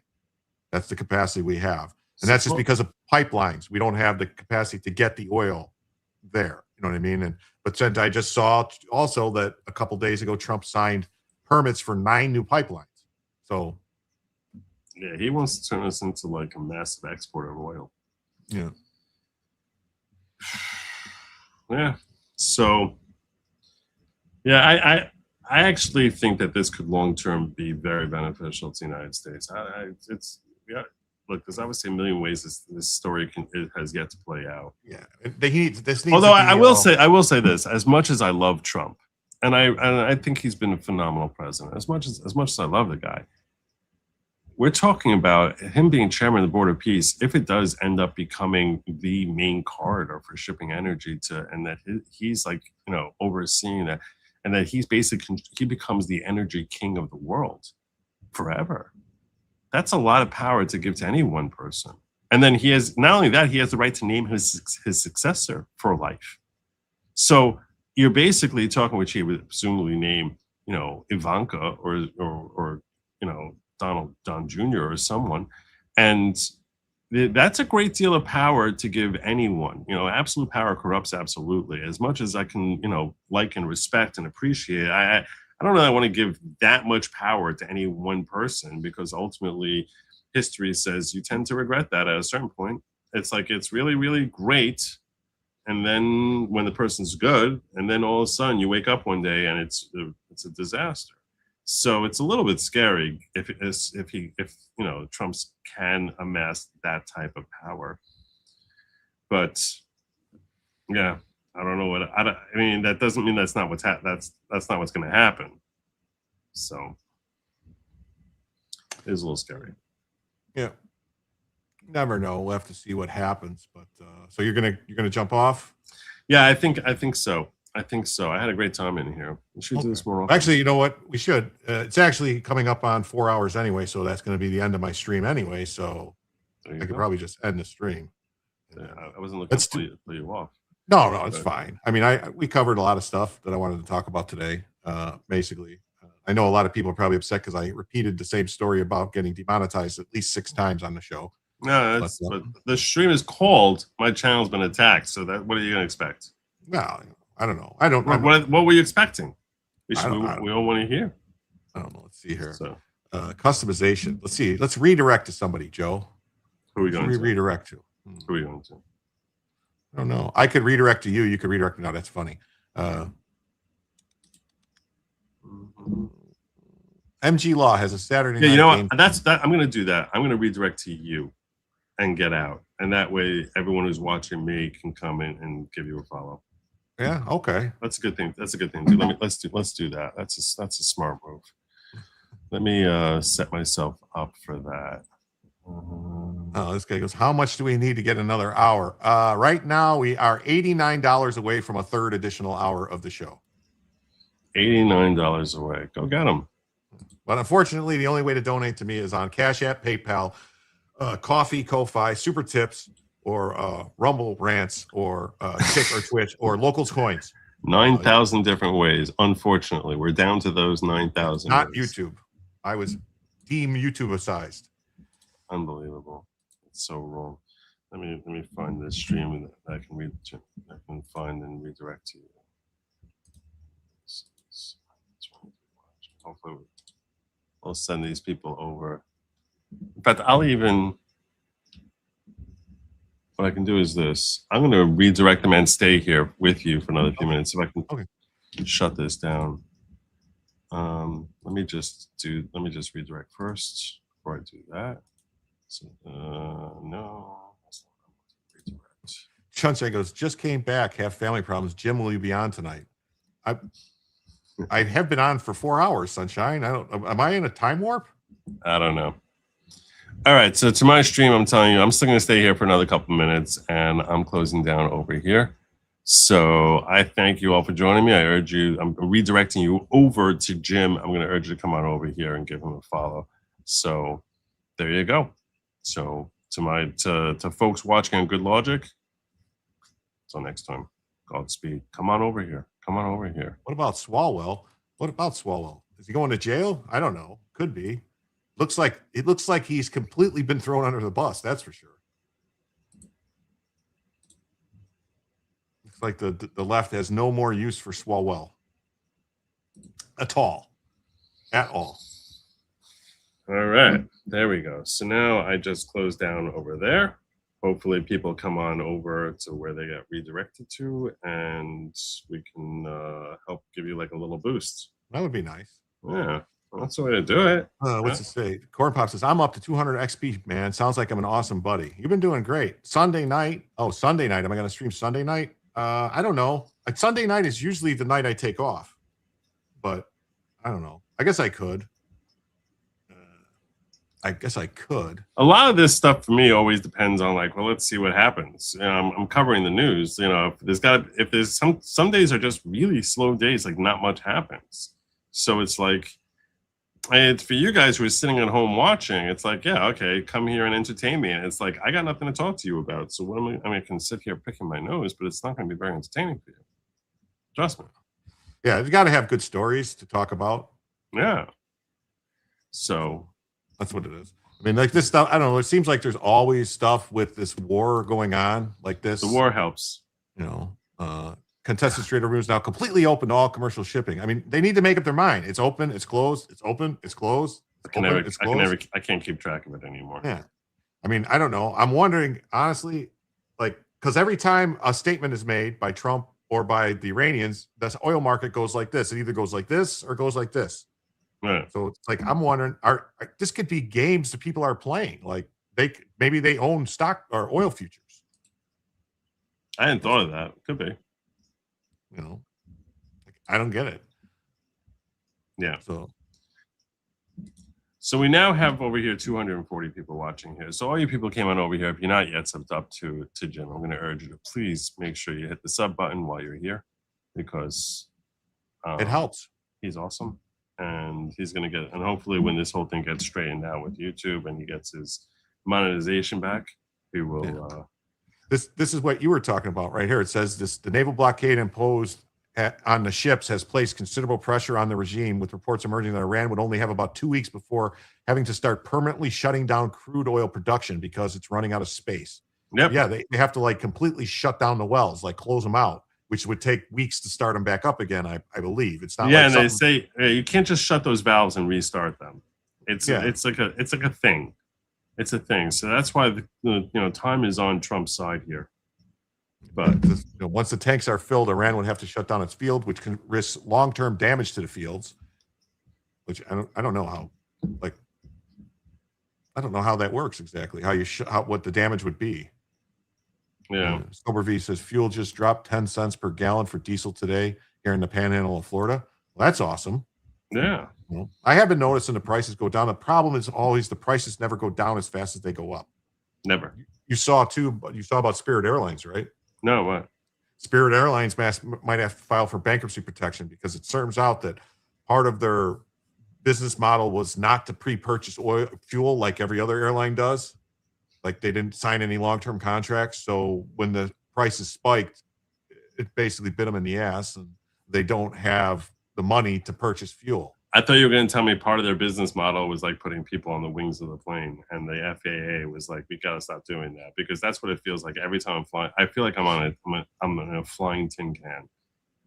I hate every time Lady Logic will put me on Spirit Airlines, and I'm just like, "Oh God, no!" 6 hours of me sitting like this, with like my knees up in my face. I've only flown on Spirit Airlines one time.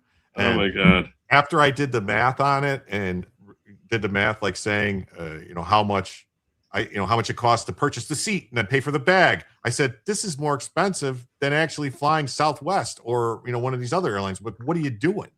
Yeah, no, they make you break. So they basically make you come in there with like nothing, but like whatever you can like keep on your person and willing to stuff in your pockets. And yeah, so I got a Rumble rant here. Look at this. Look at that.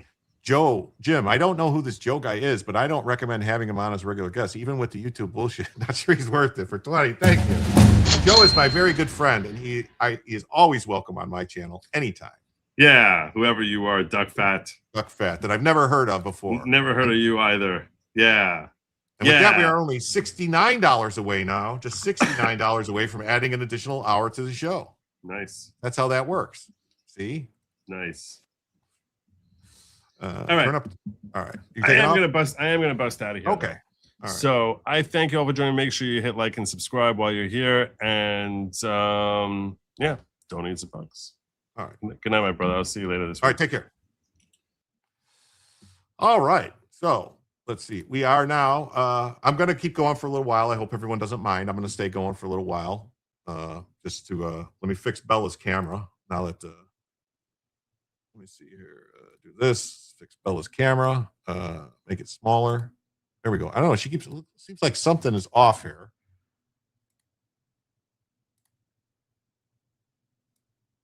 There she is.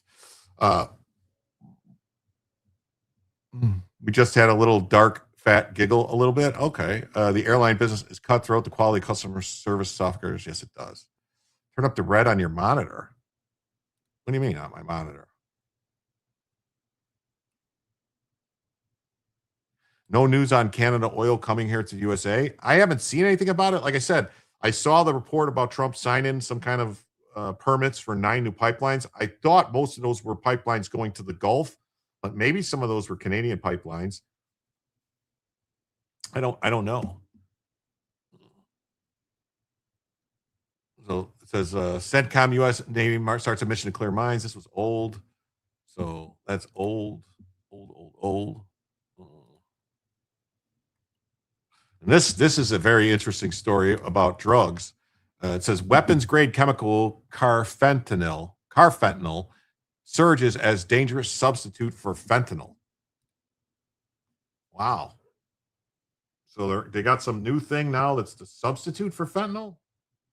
Like fentanyl wasn't bad enough? Fentanyl wasn't bad enough. We got a new substitute for fentanyl.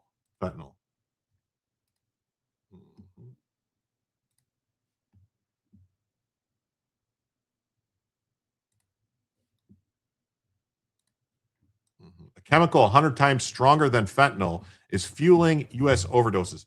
Now, I'm confused about this because how could something be Simon and carfentanil? The pipeline from the Mississippi River to Texas, water before oil. Okay. Carfentanil is no joke. Oh, it's not new? Alberta has deals with the USA. Okay. Canada only has sludge, I think.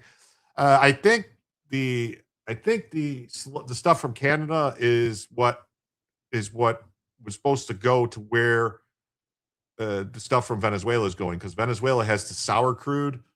The United States produces what's known as sweet crude, which our refineries are mainly set up for medium crude, I think it is. And if I'm not mistaken, that's why the stuff we sell is sweet crude. That's why we sell it, because our refineries aren't really set up for our own stuff that we produce. Our stuff is set up for stuff from the Middle East and other places. That's why we buy it from other places and sell it. That's why it's this open trade, oil shale from Canada.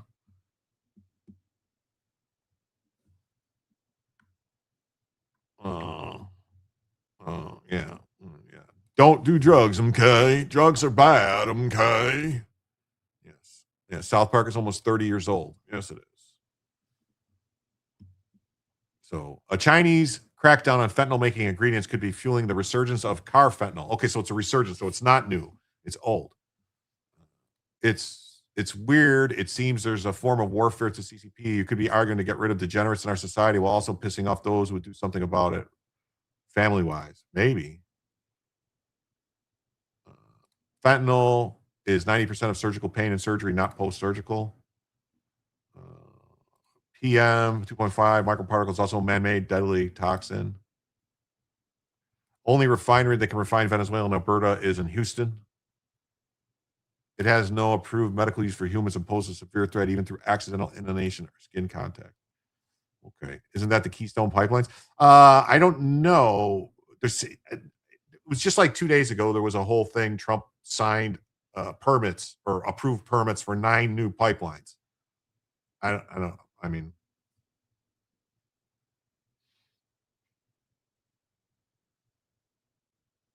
what is this? Go do DoorDash. You can make $13 to $20 a delivery, and you can do like 6 in an hour. So carfentanil was studied as a chemical weapon and used by the Russian forces in 2002. Uh-oh, man, that's not good. So it's a weapon. It's a weapon. It was Nancy Reagan. No, Nancy Reagan said just say no to drugs. And originally it was just, originally it was just say no to drugs and alcohol, but the liquor lobby in the U.S. had them remove the and alcohol part. The DEA controls the fentanyl supply for hospitals and manufacturers. It's crazy. Experts say even multiple high doses of overdose reversing naloxone might not be enough when carfentanil is involved.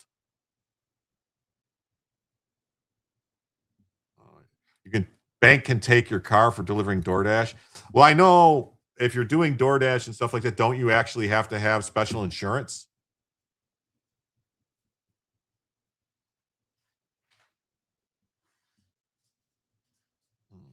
John says, I knew an opioid addict that got methadone as a way out. It rotted his bones and he died in 3 years.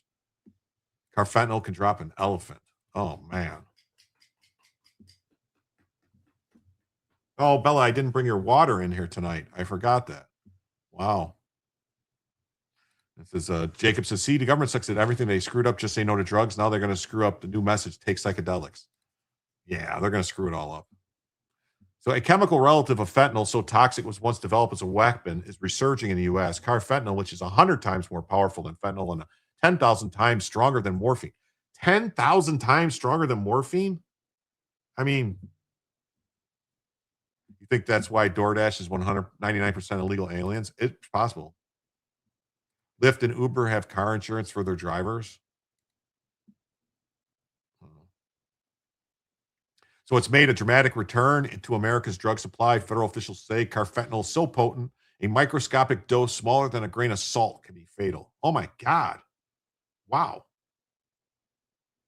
Wow. That's crazy. Morphine is not very potent, gram per gram. The backstory, carfentanil is a synthetic opioid in the same family as fentanyl. It was first permeated the U.S. drug scene as about a decade ago, but it saw a major dip after China banned it following hundreds of overdose deaths. So China banned it. Carfentanil is estimated to be 10,000 times more potent than morphine and 100 times stronger than fentanyl. Ronald Reagan instituted a war while soldiers were drugged. So war on drugs meant more than one thing. For years, carfentanil was studied as a chemical weapon. Russian forces used it on Chechen separatists in 2002. So they used it on the Chechens, the Chechenians, Keystone cops. You ain't kidding. I don't know. What do they call them? Pipelines going to North Dakota, refineries from Canada are to be reopened too. A John Thune payoff. Well, maybe John Thune can do something about the Save America Act. Got a neighbor trying to stay off of carfentanil. She maybe been clean 60 days. Wow. Afghanistan was a war on drugs. Chechenites, the Chechenistas. It's like a biological weapon, said Michael King, the founder of Opioid Awareness. If the world thinks we had a problem with fentanyl, that's minute compared to what's going to be dealing with carfentanil. You're talking about not even a grain of salt that could be lethal. This presents an extremely frightening proposition for substance abuse dependent people who seek opioids on the street today. Wow. Wow. I mean, how could something be that powerful? I mean, it's really crazy. It's really nuts how something could be that powerful. It's really crazy. Crazy.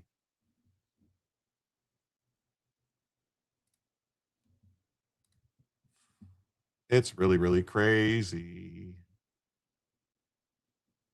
It's crazy. I don't get it. I mean, I'm trying to figure it out.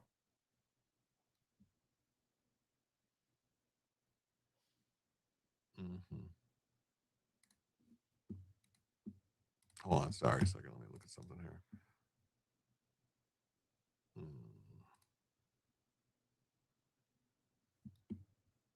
Hold on. Shit. I'm looking for something else. I lost it. Sorry. Just give me a second.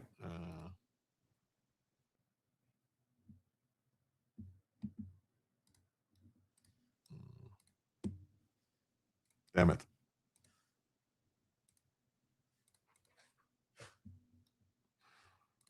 All right, there it is.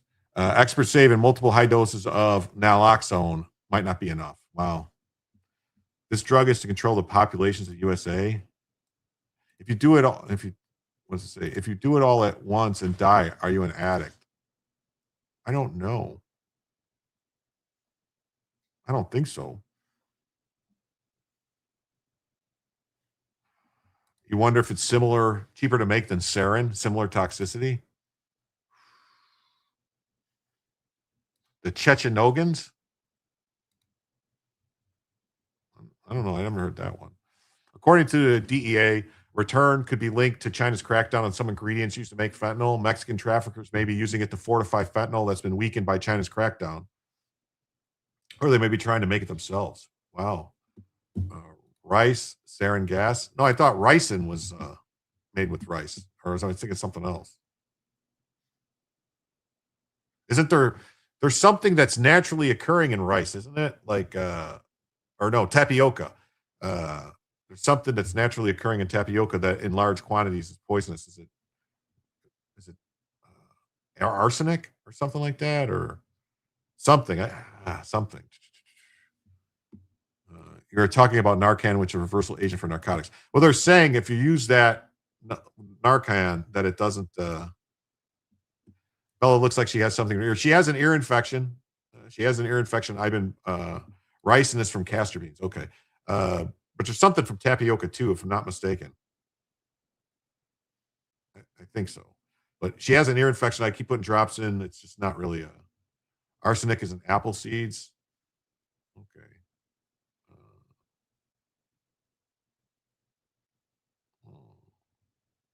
I thought something. Overdose deaths involving carfentanil tripled compared to the previous year. DEA has been involved in several major carfentanil seizures. They found 628,000 pills containing carfentanil, and they seized 50,000 counterfeit M30 pills from a person at a gas station in Washington State tested positive for carfentanil.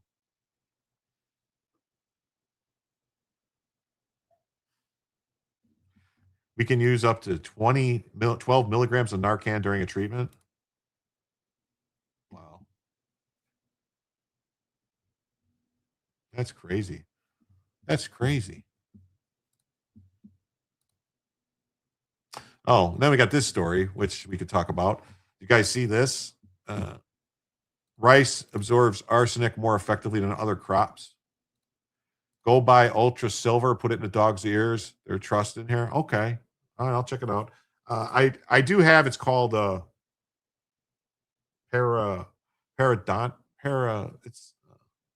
it's drops the doctor gave me. I put it in her ears twice a day for her ear infection, but I don't know. She's it doesn't seem to be working.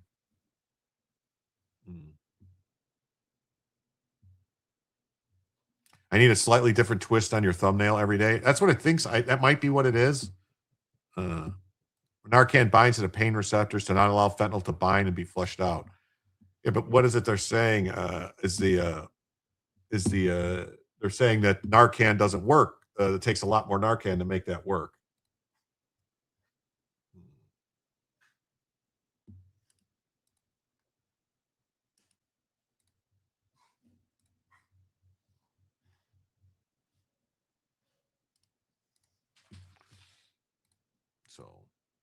So Cash Patel, you do your own research on Ultra Silver. Okay. Southern U.S. rice is loaded with arsenic due to the boll weevil of the Dust Bowl days. Ooh. Cut green beans in her food and give her 25% less kibble for a month. So Cash Patel threatens a lawsuit over his Atlantic hit piece. Non-salted green beans. She does love green beans. I do. Whenever I have green beans with dinner, I always give her some, but I don't eat them every day. So I guess I could just give her some. Narcan can't bond long enough. The bond lessens and the drugs take over.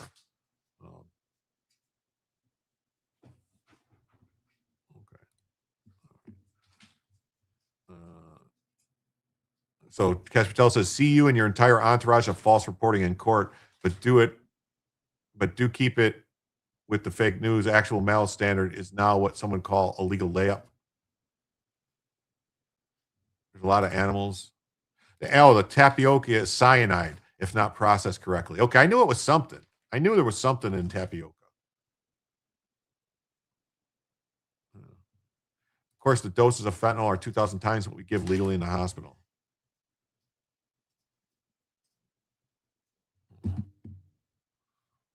So this was Sarah, top to bottom. This is one of the most absurd things I've ever read. Cash Patel's advisor said a lawsuit's being filed. So let's see what Jen Psaki says.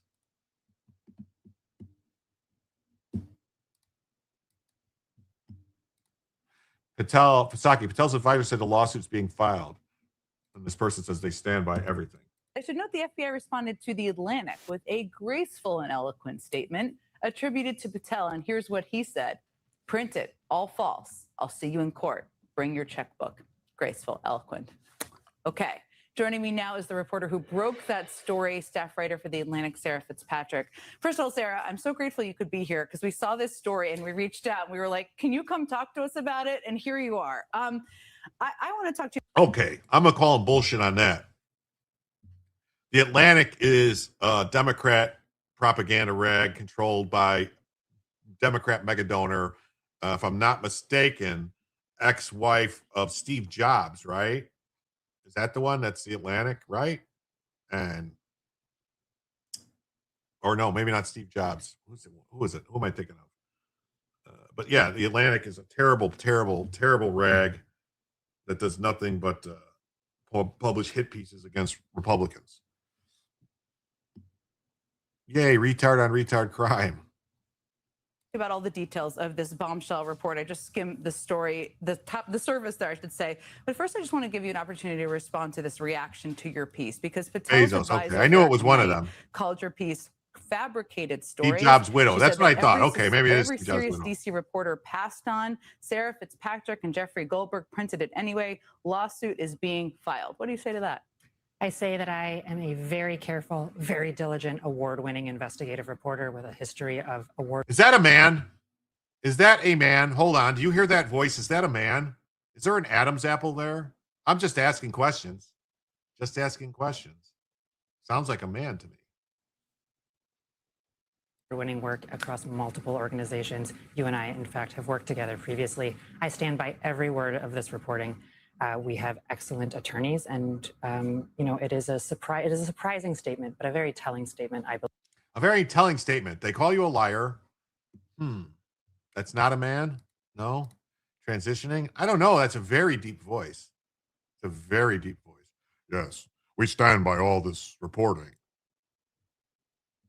The voice, right?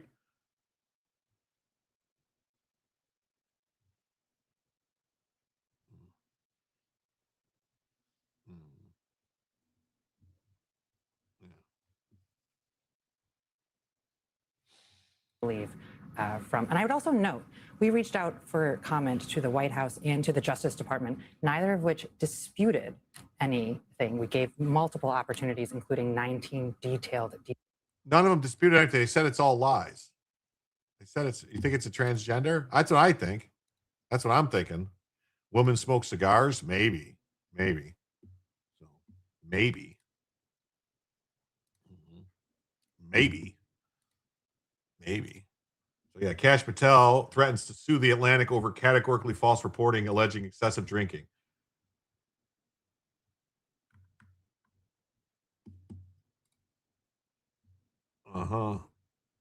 Cash Patel threatened to file a lawsuit against The Atlantic. The hit piece, as Patel's lawyer described the story, claims FBI director conspicuously inebriation and unexplained absences have alarmed Justice Department and Bureau officials.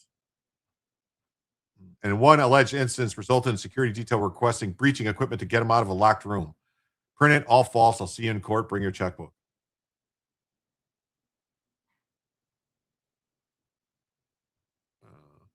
So FBI's attorney shared the letter on X. They were on notice that the claims were categorically false and defamatory, and they published anyway.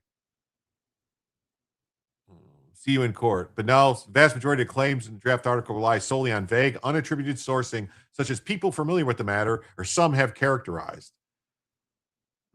Miley Cyrus. Okay, you're right. Miley Cyrus does have a voice like that. They constantly do this, anonymous reportings from sources that picked up by other outlets that claim they didn't create the accusations. Yeah, I mean, this is because of the picture that got leaked of him drinking a beer with the Olympic team. Like, that's crazy, isn't it? It's just nuts. All right. Just nuts. Oh, come on. What? The vast majority, yeah. Okay. He said, hey, they have no corroborating public record whatsoever and appears to be either fabricated or drawn from a single hostile, unreliable source. A reasonable, responsible pre-publication investigation, including simple requests to the FBI for relevant documentary evidence, would quickly disprove the claim. This is the woman. I can't tell if that's an Adam's apple or not, though. The FBI's director's communication strategist describes the story as every real DC reporter chased couldn't verify and passed on it. The Atlantic's reporting fabricated stories about breaching equipment that was never requested, intoxication claims without a single witness.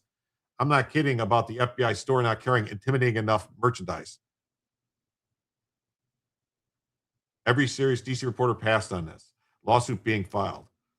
So what do we think? What do we think? What do we think? What do we think? Maybe she was just a tomboy.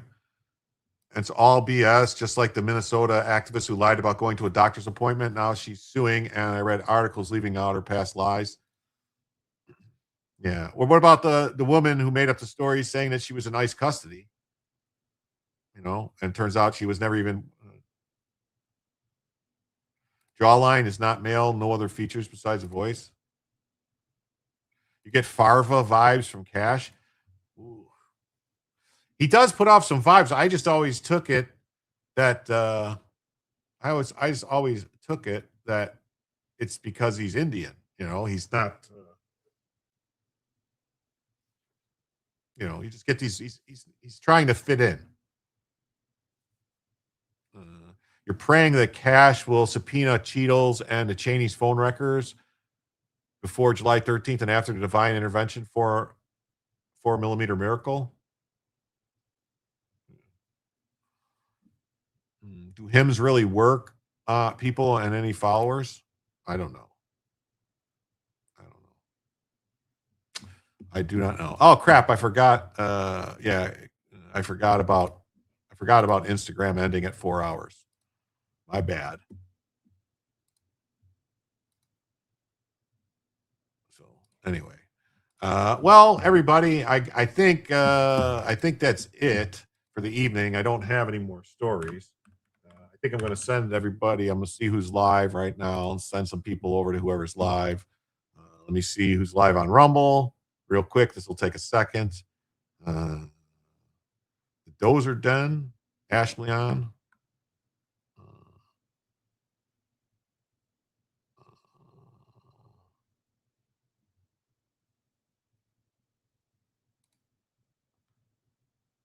I guess the Dozer Den it is.